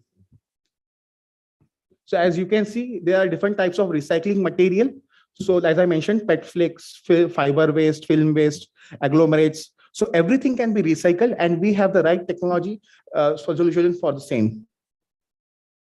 So these are our solutions which we have. Basically, homogenizer is one of the solutions where basically you can feed any kind of post-production waste, any kind of PET flakes, any kind of film waste, and you can get rPET chips out of that, recycled polyester chips, or you can get rPET melt out of that, or you can directly feed those melt on our Barmax spinning lines, and you can extrude yarn out of that. You can spin yarn out of that. Same way, basically, I don't want to go in depth for all the technologies right now, but basically, if you need more details, you want to go through the video and all, because it's a very vast topic, basically. You can always contact me. That's all from my side, actually. For any more details, you can anyway contact us. We are over here. Thank you very much. Thank you. Thank you, Mr. Sudipta. So we have only one last presentation from our side. Professor Praveer Jana from National Institute of Fashion Technology, Delhi. His presentation is a little different. So far, what we have heard, only the solutions. Now we'll ask about challenges. What are the challenges in the recycling technology and challenges to the manufacturers? Good afternoon. I think, for God's sake, being the last speaker, what I thought of saying, nobody has spoken. So that's good. Because generally that's the comment they say, when you come last, that everybody has spoken what is to be. Okay, I'm not an expert on this, so I'm just trying to find out what exactly the things are. Now, let's say, because some of the facts or some of the, let's say, statistics is told, I'm just repeating it. It says global fiber production is 110 million tons total. Out of that total, virgin polyester is 59 million tons, and virgin cotton is 26 million tons. And also it says that total global textile waste is 92 million tons. So technically, if we see that if we can actually recycle everything, we don't need to produce any virgin fiber. We need to understand that, in going ahead, if we keep on producing it, then it is not a circular. Because we are talking about circular, but if you say that if we keep on producing, that means it's not circular, obviously. If it is coming back, then you don't need to produce, first of all. And I'm happy that I think Amit has told that we are not talking about recycling of PET, we are talking about recycling of textiles. Okay, now let's say that, when we talk about recycling of PET, and we are being, feeling happy that, 95% of that PET bottles are, at India, we are doing it or whatever. But I don't think that's circular, because if you are taking bottles from the Coca-Cola industry and recycling for, making textiles, then it is not circular. So if it is a true circular, it has to be textiles to textiles. Talk about, if we say a total textile converters, and I'm just trying to find out with one of my students, just, what exactly is the fact. Globally, there are hardly 20 to 25 converters who converts textile to textile, so-called, although it says that it is a very nascent technology. And I'll just, come into that, what exactly the challenges is. And none of them actually has, only one I think has gone up to 1 lakh tons, but maximum of them production is, I think it will be less than 3,000 tons. And most probably, except one, all are single plants. That means all are proprietary technology. If you convert those, even if everybody runs at out of this 20, let's say converters, if we assume, because all the figures are not available, if you assume that they make 50,000 tons every one of them, then basically it's 1 million ton. So basically, world's capacity to, let's say, recycle textiles is only 1 million ton. Worlds I'm talking about. Okay, let's say that, out of those converters, we try to find out that, how many companies are actually holding patent for that. Now, total number of companies holding patent for textile to textile recycling, out of that, roughly half we have seen that, cotton to cotton, as well as polyester to polyester. Nylon, there is only one. It is 10 to 12 as of now. And average year of patent holding is 2011, which means that we have another 10 years till the patent will expire, which means that technology will be available for everybody to produce. So till then, is basically we are at the mercy of those people who are producing, and we have to understand that how big the challenge is, that we are all talking about, we're going to textile, we're going to recycle, but where the technology is going to come from? And even the latest patent is 2019. That means almost another 2 decades to go till that patent become, let's say, commercial for everybody. Now, let's say, when you say that what are the challenges in terms of accessibility of the technology, which is, as you see that, it is a big challenge. And I think, none of us probably heard of some names. And in the dais, we have Orlicon. They also actually hold a patent for window recycling. But that's basically, I think, paid to. I'm just trying to understand whether it is also textile to textile or not. But the companies' names are, it's like, I think there are Evernew, there are Infinite Fiber, there are Recover, there are Renewcell. All of those are right now in the business doing that. But I think we as a country, we need to understand that how we can get access to those technologies. Second, I think I'll agree with Professor Saab, and also probably Niti Aayog, if we cannot get access to this technology, we need to develop probably the technology. I think on average, what we try to find out, when they have filed patent and when they have started the research, obviously it is not 1 or 2 years job. So the first approach should be to get access to those, obviously, license, and to make, because otherwise we'll keep on, recycling PET bottles, and then we'll feel happy, but still our solid waste will go into the landfill. And the textile, because the whole purpose of doing that is not fulfilled. So one is we need some research, obviously R&D, there has to be a cell like this NTTM or whatever it is, to develop technologies on our own so that we have access to it. But obviously that is a long shot, because we cannot do that even if we start research to the probably another 7-8 years when we can actually try to commercialize. So obviously those access to those patented technology, to bring it in India, how exactly you have to do it. And at least in, I think, out of those 10, I think it is 3 or 4 where H&M has a stake. So you have to understand that how exactly the big brands are trying to take hold of those. So ultimately what is going to happen, what I see, India has to import fibers from Europe and do it here. Because if Zara says that by 2030 that I have, I will have all my products has to be from recycled fiber, he says, I'm ready to source from India, but you have to get the fiber. But I don't have fiber technology. I will get the fiber from Europe and then make it here and then sell it to Europe. Because we need to understand that, it is easy to say that I will have this, I will have that, but where it is going to come from. Now we are all talking about Ganesha, Ecosphere, whatever, but how many people, how many of us know actually these names? Very few converters in India, globally. But there are also a circle of companies who are so-called think tanks, and let's say there are different groups who are conducting seminars, webinars, awareness camps, or whatever it is. but we need to understand who are the converters, who are actually converting, and how many are those, and what is the capacity. I think that's all, because I don't have much figure beyond that. But it sounds to me a little scary.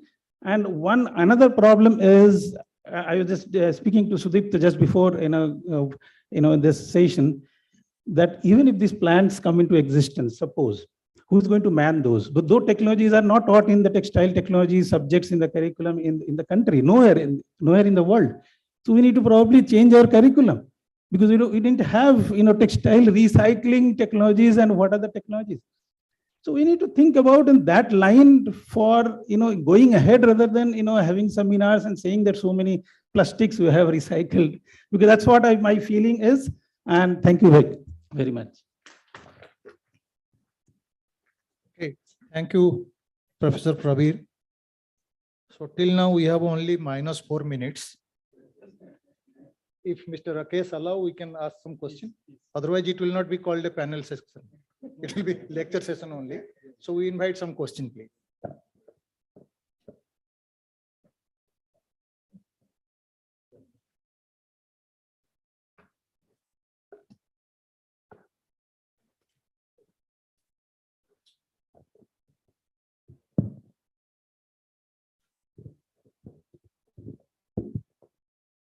Good afternoon, and thank you to all the esteemed panelists for giving such enriched knowledge. And the statistics related to the PET recycling was really very interesting, which many of us would be aware of. We take a lot of pride in saying that, yes, we are the biggest recyclers of the PET bottles across the globe. So my question here is, the major the credit of recycling goes to the waste pickers, to the rag pickers, because we have plenty of them in our country. We are, in a way, we would say that it's a blessing in disguise that we have a lot of people available to be doing this for us.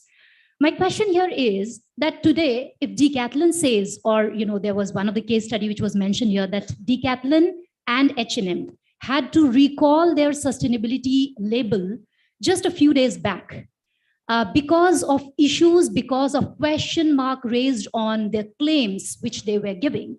So my question here is that when fast fashion brands, the biggies and the giants, they take benefit of the recycling opportunity that we have in our country to put it across that they are the biggest recycler, how much of percentage of their own profit share, is it a single digit data that they put into recycling opportunity? So what percentage of their profit margin do they really put into or invest into the recycling opportunities or facilitating it at the ground level? Thank you.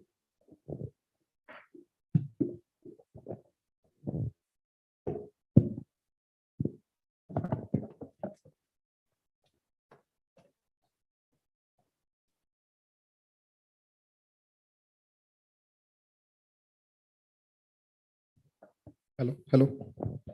See, like the question you have asked, like what percentage of profit the brands put into basically, generally it's all about like now how the brands are working over here in India. I would like to elaborate on that.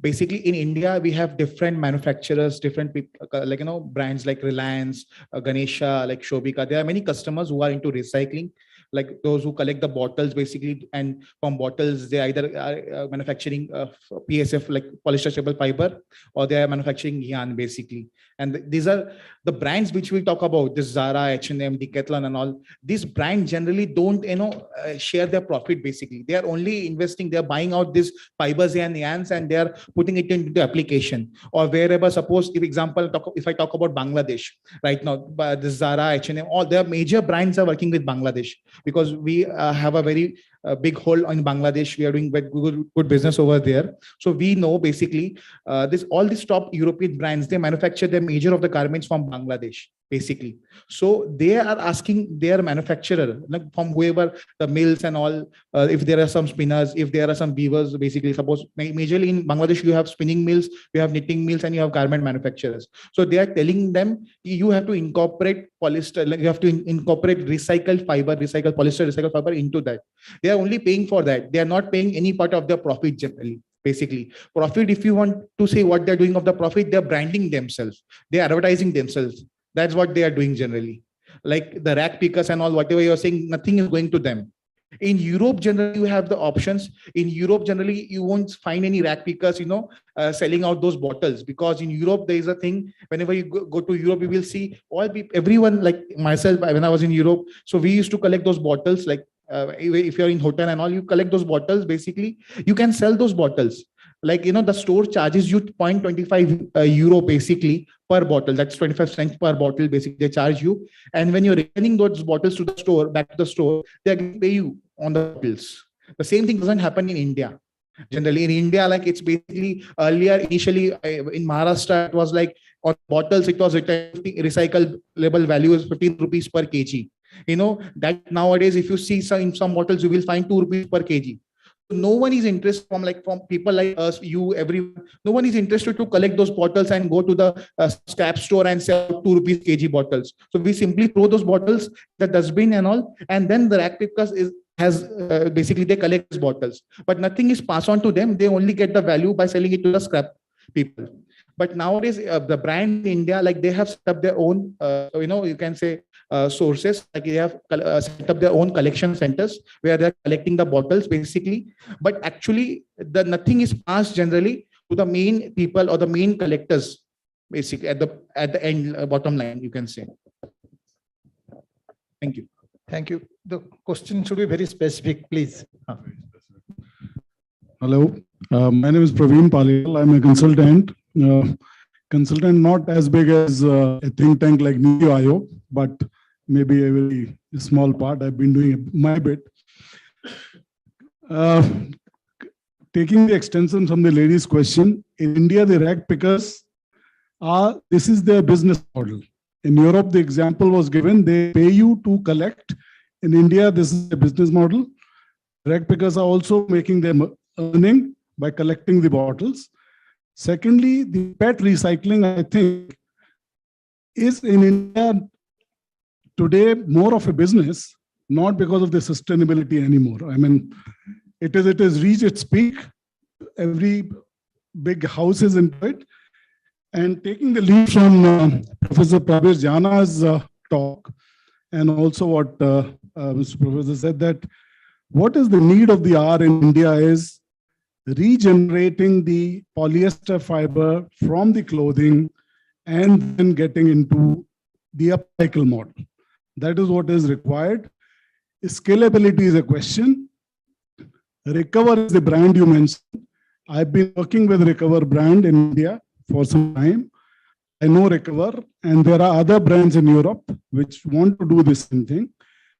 I think NBU is trying to do something in the same direction. The biggest problem in the chain is the collection of the garments and sorting it and then recycling it. So the policy makers have to think either it can be incentivized or it can be brought into a more regular format where people can see it as a business. RSWM also, I believe from my research, is doing a bit of it in its own capacity. It is, yeah. So that is it. I mean, regarding Recover or somebody, I mean, I'm not representing Recover. I came as my other interest. I've been working on this for last 3 years, and we can connect and discuss it further, but that is what I understand. Thank you. Thank you. Any more questions? Yeah, please.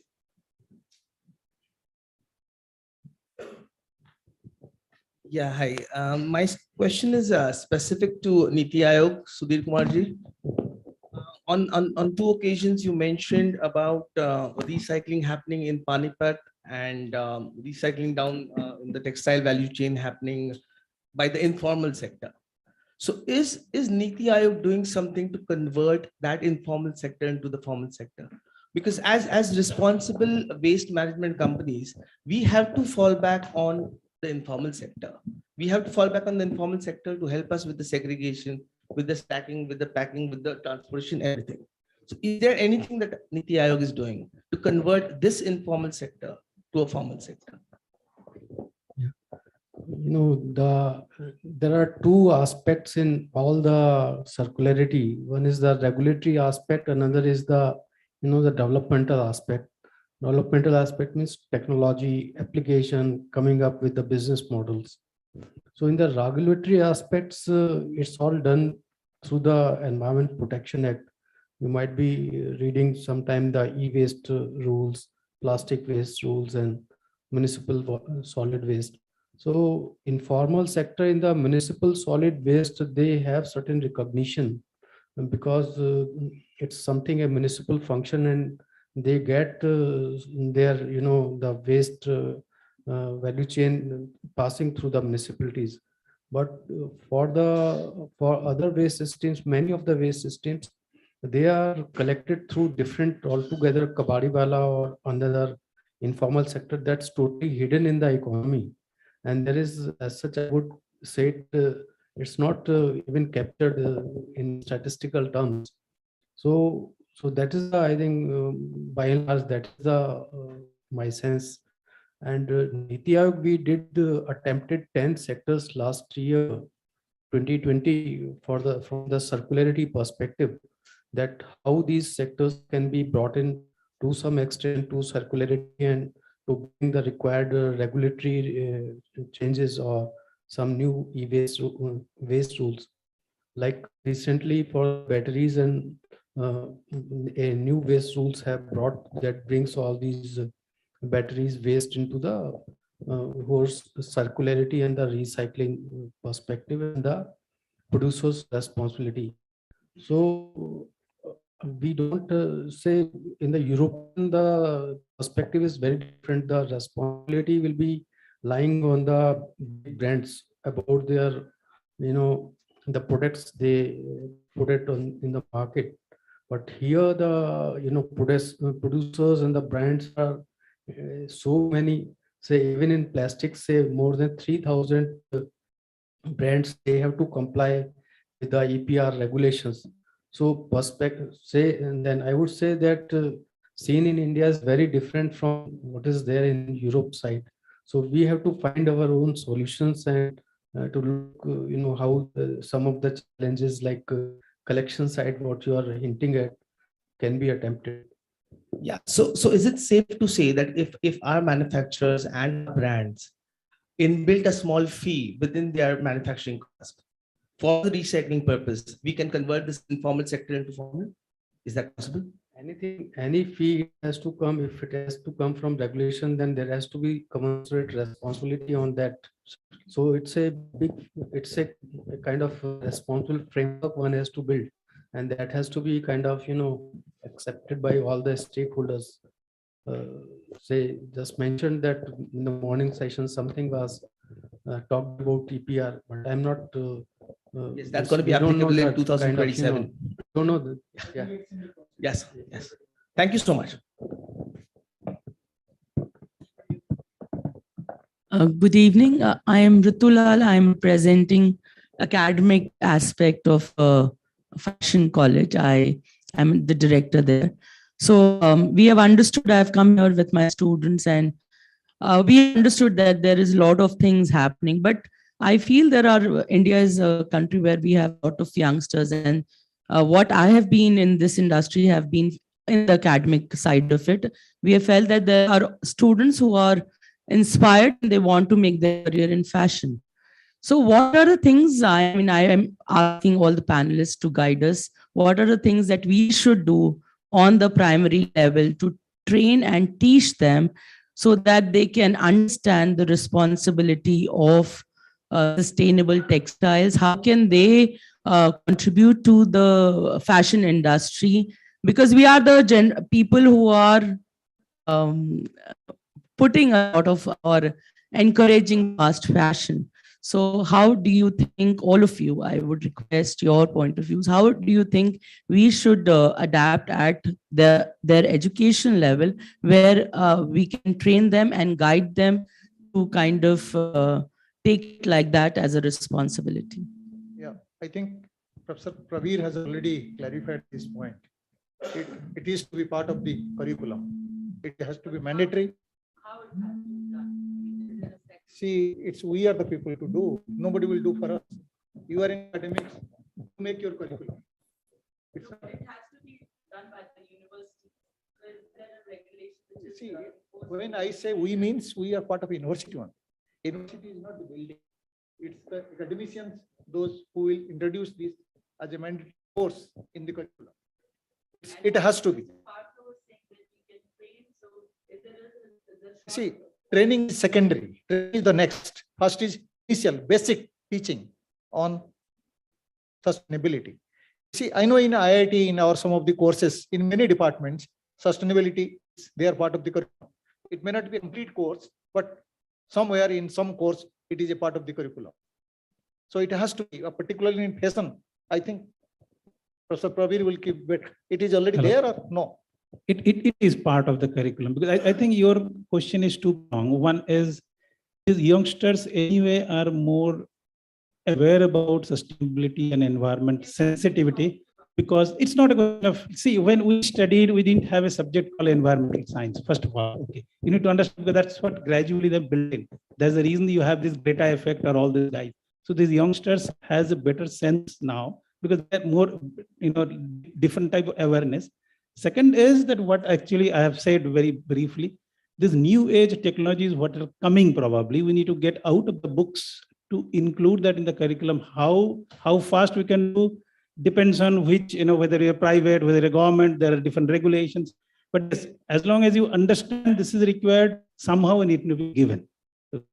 Because so that they become capable of, let's say, running the show, because otherwise problem will be, then again we need to depend on the other guys to run the show. We are producing so many textile technologists or so many. Now, if they are not capable of running the plant because that is running on a different technology, then there's no fun, because they will say they are unemployable. So there are two aspects. One is the sensitization, which already we are doing. I think we have already done that, awareness and sensitization. Now we need to understand where the lacking is and what we need to do. Okay. Yeah. So thank you very much. We are sorry, actually, the time is out. So the session is not closed. It will continue in the tea session. If you want to catch anybody out of these panelists, you can catch them. So no problem. On behalf of our panel members, I thank PhD Chamber of Commerce for giving us opportunity to interact with this learned people. And also I thank all our panelists on my behalf. And we thank Mr. Rakesh for inviting Thank us. you so much. Thank you, Professor Behra, for conducting this session. And thank you all the panelists. We have to quickly felicitate each and every panelist for being here and part of this panel discussion. We do understand that 1 hour, 15 minutes is not enough. That recycling itself needs a full day. So, but we wanted to start some discussion so that later on we can take it on a larger scale. As the sustainable is the subject, we do understand that this is the requirement of the day. Thank you so much, and we'll just cut down our break for maybe 5-10 minutes. So we'll reassemble here at 4:15. So thank you so much, and meanwhile we'll felicitate all the panelists. Thank you.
Our tea is ready outside. So may I request everyone, so please reassemble as soon as possible so that we'll start our next session on time.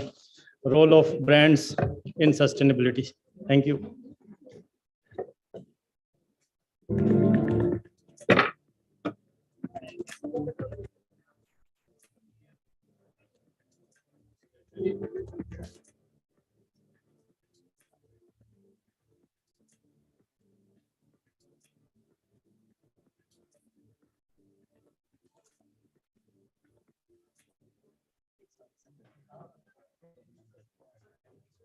Introducing Philatex India Limited.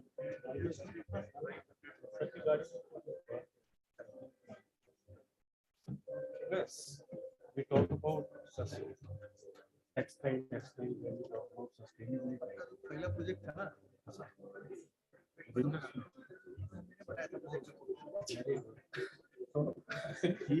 तो दूसरा हार आया 120 ton around 125 Gupta ji थे ना RN आपके बारे में सुना है उनसे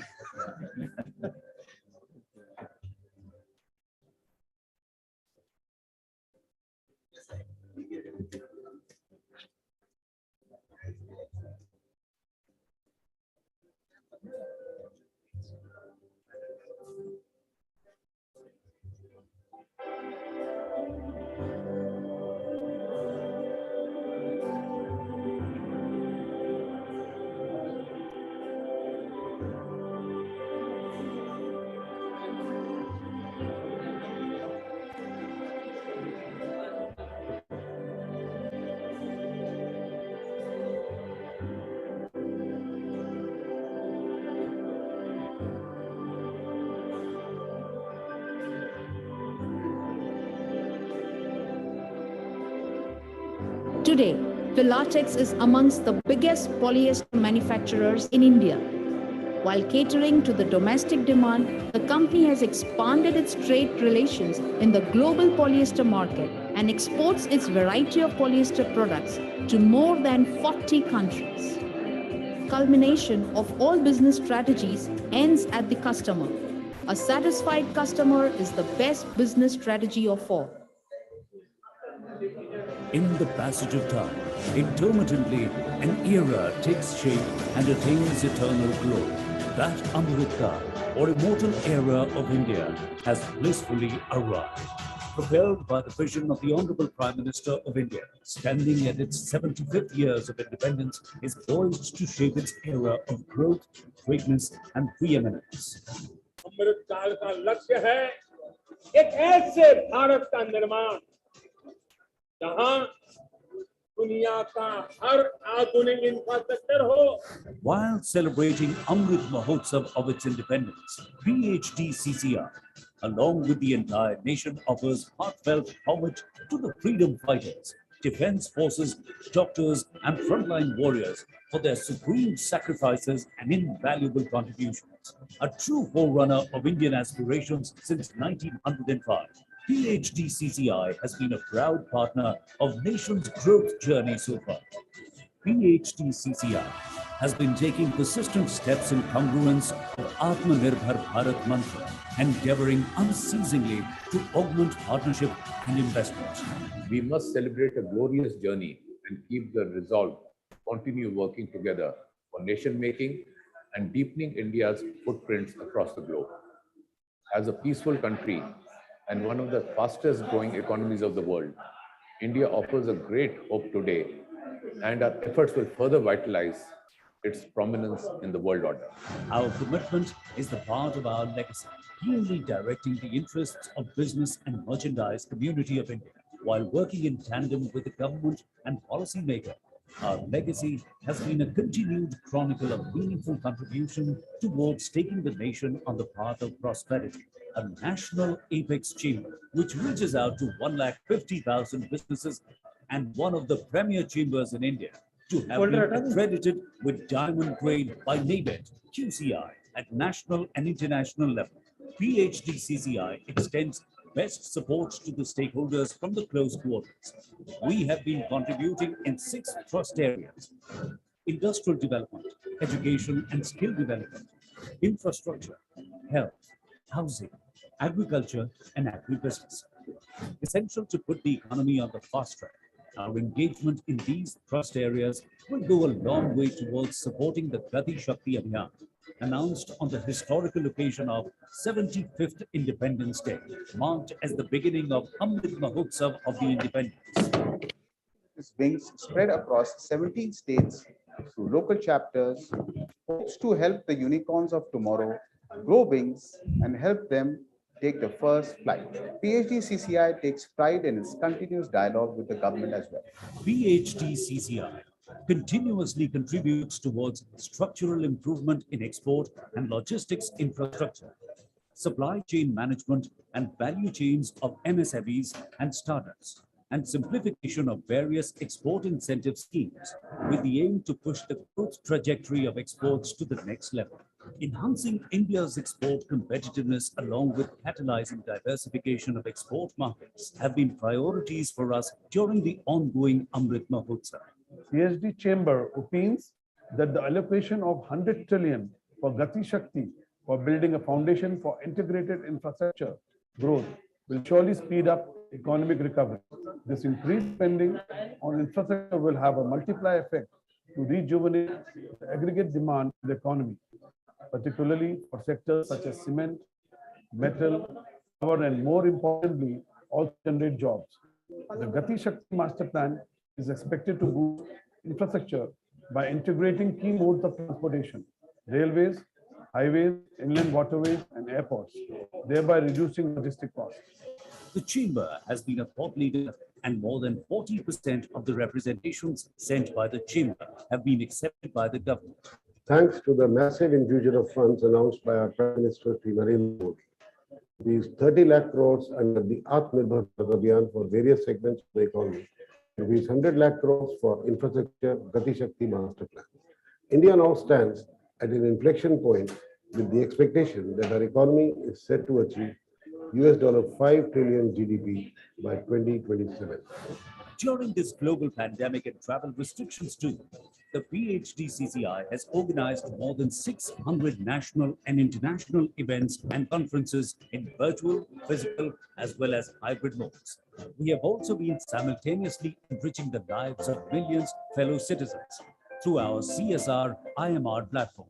The two foundations, namely FWF and RDF, represent our deep dedication through their interventions for environment protection and well-being of marginalized populations. In the past year, we put relentless efforts to alleviate the sufferings of COVID-affected population through financial contributions as well as relief works and support programs. The members of the PhD Chamber once again rose to the challenge during COVID-19 crisis by contributing over rupees 528 crores towards the PM CARES Fund. And through its Family Welfare Foundation, we are contributing 12 oxygen plants for hospitals in Delhi, Haryana, Maharashtra, Himachal Pradesh, and Rajasthan. We must appreciate that India has world's largest coverage in terms of vaccinated population, mostly based on indigenously manufactured doses. We call upon all stakeholders and citizens to defeat the menace of the ongoing pandemic by getting ourselves vaccinated and observing COVID-appropriate behavior.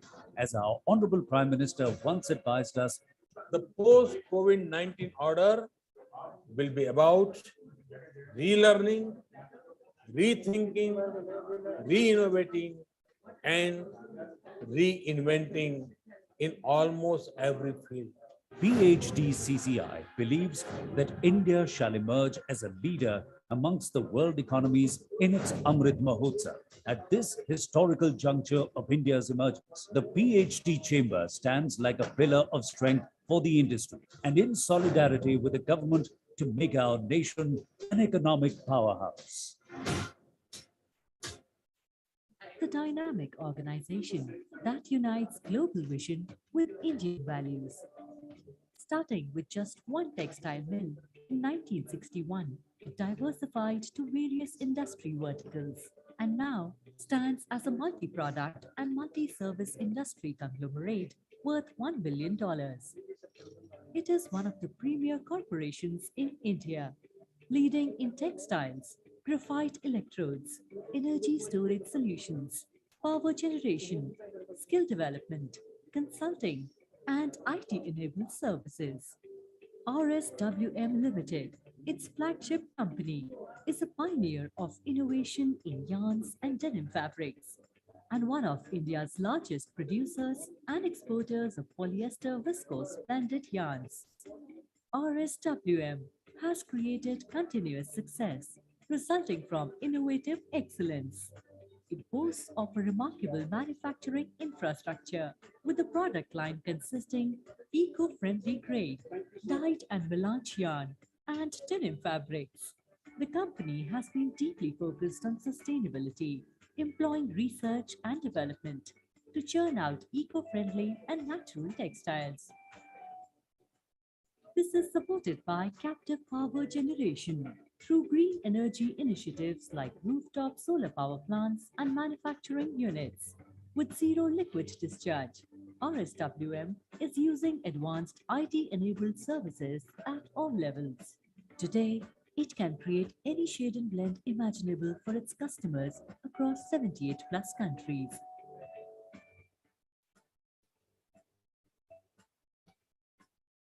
PhD Chamber of Commerce and Industry symbolizes progress, harmony, and development. For the last 116 years, PhD CCI has been serving the nation. PhD CCI reaches out to 150,000 companies with focus on the development of large, medium, and small businesses. PhD CCI has co-opted national and international industry associations and organizations through over 151 global MOUs and more than 60 domestic MOUs. With access to governments and international forums, PhD CCI ensures that the voice of our members is heard by those who make decisions that ultimately affect their bottom line. The mission of the PhD CCI is to provide a proactive leadership role by providing quality services, to act as a catalyst for rapid economic development and prosperity through promotion of trade, industry, and services, to strengthen technological advancement through effective industry-government research partnership, to emphasize productivity, improve work ethos, and encourage business ethics, to effectively project credibility and commitment of business to the society at large.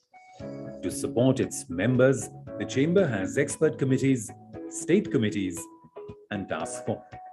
PhD CCI brings together intense research, ideation, and advocacy to support businesses. They support the members proactively through intense research and advocacies. Not only members, they also support the government in formulating prominent policies that support economic growth. With this, the Chamber brings out a unique opportunity to network nationally and internationally. PhD at its headquarters in Delhi and its regional offices at Chandigarh, Jaipur, and Lucknow provides unique facilities for conferences and business networking events to its members.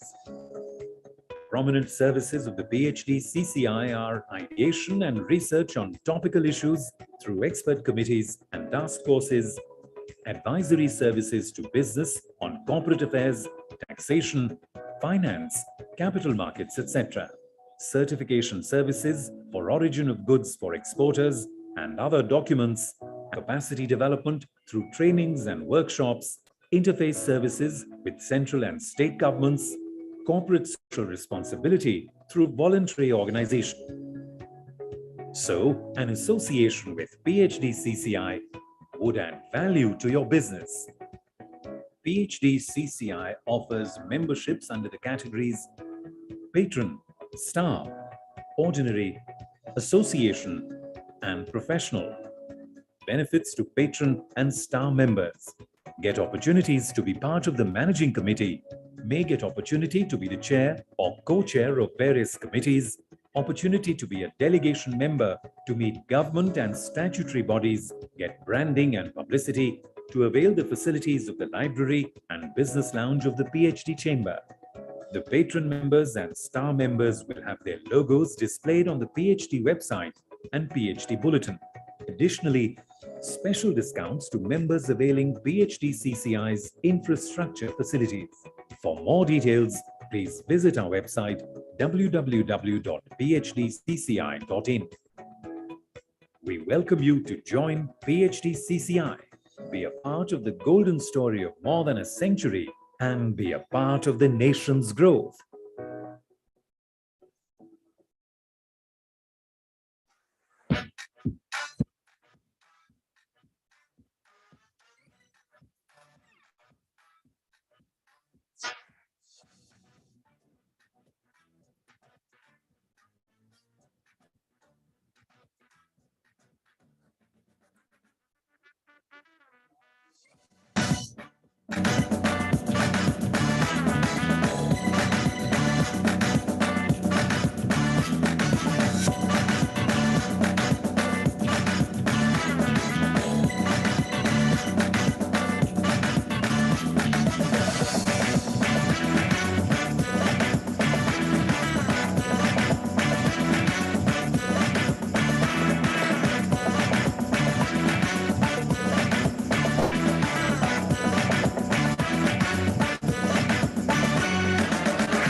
Erlikon Barmak, the many changes over the last 100 years, we have always seen them as an opportunity because we have lived innovation right from the start. In the golden years of recovery, early on, we identify the opportunities of a still young, ambitious industry. We become pioneers and combine our activities with foresight and a sense of purpose. Plenty of hard work and application quickly drive growth and create a solid foundation for us to build on. But even strong foundations begin to shake, especially when production changes are dictated and when nations go to war. A forced interlude, destruction. Reconstruction now rests on very few shoulders. While Germany's economy is being cranked up again, synthetic fibers have long since reached the masses. And also, we have channeled all our strength into achieving a strong new beginning. We combine our high manufacturing standards with innovative technical developments and groundbreaking products. Courageously advancing into ever new fields strengthens us for our first steps on the stage of the world markets. We change and are now more than just a producer of machines, but also a creator of ideas and an innovative developer. Barriers fall in the mind and also in the world economy. As so often, we push on ahead, creating global connections to the most important markets. From now on, Made in Remscheid is for the whole world. It is now fair to say that our business runs and runs and runs, and suddenly comes to a standstill. Resources are scarce and the rules change. From one day to the next, our core business finds itself in the center of a cold economic storm. But once again, an intelligent glance to the left and right helps us out. We shift our operations to where new opportunities open up and manage not only to survive, but to thrive with renewed confidence. Meanwhile, as the world seems to be dividing into systems, we are among the first to forge intelligent technology partnerships on equal terms. With strategic planning, perseverance, and perhaps a stroke of luck, we take the lead and allow shares in our success. Step by step, we extend our range and we grow. But growing becomes a challenge when the market no longer plays along. Suddenly, the fall. Survival now depends on reinventing ourselves completely. A decisive cut that hurts but helps. As the millennium turns, so do we, and change ownership. We integrate, bringing a product and service range designed to serve customers more comprehensively than ever before. Digitalization is on the horizon. We recognize the coming opportunities and challenges early on and use them in intelligent new developments. Clearly, it is precisely this focus on high tech that leads us to attract the attention of one of the big players in the technology sector. More than ever, our aspiration now, revolutionary products to bring us forward. And we deliver innovations, records, the unprecedented. We make our solutions even more modular and strengthen us with new alliances. With each new development, we gear ourselves towards an industry that is changing massively. And at its heart, we will never place technologies, but always people. And today, we take the challenges we face and use them as the incentive for creating more innovation. Because for us, each innovation is the start of something new.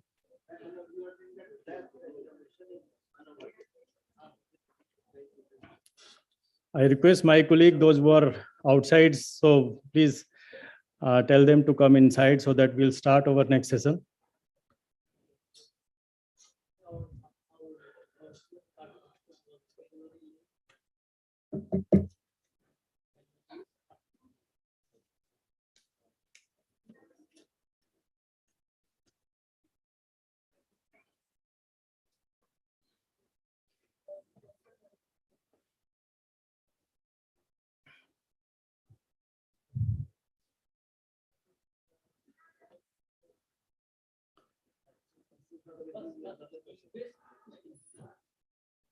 Good afternoon. Now we start with our next session.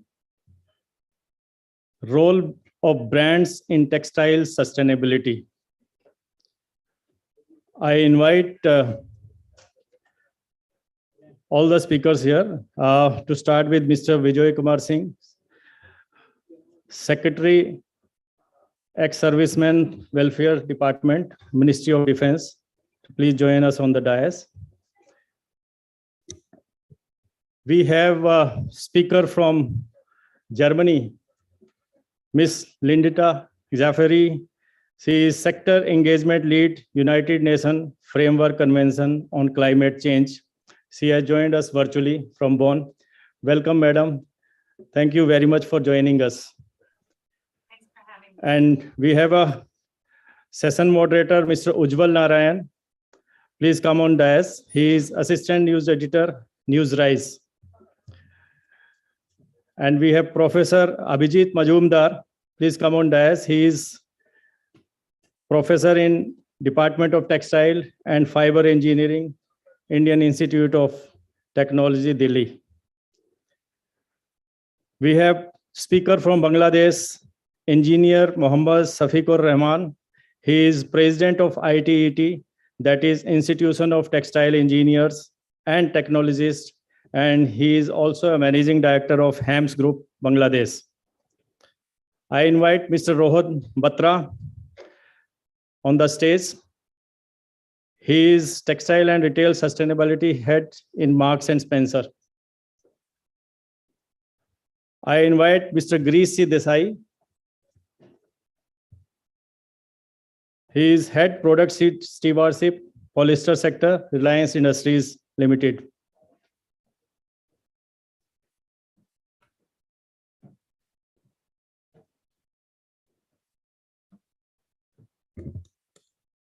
To start with, I request Special Secretary. He was formerly in the Ministry of Textile as a Special Secretary. Recently, in the last week, he is promoted as a Secretary, Ex-Serviceman Department in Ministry of Defense. but he kept his promise. He make it a point that he agreed to our program. So even though he is relinquished his duty in the Ministry of Textile, but he came here. Sir, thank you so much. I request you to please deliver your special address, please. Yes, sir. Come here. Yes, sir.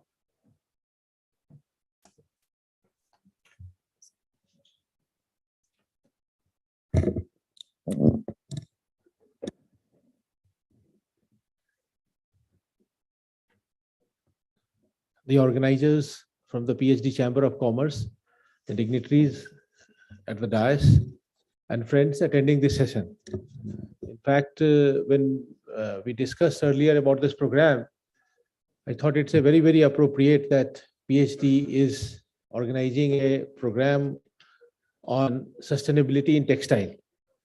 Because earlier, once one was not involved in the textile affairs, I was not aware that how polluting the textile industry is.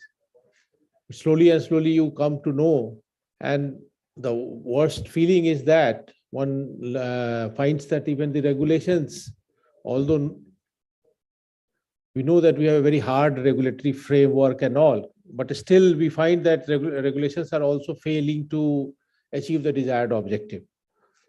Because the sustainability at some cost, and the whole business space is so competitive that many manufacturers at times end up acting unethical.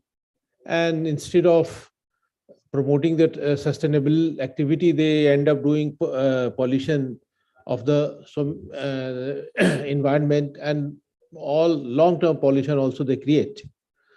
So in this situation, when the because every unit, every business cannot be policed by regulation, it's not possible. There has to be some sense of their own motivation, own incentive to do such activity. So for that, the buyers, which are basically brands, they have also some social obligation. They should also do, so when they buy, at least they go and check the quality of the produce. They check so many other things. So it's their duty also to promote quality and sustainability also. So I just thought that let me see that what the brands also have to say, because this is a very, very, the whole movement towards sustainability in our country, particularly in the textile field, is very, very new. Instead of, we usually used to discuss how to make it more competitive, how to make the processes, the industry more viable. But now this is another parameter which has come into discourse, and it's a very good thing, because we cannot take away the future of the young people and all. We have to basically manage the resources in such a manner that we are not able to destroy or diminish the future environmental situation. So that's so if the regulation has also the obligation to improve, to basically incentivize, motivate, and if something is not working on those lines, then take some action also, punitive action also. But if a buying company, they visit the unit and they are able to find out that there are practices which are not sustainable, people are not handling and processing their effluents as prescribed, those should also be disincentive. So that has been my personal incentive to come here, has been that let me see that what the brands are doing or what they are inclined to do, or what more can be done. Because there is just so much to be done that whatever little bit anybody can contribute, that will be a good thing.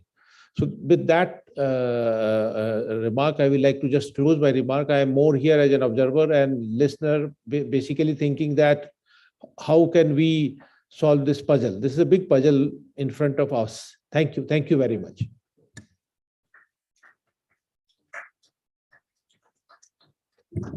Thank you so much, sir. Thank you so much. And we'll definitely invite you to our other programs related to Ministry of Defense, since you have assumed the new charge. Thank you so much, because we have a Ministry of Defense, Defense Committee as well. So that also we do a lot of programs. Recently we did with the Navy. So thank you so much. And now I invite for special address on international perspective for policy and sustainability in textile value chain, we have Ms. Lindita Xaferi Salihu from Bonn. She is with United Nations Framework Convention on Climate Change. Over to you, Ms. Lindita. Thank you very much. Hello, everyone, and thank you so much for having me today. I have a few slides which I would like to share just so that I can give you a bit of a visual representation of what I will be talking to you about today. So, as was mentioned, I work in the UN Climate Change Secretariat, or as it's widely known, UNFCCC. It's got the mission to work around preventing the dangerous anthropogenic interference with the climate system. As you probably know, the UNFCCC is also the Secretariat, is also the guardian of the Paris Agreement.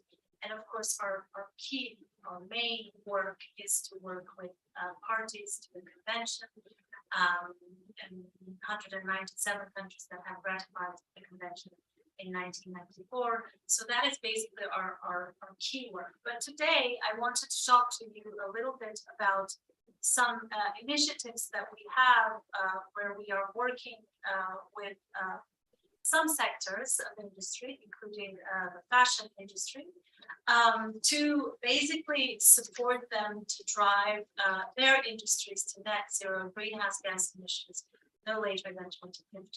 As you know, the scientific goals are clear. We have to halve emissions by 2030. So we have 8 years to go, and we have to achieve net zero no later than 2050 in order to keep the planet safe. It's great to see that these conversations are happening overall in terms of how do we do this in the context of sustainable development goals. This is definitely not an easy thing to do, but it is something that we must do. And as the Secretary mentioned, of course, there will be some costs associated to the actions, because at the same time we are talking about shifting business models, about embedding environmental considerations in things that we do as businesses, but also as individuals, and certainly as policymakers as well. So in 2018, we have convened a number of international brands, suppliers, and a few industry associations to talk about what would be some of the opportunities for the fashion or textile and apparel industry to walk the talk on climate, to start thinking about the interventions that they will have to make across the supply chain to reduce greenhouse gas emissions, as stipulated by science. What we did is we have worked with them to come up with some sort of a roadmap in terms of what needs to happen and when.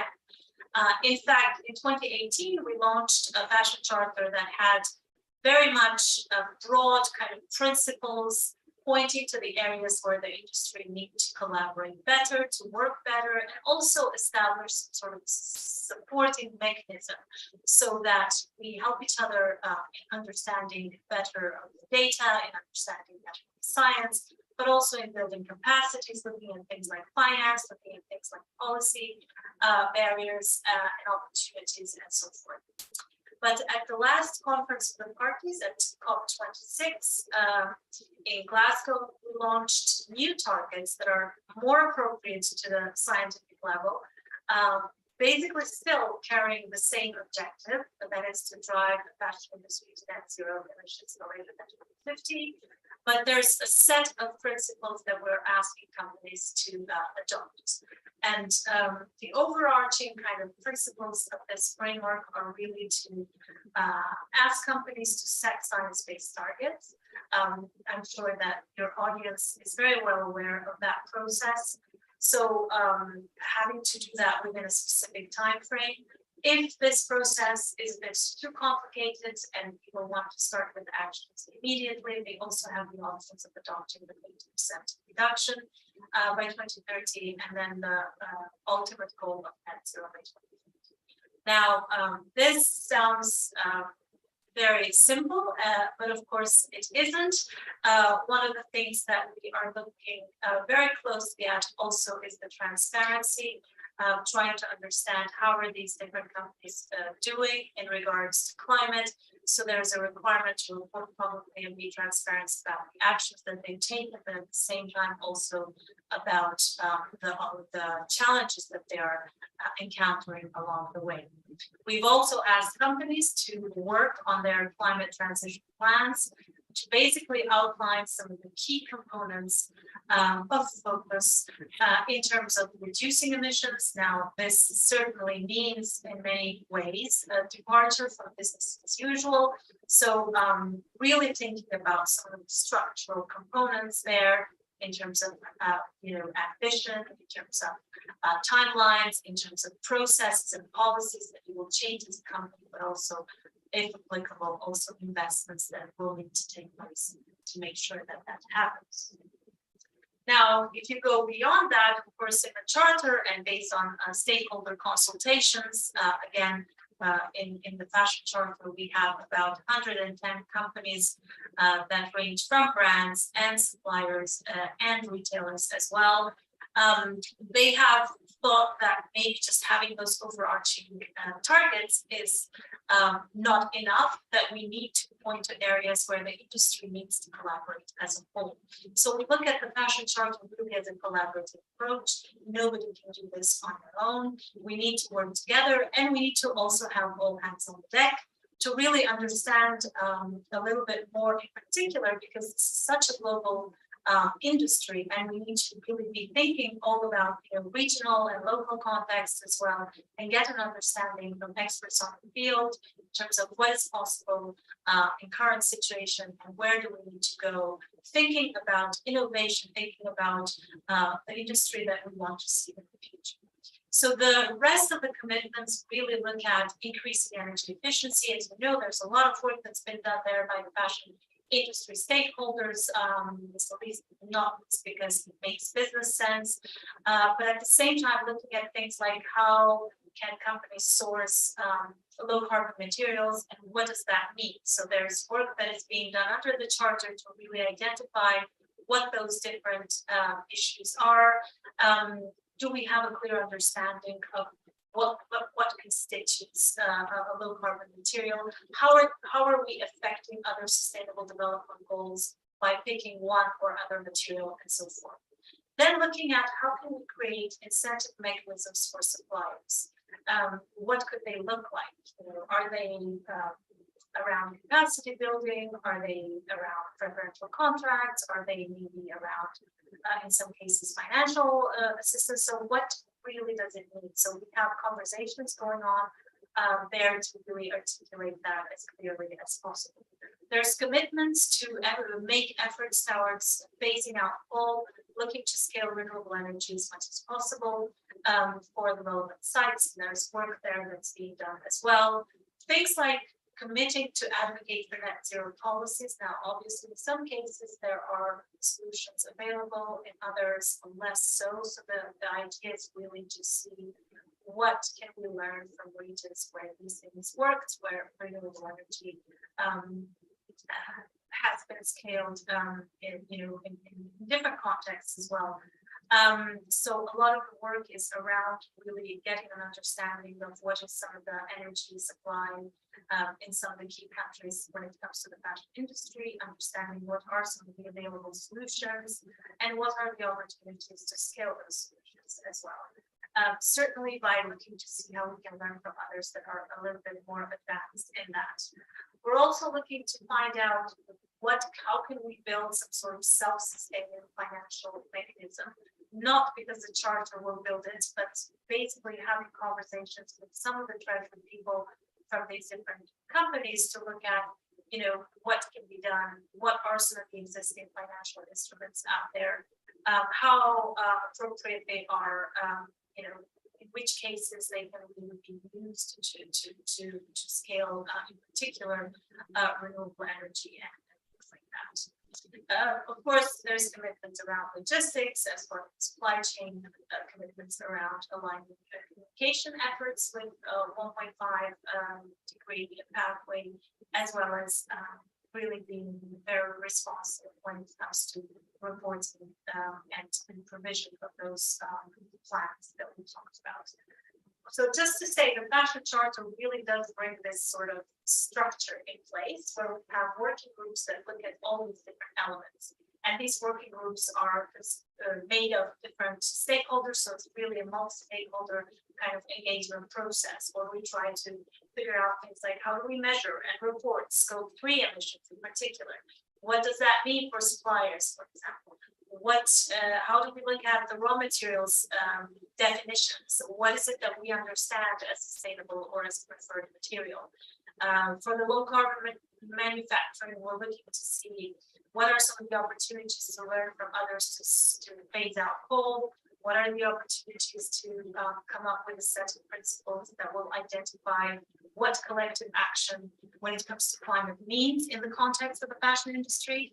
Things like supplier incentives as well. We're looking to build capacity by bringing in experts to do webinars and workshops around different things, looking at what are some of the opportunities to, again, scale renewable energy in different countries. In particular, again, we are talking here in the context of fashion and supply chains. And also things like how do you deal with scope 1 and 2 emissions, and thinking at wider, kind of promoting wider the climate action. The charter is open to everyone who wants to be part of it if they're professionally engaged in the fashion industry. So notably, brands, suppliers, and retailers are welcome to come up and sign on to the commitments. And of course, what is very important for us as well is to have that kind of action or proceed with action as quickly as possible, in particular around the key wins and quick wins that can be made. So as I mentioned, in these different working groups, there's a lot of opportunity for you to be engaged with your peers, to learn from them, to shape the model or the work that we are undertaking under these different working groups by bringing your expertise and bringing your knowledge from the ground as well. Of course, there's also opportunities to be visible as part of the solution.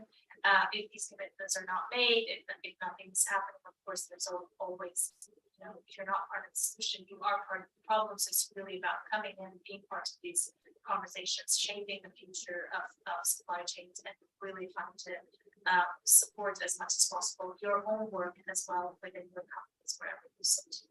We have about 110 companies in the Fashion Charter. They range from either big brands to even smaller SMBs.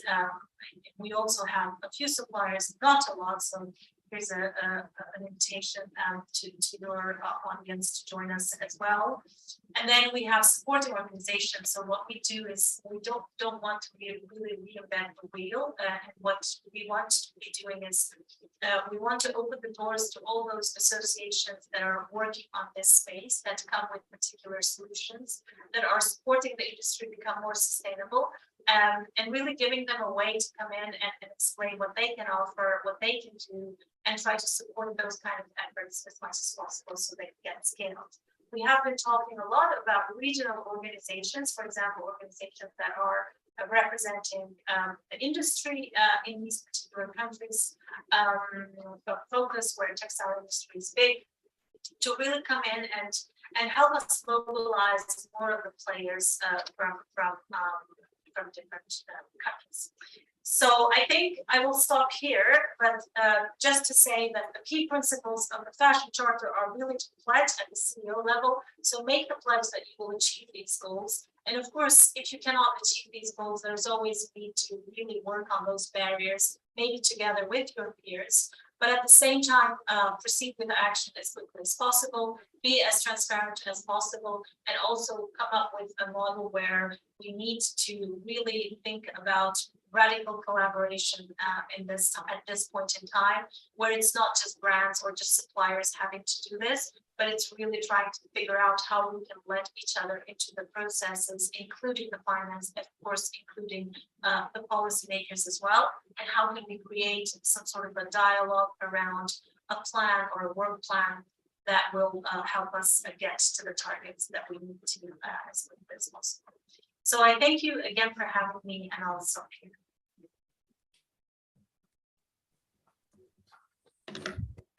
Thank you so much.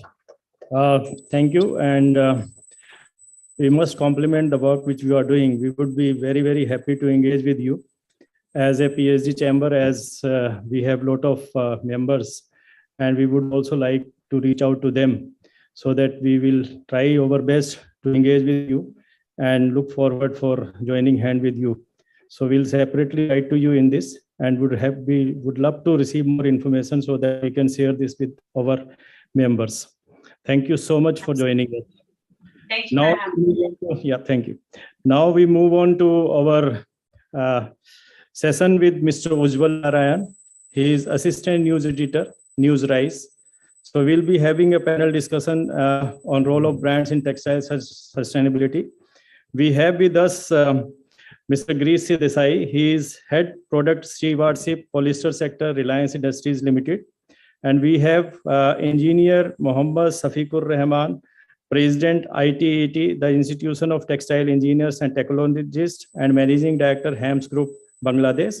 And we have Mr. Rohan Batra, Textile and Retail Sustainability, Marks and Spencer, and Dr. Abhijit Majumdar, Professor, Department of Textile and Fiber Engineering, IIT Delhi.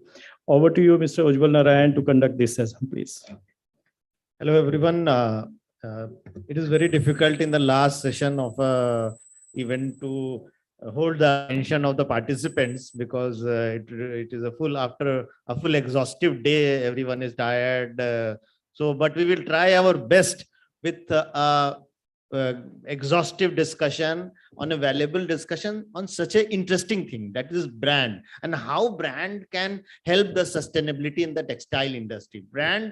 Brands are a very core thing related to the textile industry, and we can say India itself is a brand as far as fabric and textile is concerned. In past, we have a representative from Bangladesh also. In my childhood, I used to heard about Dhaka silk. What my grandma Nani used to tell me, that she has a sari which goes through the whole of a ring. So that was a brand. After so many, and that brand has built in some 1,000 years or something like that. So in the new context, when there are multiple challenges in the textile industry, earlier the challenges were the affordability, giving the mercantile to all sets of society. Now challenges are different. Now climate change, now recycling. So there are multiple challenges. What is the role the brand can play in address those challenges? What should be the role of the government? What the policy steps should be taken, and how the ecosystem of sharing facilities can help the sustainability. You can see in the mobile segment now, mobile companies share their tower and other hardwares. So in the same way, some textile facility, textile infrastructure can be shared for sustainability. So these are the things on which we will discuss. You are introduced to all the panelists. They are eminent people to speak on this. And in the format, at first, I will request everyone, starting from Professor Abhijit Majumdar, to give a initial remark. What is their understanding of sustainability? How textile industry can sustain in the present global situation by fulfilling all the needs of the hour. Professor Majumdar. Okay, thank you very much. Okay, so I'll start with the definition of sustainability and circularity.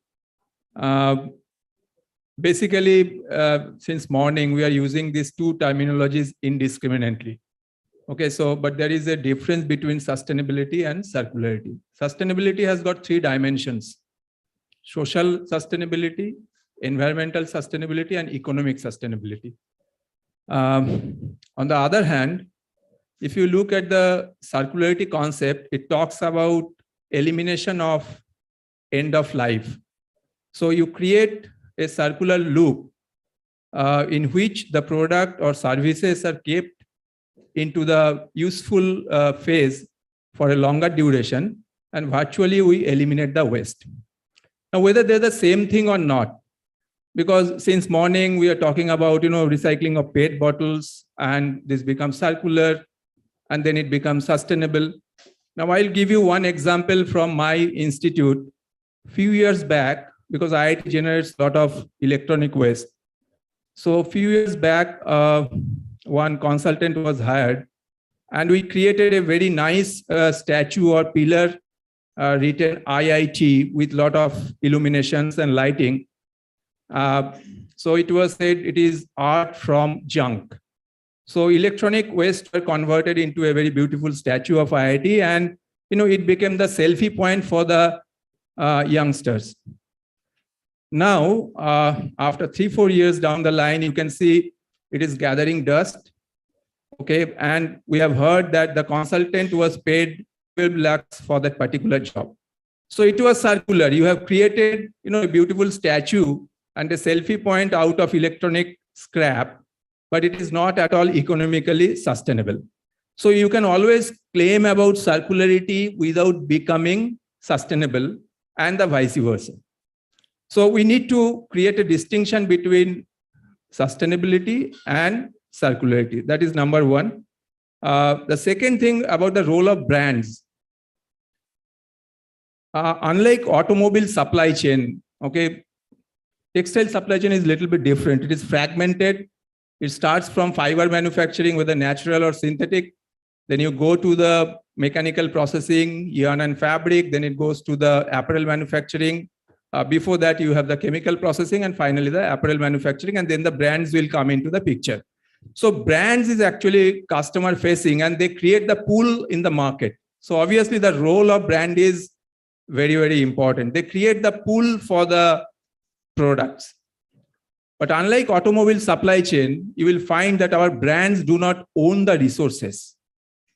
If you want to purchase a car of Maruti, Maruti itself is automobile brand, and they have the factory for manufacturing most of the things. Of course, they take the steering from a company called Sona. They will take the glasses from some other company, but the basic technologies or basic manufacturing facilities they will own. They have the technology for manufacturing of engines, for the chassis and other things. In case of textile brands, you take any name, whether it is H&M, Zara, Benetton, Gap, Gucci. So you will find that in most of the cases, maybe the designers are sitting in Hong Kong, okay, and maybe the other designers are sitting in Hamburg, which is a decoupling point for their supply chain. And most of the manufacturing is happening in China, India, Pakistan, Bangladesh, Sri Lanka, Vietnam, and Cambodia. So that we are doing the manufacturing, whereas brands are not owning any resources, but they are actually eating up most of the profit. So in the previous session, one of the faculty members from NIFT, she actually raised a very pertinent question, whether there is any profit sharing or not. They are actually, because brand creation takes a lot of time. You cannot create a brand overnight. So you cannot blame the brands because they have invested 30 years, 40 years for developing that particular brand equity, and they have created that image, the brand image in the mind of the consumer. So they have invested, and now they are reaping the benefits. However, what is expected from these brands is that they should go for revenue sharing, because they are earning a lot of profits, and the most of the bulk manufacturing is happening in Asian countries. So they should actually go for revenue sharing so that the entire supply chain remains vibrant and they remain economically sustainable. Thank you.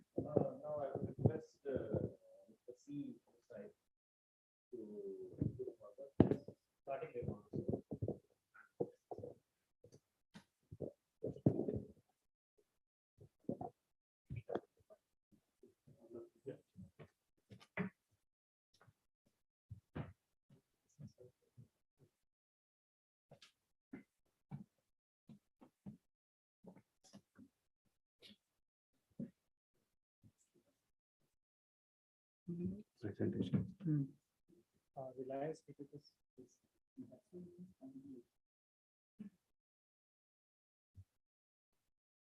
Hello. Yeah. Good afternoon, everyone. I take this opportunity to thank PhD Chamber of Commerce and Industry to give me this opportunity to be part of this wonderful session for 2 days on sustainability of textiles. So I'm here to defend the case of polyester. In the previous session, a remark was made that polyester is not a sustainable fiber because it is not a biodegradable. Polyester was invented about 81 years back, and it has not only sustained, but it has grown, and it has in fact surpassed the cotton by year 2008. So as Professor Abhijit has rightly pointed out, the environmental aspect is not the only element of the sustainability. We have to also keep in mind the social as well as the economical aspect of the sustainability, which unfortunately many people miss. So to defend my case, I start my presentation with the Panchamrut. Last year during COP26, our Honorable Prime Minister Shri Narendra Modi gave a national statement on behalf of India that 5 commitments of sustainability, arresting the climate change and environment protection. The initial four elements are related to short-term targets to be fulfilled by India by year 2030. But the 5th and most important one is that a commitment which India gave that we will achieve the carbon neutrality or zero carbon emission by year 2070. So this is a very ambitious target, and we all are here to fulfill those targets much before year 2070. At least we should aim for the achieving this target at least in our generation. So our founding chairman, late Shri Dhirubhai Ambani, all the time used to say, what is good for India is good for Reliance. So to keep his words, our chairman last year in last year's AGM gave a commitment on behalf of Reliance that Reliance will achieve the carbon neutrality or zero emission target by year 2035. About 75,000 crores will be invested in new energy businesses. 60,000 of that will be invested in solar technologies. Then the carbon, the hydrogen generation, new electrolysis technologies. And this way we aim to achieve all our existing legacy businesses, including polyester, to achieve the carbon neutral requirement by year 2035. You all of you know that the polyester was the starting point for growth of Reliance. It started in late 70s and it flourished in 80s, and then we backward integrated into the fiber intermediates, then petrochemicals, and then oil and refining and oil exploration. So we have a complete chain from oil exploration up to the retail. So we aim to achieve the neutrality, carbon neutrality by year 2035, which is 35 years ahead of our national target. So I'm here to defend the case of polyester. So at polyester sector, this is our launching pad, or we can call it as a ladder, sustainable ladder for polyester sector. I will be very brief. We can know more about the processes in the later question and answer session. To start with the raw materials, we are recycling about 2 billion bottles, PET bottles per year, and converting those into a fiber. Then we are, all our sites are vertically integrated, so we save a lot of energy and the carbon emission by bulk handling of our all raw materials. In the additives, polyester requires catalyst chemicals because it is a very unique transformation of converting a plastic into a thin yarn, which can be woven into fabric. A lot of additives and catalysts are used. We ensure that all our chemicals and additives are green, ZDHC compliant. We take joint projects with our suppliers to enhance the the green properties or the green additives with the suppliers. At the production, all our production sites are all certified with all energy management or quality management systems, environment management system. We have our own operations management system, which is more stringent and more versatile than what we know. Then we have a regular energy audits, energy conservation projects. And we also have a product stewardship cell, which is a unique in any polyester industry. We have a dedicated product stewardship, which I'm heading. And we ensure that all the polyester products, they are safe. We also assure that the products are sustainable, they are safe, environmentally protected, and safe to handle across the entire supply chain.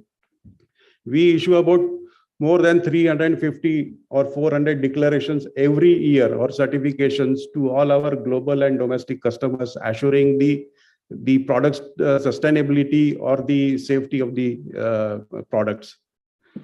Then we have a customer technical services, dedicated technical services. We also, all these technical services, they help our customers in the technical issues as well as the product stewardship issues. And we have a dedicated laboratories which provide the services for all our customers for the textile testing. Now coming to the end product textiles, we have the fibers which we really can fulfill all the sustainability requirements. We can supply the pre-dyed fiber, which can be used as such, so which will prevent, or there will not be any requirement for further dyeing, generating the effluents.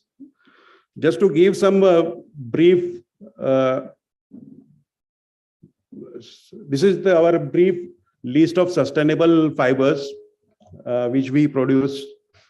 The Recron Green Gold, you might have heard. Recron is the brand for our fibers and filament yarns, and R Elan is the brand for fabrics. So Green Gold is our brand for recycled fibers, which is produced from the PET post-consumer bottles. We also have a Green Gold Eco. This is a unique or most sustainable fiber, which is produced from the PET recycled bottles, as well as it is pre-colored. So there will not be any requirement of further dyeing or printing during the downstream processes. Most of these brands are available in the leaflet which is provided in your docket. So you can get more the details. We also have a fiber called Eco D, which is virgin fiber but pre-dyed. So there we eliminate the water pollution in the downstream processes. We have a black fiber which is called Super Black, which is a black dome dyed fiber. Then also we have an antimony free. Antimony is used as a polymerization catalyst during the polymerization or making of the polyester. So we have developed our own catalyst and technology to eliminate the use of antimony, which is a heavy metal. So this fiber is positioned for hygiene and food contact applications. We also have a fiber called Eco Gold. Polyester inherently is not biodegradable, we all know. But was it the requirement when it was started about 81 years back? Polyester was used for its own durability strength. People wanted polyester non-biodegradable so that it can sustain and provide the necessary the strength to the cotton, which is a biodegradable, so that your fabric becomes durable. But that very durability is now criticized, and the polyester is criticized that it is not a sustainable fiber because it is not a biodegradable fiber. We have a biodegradable fiber. Polyester can be made biodegradable so that it can disintegrate and convert into monomers. We also have a Feel Fresh, which is an inherently antimicrobial fiber. And the last but not least, the green fiber. We have unique technology to recycle our pre-consumer waste, the waste generated during the manufacturing processes. not only on the Reliance own plants, but we buy the waste, industrial waste from other plants and convert that into a fiber for filling applications. So with this note, I thank you for your attention, and we can discuss further on the next question and answer session. Thank you.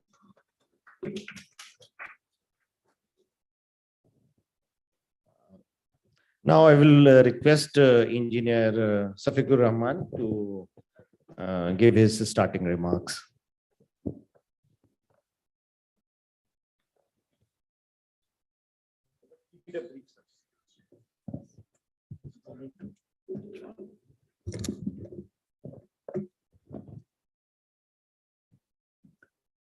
It's a great pleasure for me to be here today.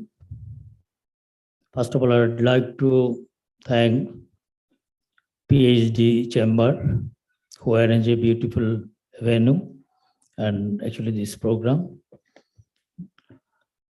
and distinguished guest and my colleague, those who are in the stage, and ladies and gentlemen, good afternoon. I am come from Bangladesh, you know that. Actually, I am not a research people and not a corporate personalities. So that actually I came to here to only share some experience, because I am the industrial people. So that actually regarding the sustainability, so that I can share something to you, and actually I come to exchange my greetings to all of you. Nowadays, sustainability is a hot topic in the world, and it is actually the holistic approach that considers, in my sense, there is three things is there: ecological, social, and economical. If you come to the ecological, that means the environmental, in sense of an environment, so that there is a lot of issues coming. And from the morning, actually, different session and different speaker speaks regarding this issue, so that actually this is a very big canvases. And if we discuss that subject, so that it will take 3 to 4 days even. First of all, actually, if we consider the environment, the carbon emission is the most important thing to reduction the carbon emission. One of the most thing is the water consumption should be less, energy efficient, machine and process, recycle fiber actually, and recycle fiber and sustainable fiber produces actually in the before this session, the last session actually we everybody discussed the recycle fiber, and most important thing is the renewable energy, and the automation and digitalization also the sustainable part, because this is very correlated.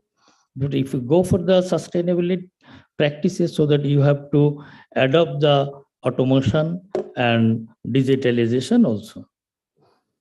And if we go for the actual process, the industry process, so that actually a lot of automation is needed. First of all, actually I discuss regarding the process. In the textile process, you know that actually before 10 years before even then, Bangladesh actually 1 kg knit fabric dyeing, it is needed almost 150-200 liter water.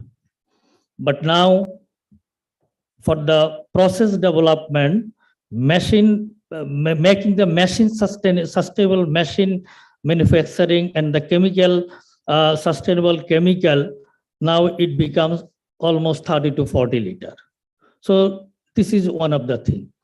And some innovation is coming that actually Honorable Textile Minister also told that in the inauguration session. The innovation is coming like that way. Without water, you can do the dyeing also. So this is the example of the sustainability.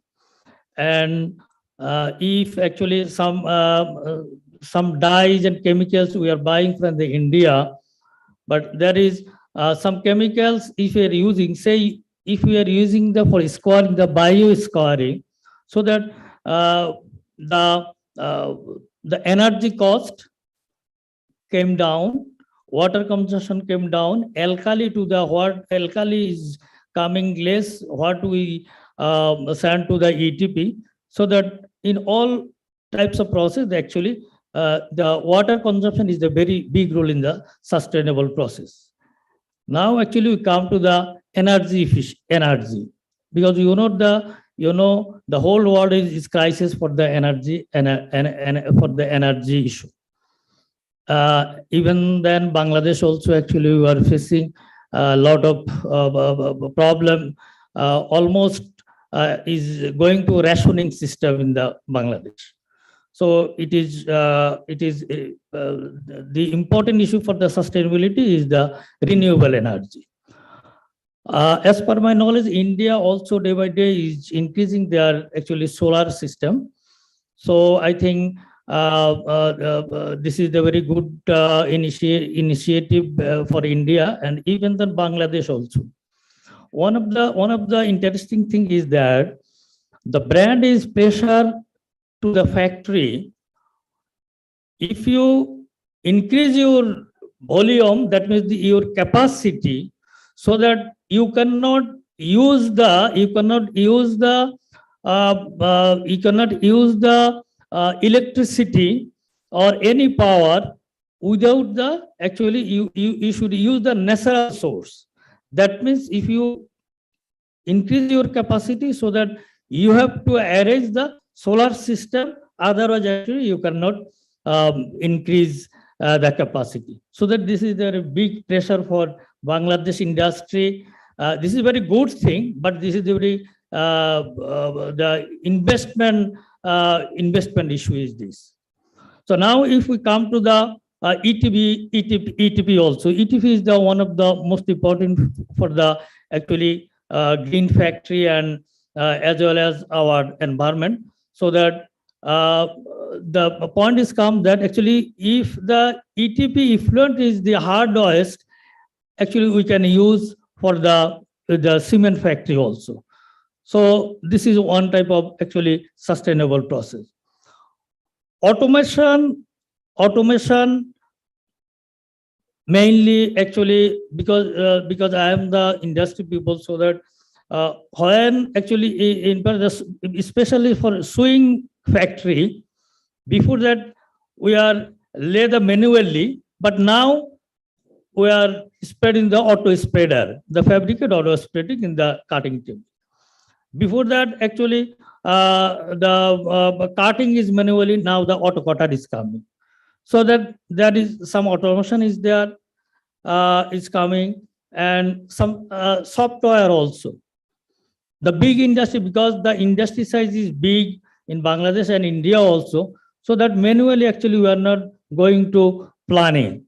But now the software just like a fast react, actually we are using in our industry fast react. If you go for SMB calculation, so that we need to the GSD software also. And if I go the washing plant, say jeans washing. Before that, actually the jeans need to the some huge carrying. Before that, it is manually. Now it comes the laser technology is coming. Piece dyeing, say garment dyeing. If you go garment dyeing, then liquor ratio was the 10 to 12 the liquor ratio when you garment dye. But now the technology of sustainable dyeing is coming. That is, you can do the nebulized dyeing. Spray and just called is nebulized dyeing. So the liquor ratio hardly maximum 1 to 2 liquor ratio. So this is the one of the improvement of the sustainability. And actually, the that the stone, the lot of stone we are using, because ton to ton stone we are import from the Turkey, and actually in the COVID time, the price of the stone say $20,000, but the vessel cost was the $40,000. So that this was very interesting thing. But now the new technology, the chemical technology comes with without stone, you will get the stone effect also. So that a lot of processes in the implement in our Bangladesh industry, I think, as well as the India also. And even then, last 20 years before I visited Jaipur, then that time actually I see the handloom. I visited one handloom factory. They are making different types of traditional fabric and garments. So that there is that time actually I see the natural. They are doing the natural dyeing. That means now this is called the art dyeing. Now the some brand is actually coming forward to buy the just like a primer, spirit.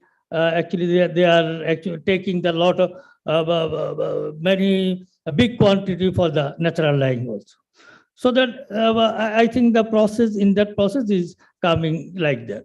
And one of the energy recovery system, because this is one of the sustainable things, the heat recovery system, because we burn the fuel for boiler, but a big amount of effluent gas will in the air. But now the economizer is setting so that we can use the best uses of the gases. And even the generator also, EGB boiler. You know the EGB boiler, exhaust gas boiler. I think actually we buy from the very reputed company of the India, that is Thermax boiler we are buying. So actually this is for the process system. I now actually the social part. Social part is actually, if the worker is not good, actually you will not get the proper output. First of all, pay to the worker for maintaining their healthy life. If actually you are not pay properly, so that you will not get the proper contribution from them. And also ensure no harassment, no abuse, and no excess over time, so that actually they are not giving the proper production and not the contribution also. And one thing is the economical part. The investment should be profitable. Otherwise, actually, nobody can be invest either the traditional oil or the sustainable oil. But problem is this: all the product is buyer, the brand is demanding all the products should be the sustainable, but price is not sustainable. This is the different things. And actually, the reality is this: the Europe and US, mainly these two part we are exporting.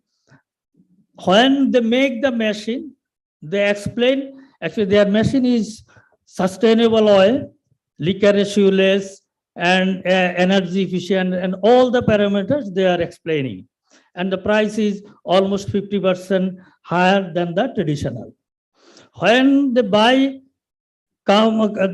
come to the Bangladesh, then they say that this chemical is very environment friendly and everything is the very good production friendly. Price is 50% higher than the traditional.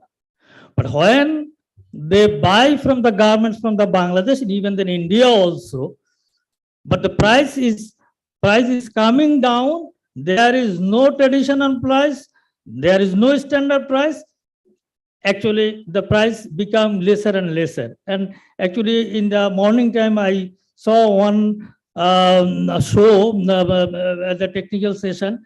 The price became from 1950 2022, price was coming almost almost 50% less. The government price is 50% less. So this is the contradiction. And somebody says that actually the brand is profit more. So that some brands are doing that, but some brands are really they are cooperative to pay something for the sustainable. So I think this is our little discussion regarding the actually process. This is I think that this is the big thing. And one thing actually Mr. Ujjwal says the Dhaka muslin. Actually, that is not the Dhaka silk and muslin also. This is 100, not 100, actually more than 100 years before. The muslin, you know that everybody, the magic of the muslin was just you can put it in one mass box also, or actually you can run your ring also. So that this is very high counted cotton fabric. Actually now this is almost there is nowhere in the world, maybe only for music in the British Museum from 2014. Our honorable Prime Minister actually she wished to actually revive this muslin, and actually she take one project. Now Bangladesh is going to success, and actually it is needed almost 70 to 800, 700 to 800 count it is needed. Bangladesh by this time make the 500, almost 500 count, so that they are actually now trying to achieve their actually traditional muslin. Thank you. Thank you. Thank you very much, sir. So you have put forward a number of things about the new technology and how new technology is helping the Bangladesh industry to sustain. Now we have a real brand guy with us, Rohan Batra, and everyone has said, all our panelists have said that brands should at least share the profit with the industry. In your starting remark, I would request you to put some perspective on that brands, what brands are doing and what brands are doing to make the industry sustainable, and how they are willing to help in the future.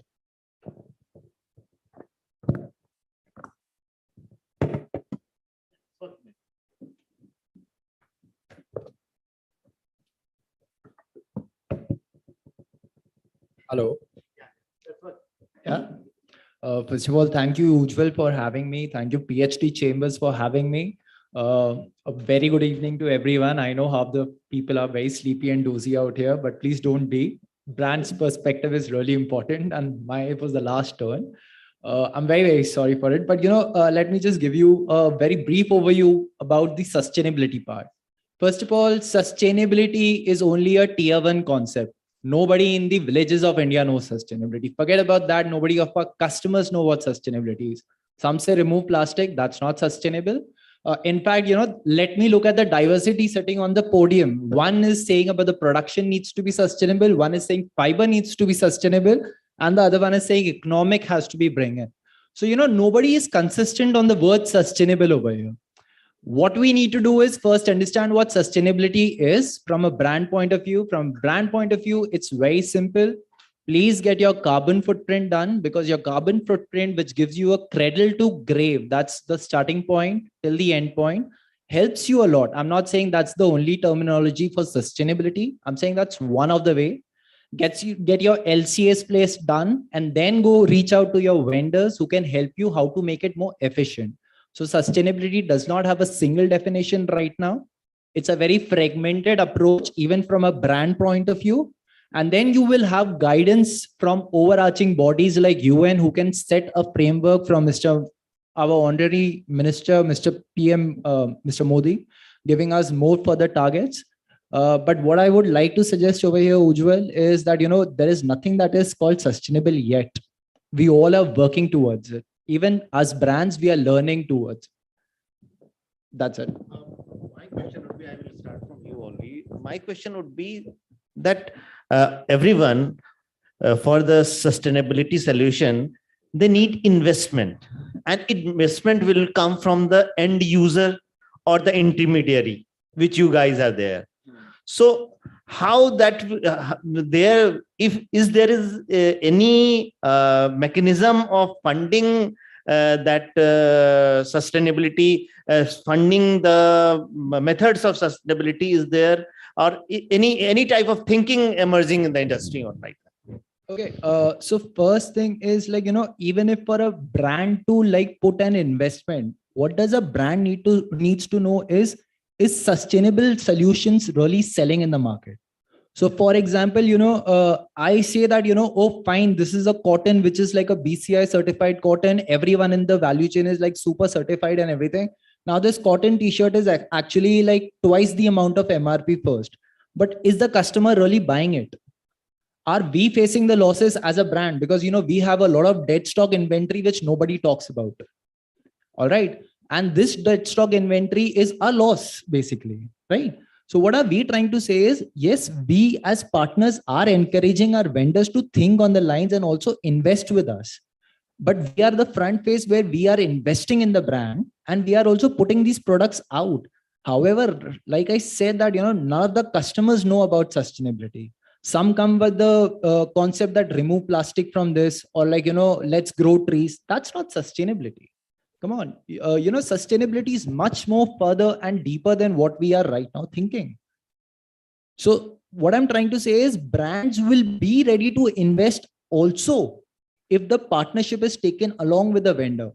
So right now we have focused enough from the vendor's point of view in the investment. Now from the brand's point of view, yes, even we lie with a lot of dead stock and unsold stocks and also on many returns. And we are ready to experiment with it if we have the right partnerships. So both the parties have no solution, then science has some solution. Yeah. So I'm asking to Professor Majumdar that how this sustainability goal can be achieved, because the vendors are saying that they need heavy investment to for in their endeavor to attreat to some other means or sustainable means. So how that investment can be addressed by some government regulation or some other efficient ways, how that can be done? Okay, it's a very difficult question.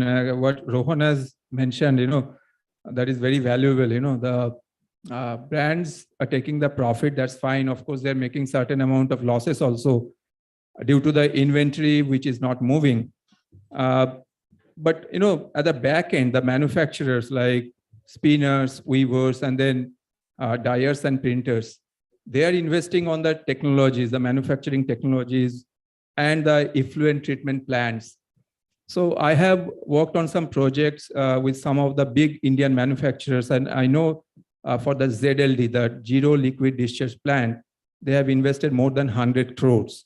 And that is a huge investment. And if that investment, part of that is not shared by the brand, then probably they will incur losses. So the thing is, you should have long-term collaboration. It should not be a overnight handholding between the brands and manufacturers, but in the entire supply chain, we should have long-term collaboration, training of the manufacturers also in terms of sustainability, increasing the consumer awareness regarding sustainability, and profit sharing, which I have mentioned earlier. I'll just mention one more thing. Since morning, we are talking about the environmental sustainability, preserving the resources for the next generation. But I think social sustainability, with Mohammad Safikur has mentioned, that should be also considered by the brand, because one of the studies done by some agency from UK, it has revealed that if a t-shirt is costing, say, $10 or 10 pounds, if you increase the price of that t-shirt by few cents, not by a pound or not by a dollar, if you increase the price of the t-shirt by a few cents, the workers of the apparel industry can be paid 30% more. So basically, the behind the success story, the persons who are involved, they are actually getting peanuts. They're not getting anything. And there is a book by Sanchita Banerjee Saxena. She is a professor at MIT. She has written a whole book on the plight of the factory workers of Bangladesh.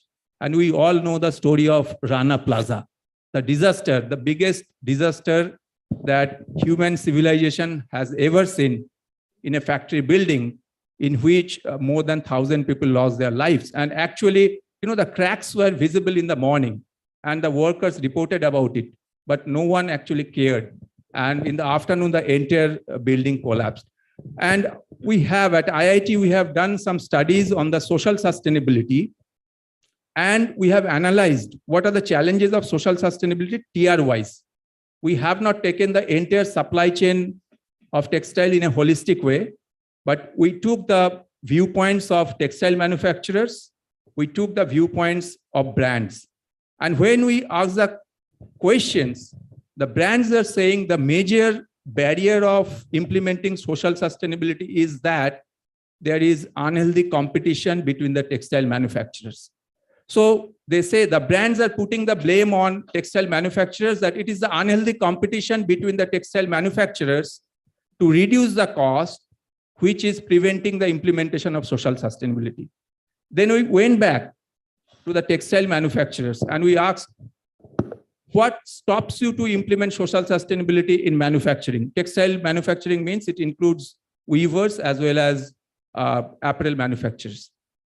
Now, what Mohammad Safiqur has already mentioned, the brands pay low price, that is the primary reason. And second, for the repeat order, the brands actually pressurize for 5% cuts. So if the brand has placed an order for say 10,000 or say 10 lakhs units of shirt, and if you want to get a repeat order, next time the price will be reduced by 5% or 2%. So two primary reasons which we have gathered from the textile manufacturers for the lack of social sustainability in our value chain is low price offered by the brands and pressure by the brands to reduce the price in repeat order. So I'm not putting the blame on anyone, so it's a chicken and egg situation.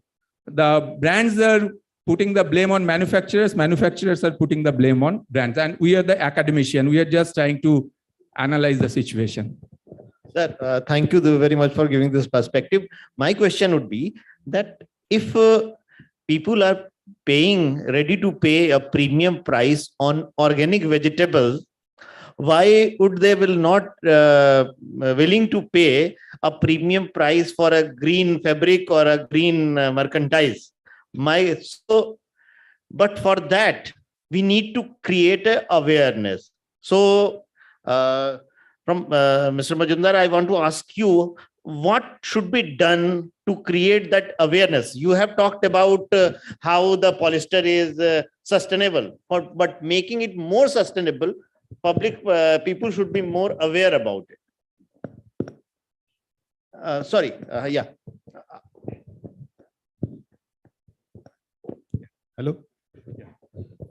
See, as Mr. Majumdar rightly mentioned, the sustainability aspects also involve the social sustainability as well as the economic.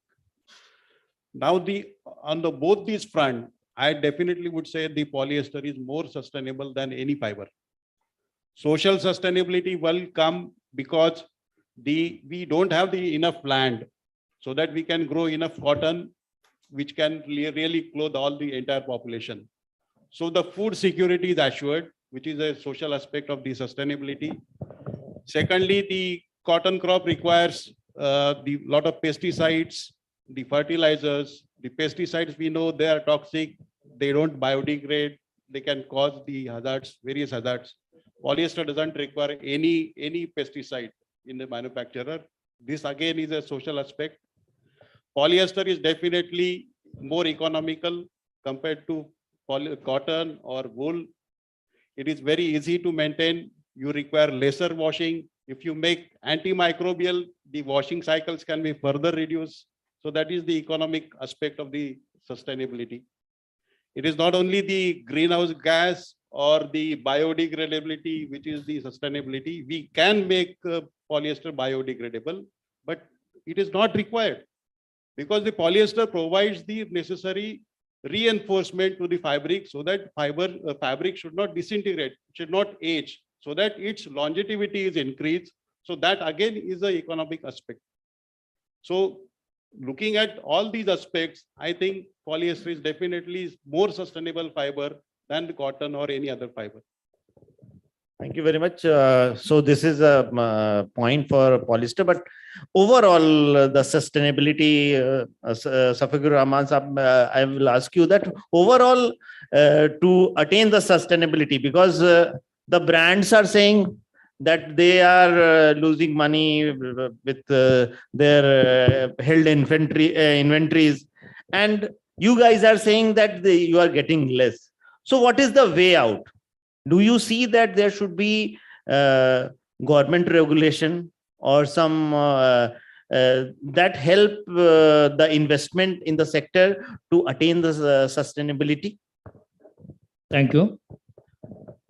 Actually, this is the together, actually, the both side effort things.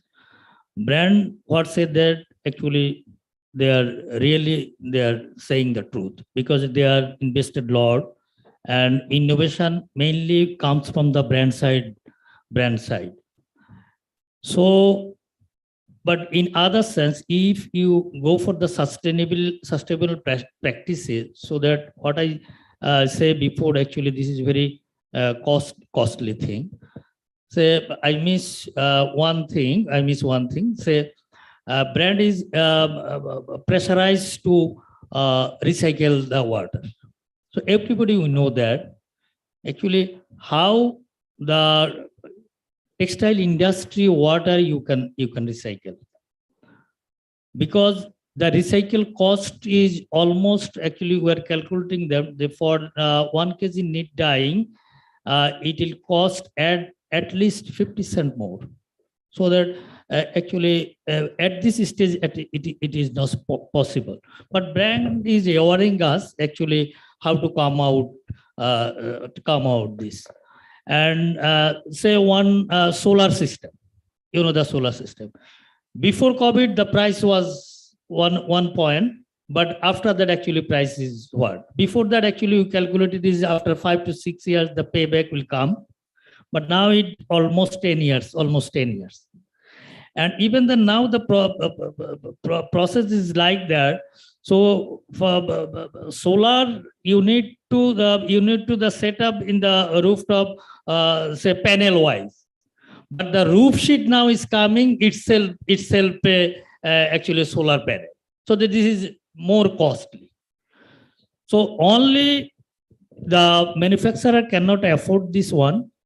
Brand should come, and I say some brand is giving us some actually encourage, and they are cooperating.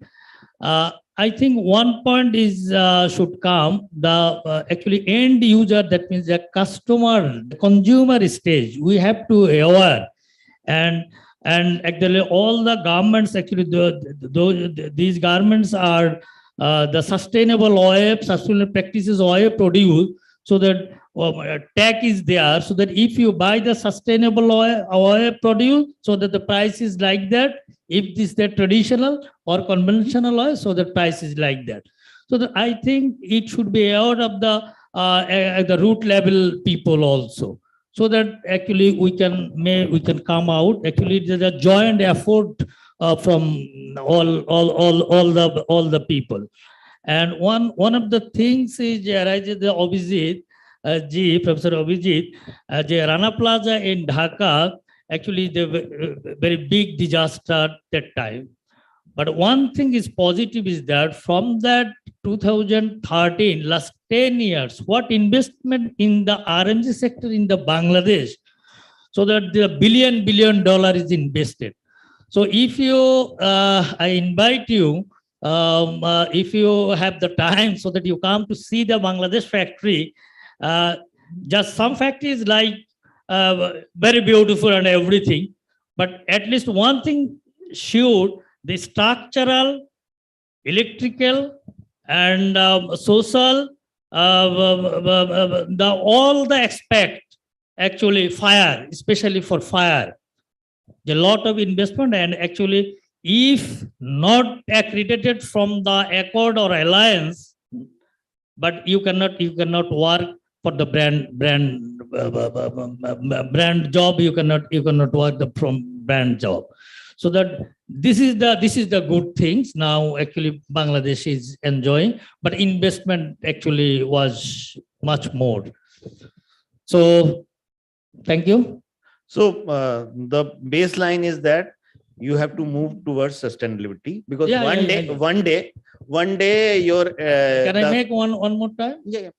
So Bangladesh now, in the first session, Honorable Minister, actually he is a very learned person. Actually, what I learned and what I hear from his speech, so that he is pointed out there's a lot of things. Actually, normally the people actually is not, because actually his different ministry, he was in the different ministry, so that actually he has knowledge is much more. Bangladesh now is the second largest exporter, and as well as we have the 200 factory, the green factory, USGBC certified factory in Bangladesh. Most of them are the platinum rated, and 300 factories in process. And the most actually important thing is top 10 in the world rating factories, 7 factories now in Bangladesh. So that Bangladesh people is trying to reach that level for environment sustainability, and as well as actually government is giving some policy support also.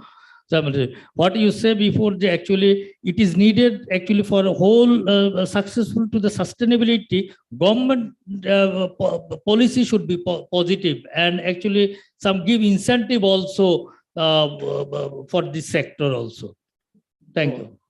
So thank you very much, sir. So some incentive is required, and some investment from brands are required as well, and some investment from the manufacturers are required as well, because at some time or other you have to attain all those facilities. You have to move to all those facilities which is sustainable. Otherwise, someday some global guidelines will come, and you will be economically unviable. So today or tomorrow you have to move to that direction. So now I am opening the dais for the question. If someone from was asked the question, you can have the mic, please. Can we have the mic?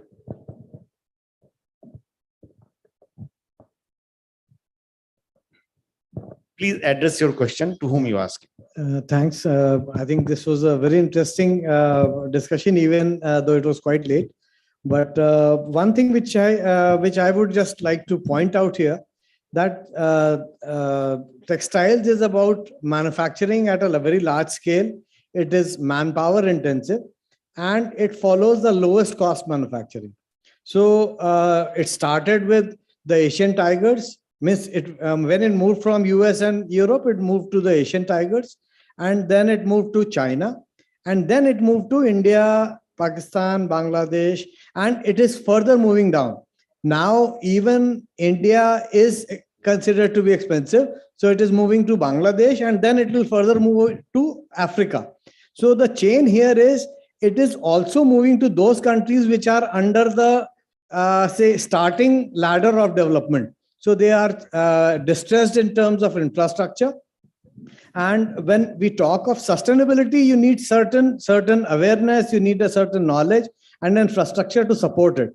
If your electricity grid is a very high emitting grid, then your product will not be sustainable. So that is one point about the manufacturing of textiles, where we have to be very conscious about where we are manufacturing. If we are manufacturing in Canada, it will be very, very efficient. It will be very sustainable, but the cost, the per capita there is $55,000, whereas in India or Bangladesh, it will be $2,500. So that is one perspective. Another is that when we talk of the brands, of course, the brands are the public face or the face of global face of fashion. But how much percent of the total textile trade is handled by the brands? It may be 20, 30, 40%, but still the bulk of it is in unorganized, unbranded sector. And that unbranded sector, it has not heard of sustainability so far. So to bring the entire sustainability debate to the textiles, it will go beyond the fashion.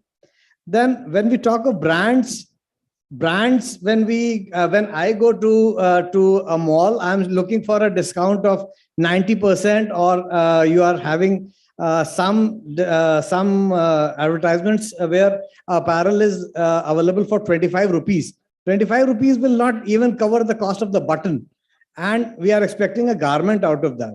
So at an unreasonable cost, getting a sustainable product will not be possible.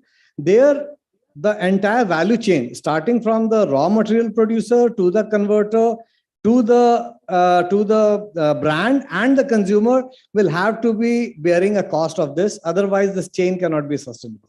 Thank you. Any more questions? Yeah.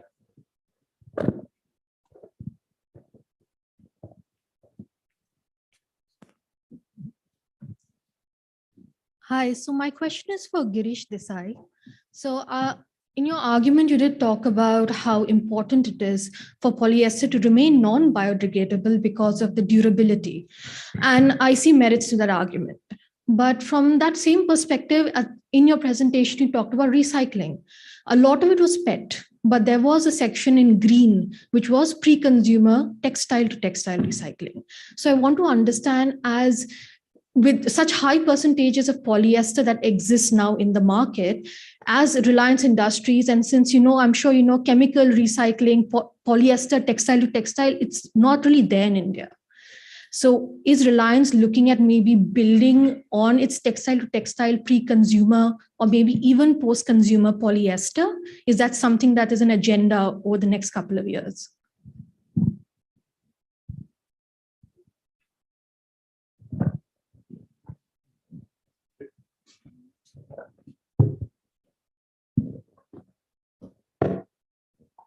Reliance, as a fiber manufacturer, we are very upstream of this entire supply chain or value chain of textiles.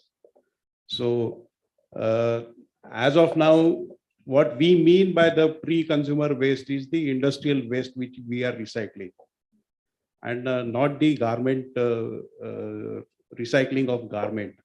Here there are many technical challenges, because recycling the garment requires a lot of use of solvents, technologies, so that you can selectively separate the polyester and other fibers, which is a challenge. Also, there are dyes and other chemicals involved during fiber processing. These need to be done.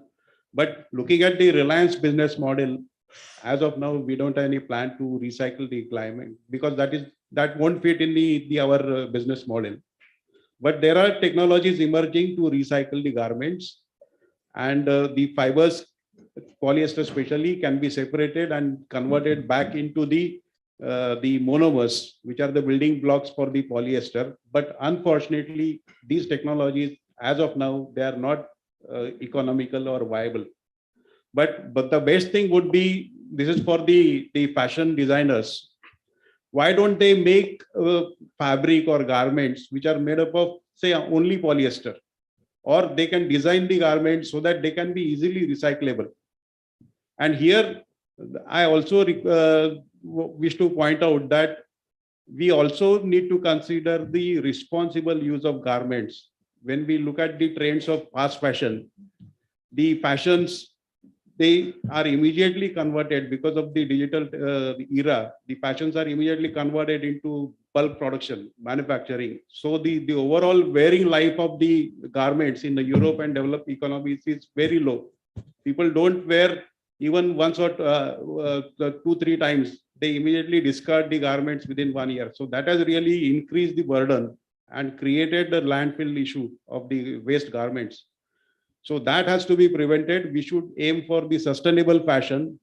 We should design the fabrics so that they can be easily recycled, so that the only polyester can be used or only cotton can be used. They can be designed depending on the functionality. So these are the challenges for recycling the garment for the post-consumer use.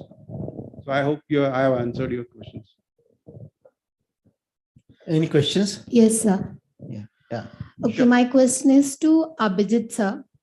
Okay, sir, you suggested a point that if we are increasing at least 5 cents, you can increase up to 30 to 35% of salary for people who are working behind that.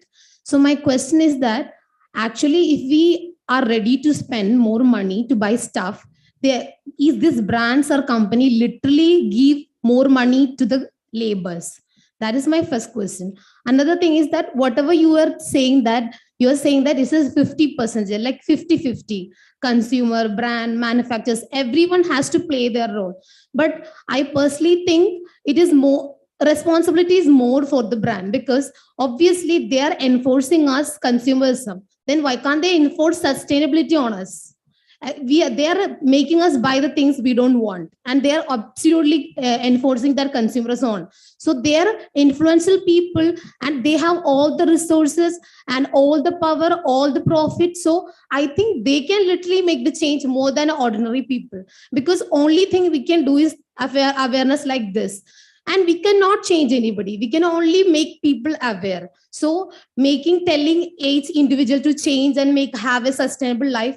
More than that, these big brands who are making this much profit should be enforce a sustainability or come with these kind of sustainable plans. So I think brands are 70% responsible for all these things, and then comes only the consumer or the people. Don't you think so?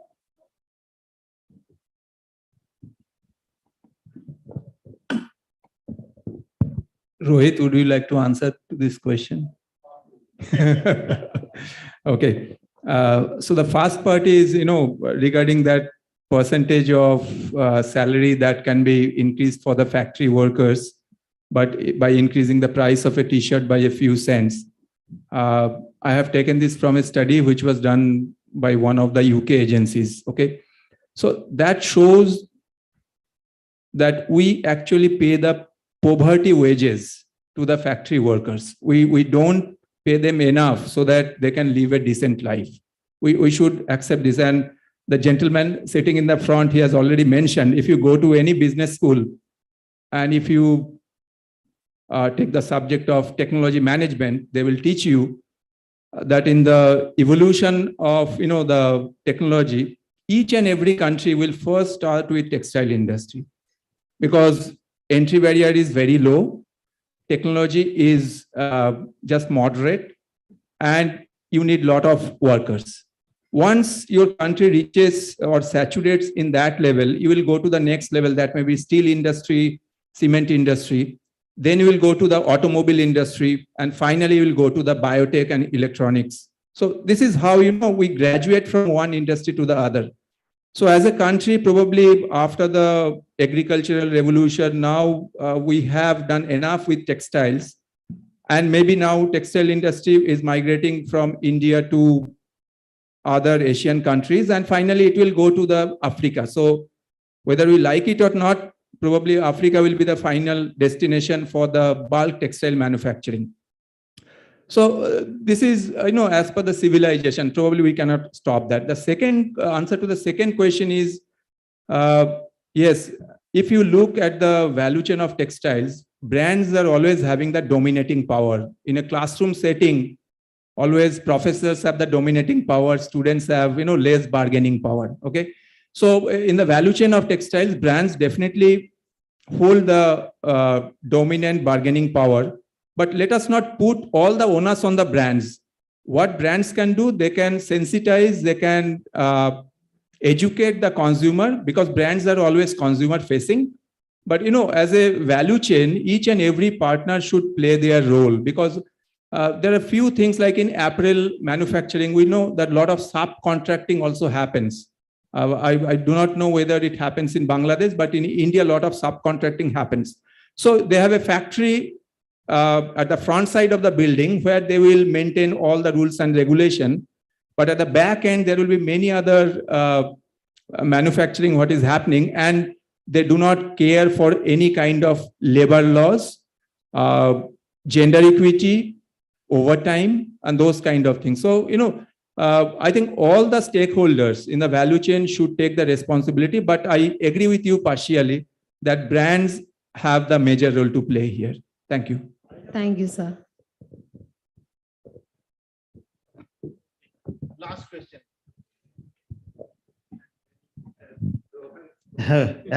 Rohan want to respond, so after that you will ask your question. I have one question. I am from Fiverr to Fashion. Sir, he is responding. Rohan is responding. After that Yeah, you will Rohan ask is also perfect, and Abhijit also. And my question is the excuse me, sir. Yes, he has to complete his answers. Okay. My question is there any study? He is responding. He is responding first. After that, you will ask your question. Okay, first of all, very good question, but please stop criminalizing brands. Okay, you also have a Louis Vuitton, you also have a Sarojini ka purse, but many women go for Louis Vuitton, many women go for Sarojini. Brands are delivering what the demand is from the customer. If I start enforcing sustainability on you, then you may buy or not, but I am investing in a retail place, I am investing in a warehouse, I am also investing in e-commerce. And then if I don't sell the product, I also have to pay my producers who are partners with me. Then they will start crying that you don't invest. It's not that I have to look at you, but you guys are not buying. Only the top, like I said, top one tier 1 city knows sustainability. Have you gone to any village in Bihar and talked about sustainability? How many saris are there in sustainability? Louis Vuitton sells more bags than Anita Dongre. She's doing a sustainable bag range than Louis Vuitton. That's my question. You guys are not buying, and then you start criminalizing. No brand should do it. But where is the onus from the consumer? Can consumer buy first and tell me that, okay, these many sustainable brands have we bought this year? There's no chart for that, but brands have power, brands have money. No, we are shelling out money, and we also have employee in retails and everyone where we take care of them. We also help in investment. I have recently come in touch with Arvind Mills, where Gap has invested in their Gujarat plant to make them water harvest, 100% water harvest. It's not that the brands don't. In fact, we work with Sustainable Apparel Coalition in UN, which was actually presented by the madam in Germany, who invests so much money in China's projects, even in India. Ultimately, it was brands who were actually, the water clearing projects, even in your leather tanneries, were done by brands. I'm just saying that, we are not the only criminals. I think the onus also lies with consumer to buy the sustainable thing. And yeah. This will go along, ladies. That is not the way. So you can, after the session, you can interact. Sir, you can ask your question. My question is, you are nobody is criminalizing brands, but my first question is to you: is there any study? Actually, value chain, textile value chain is very long, and from a first end user to producer. This is very difficult to pass on real value to every steps, to every stakeholder. So my question is there any study how much money goes to on particular steps? I mean, to weaver, to garment manufacturer, to cotton grower, or at last a brand. Like as in agri sector, it is said that 20 to 30% price farmer get out of what is the retail price. So is there any study or some type of impression? What is this? So it all depends on product to product. For example, when we talk about cotton, but if I have to do a silk, then the silk farmer get more. If I have to do a polyester, the polyester, yes, because it is economic. When it comes to cotton, there is a price range, there is linen. Even that, after that in value chain, if you are an artisan and a hand wover, like when we did for Sabyasachis and Anita Dongre lehenges, the value adder gets more money over there, because that's one unique art that you cannot duplicate. So even then, more than the farmer or the grower, the middleman gets more value. In fact, that's true. And then, at the end, then the brand then some collates everything what he spent, and then, it goes. But it's not that, anybody is getting unfair wage. If you're getting an unfair wage, you're still sticking in the industry. That's not right, even from our point of view. Right. So what we try to do is, wherever we see that, the ethical standards are there, best innovations are there from the production point of view, from Mr. Abhijit sir's point of view, that social security is done for the workers also. Brand would also like to invest here only. We will never go to a company, okay, they don't treat their people properly. Why will we go? What happens if tomorrow the building falls off? The brand's name, oh, Marks and Spencer was doing business with them. Nobody will say the production guy was doing business with them. So brand has a reputation to keep. Like I mean to say, if I have to give a parallel example, take Kangana Ranaut. If she puts one negative statement, her brand reputation goes down. Similarly, nobody will say that, the Twitter posted this or that. It's always Kangana. It's always brand whose reputation goes down. So we will also invest in very good facilities which these guys are giving us. And every value chain member, we also ensure that they pay properly. We do our due diligence before we enter into these value chains and contracts. I mean, that's why I was saying that please also have some empathy towards the brands. No, it was only We are questions. not the only people. Only questions, not anyone against anyone. Okay, sir. So my name is Anil. I'm representing EcoCert. EcoCert is a certification body, and personally, I've spent almost 25 years into certification, inspection, and testing business. So I want to give a perspective of the whole topic of discussion since morning. So there are two concepts related to sustainability. Sustainability is one, and then is something called green or organic. So somebody was talking about food and textiles comparison.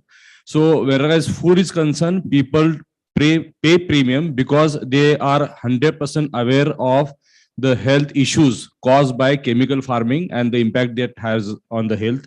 And that's why after COVID and the lockdown and everything, people have started eating organic, which is a clean food. Whereas in textiles, there is no study or there is no data available which will say that, okay, use of normal or conventional clothing and organic or sustainable clothing has any impact on the people. So that is point number one. Point number two, I worked in different certification bodies, so I had interaction with the big retailers in the world. So I'll give a very good example, and that will explain the issues the brands and retailers have. So when you have a store, department store selling clothing, which has 100 SKUs, and then the same store has 10 SKUs or a separate division where they are selling something which is organic or sustainable. Now imagine you are, as a customer, go inside the store, and then there is a separate segment which is normally a premium brand or a premium cost. You buy that, but then there will be questions asked, okay, this is better, this is good, this is environmentally, this is organic.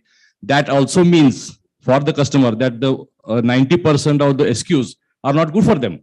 So this might also discourage the customer to buy the conventional or something which is not organic or sustainable. Second thing, as Indians and as most of the people across the globe, when we say sustainable and we explain in our branding that this is made with recycled material or waste material, are we ready to pay extra premium? No, because we believe if you use something or recycle something, this should be cheaper, not expensive. And that's my point. I'm not defending the brands, but this is something where the government and the states and institutes should facilitate the manufacturers and the industry to have a consolidated manufacturing hubs, SEZs, which will ensure that the common issues of the industry are addressed rather than having the onus on the brands or the manufacturers to put something on sustainability. Thank you very much. Sir, we've asked you one question, very briefly ask question. Okay.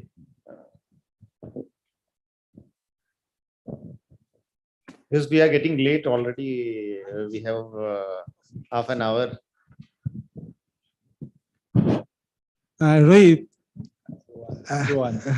Rohan, sorry. Myself is Sharup Sarkar, ex-textile engineer, sales and marketing I have done. I have worked in Bangladesh, Indonesia, Thailand. Now I am an investor. I look for a company, invest. One thing I observed, I don't know it has changed or not. Like as you say, गांव में जाओ उधर मालूम है sustainability, लेकिन गांव में जाओ रेमंड्स मालूम है, DCM मालूम है. सस्टेनेबल फैब्रिक, ऑर्गेनिक ठीक है, मैं खाऊंगा तबीयत अच्छा रहेगा. फैब्रिक जो है वो पहन के हम जो बोल रहे हैं नेक्स्ट जनरेशन के लिए करेंगे, जो उसके अंदर जो प्रमोशन, ब्रांडिंग, कोई आइकन एडवर्टाइजमेंट, मैं तो 10-12 साल में देखा नहीं. I had discussed a lot of brands. I don't know what hesitates them. You invest so much money to create the awareness, like Raymond's gives a pride, DCM gives a comfort. So like that, from the sustainable products or fabrics, if you use, what is happening? It is not quantified or immediate benefit, like a pride or for future. Such type of anything is going on in branding, organization, advertisement, or media. Thank you. Just want to know, is there any change or not? Because I have not seen these things.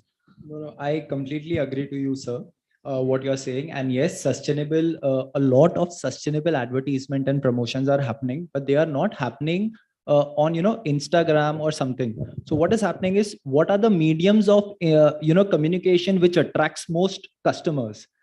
From a brand point of view also, if I have to sell it out, right, I will look at the mediums and channels that will get me more customers.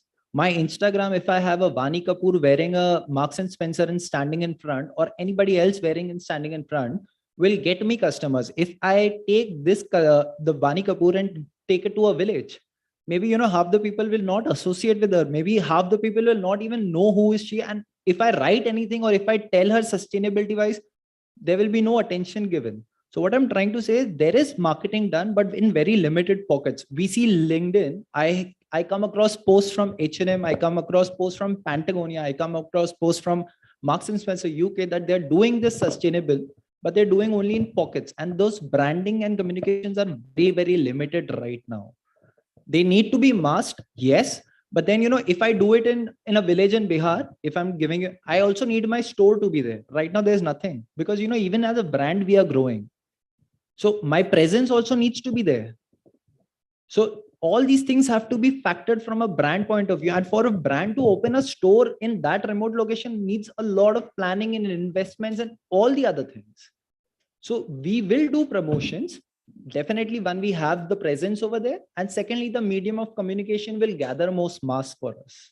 That's 2 pointers that I look your question at. Thank you very much to all the panelists and also from the participants, because in last session of the day, you have participated with such enthusiasm, put forward, suited a number of questions. So a number of difficult questions as well. And on the whole discussion, I'll say that all the related parties, all the stakeholders need to contribute this effort for the sustainability in the textile sector. And of course, some steps have been taken by the industry, brands, and everyone is taking that. But some more efforts is required to keep the industry going and become more sustainable. Now I will ask Rakesh sir to propose a vote of thanks formally.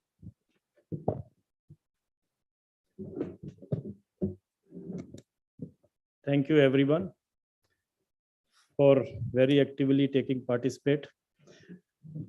In fact, when we decided that how much time we should give to this session, so we thought 1 hour, 2 hour, 3 hour. So I think it will goes on and on and on and on, because the discussion is so interactive that so it generates a lot of interest. So collectively, we have to think that brand as well as the consumers, they have to collectively think and look forward for sustainability aspects also while manufacturing as well as consumer while buying. So that is just a simple statement I would like to make. And at the end, thank you all the panelists. I would like to, on behalf of PhD Chamber, would like to give a plant, because we also promote sustainability. So generally we give our guests the plant and a memento.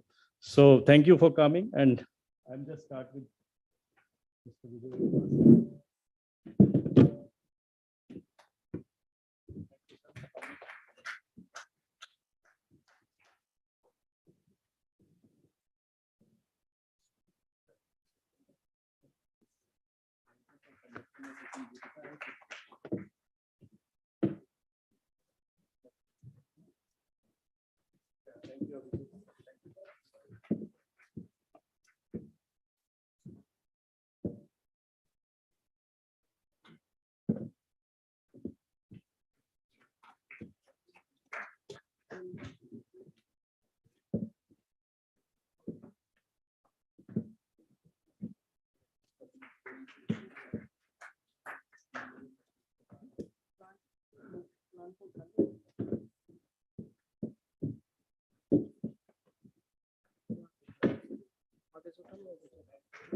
Thank you very much. Interesting. I wanted to hear.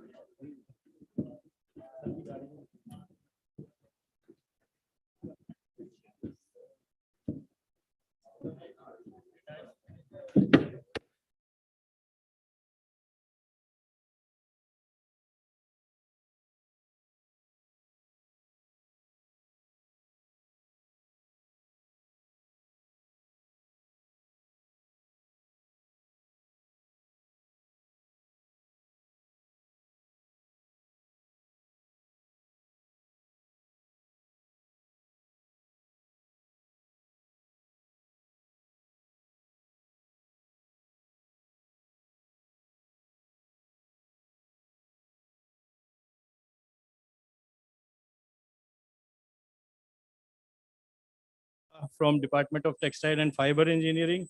And we will be having a speaker from Nepal, Mr. Rajendra Singh. So please join us tomorrow. Thank you so much. I would thank you for coming.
We don't sell any kind of like finished products, but our machines like you see Reliance. Reliance is all the part of the plant. We have our machines. They manufacture yarn on our machines.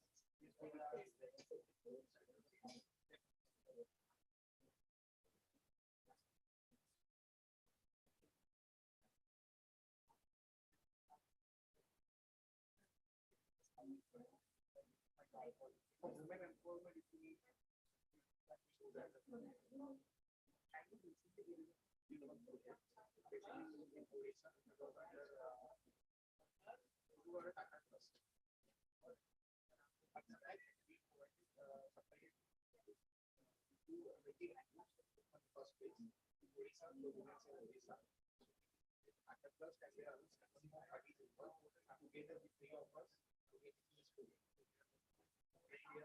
machines to the people where they can work.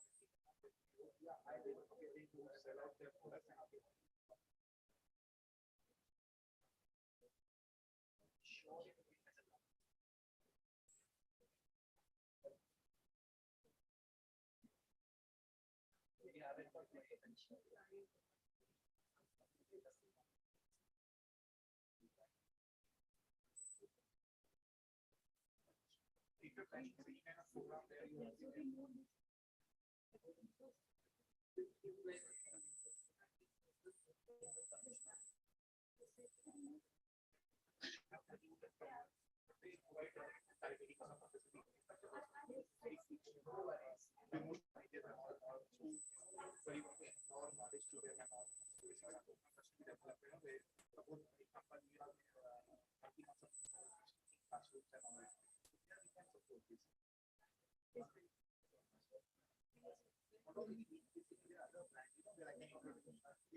We have arranged shekels and everything. We will take it to a factory site, we will show the machinery.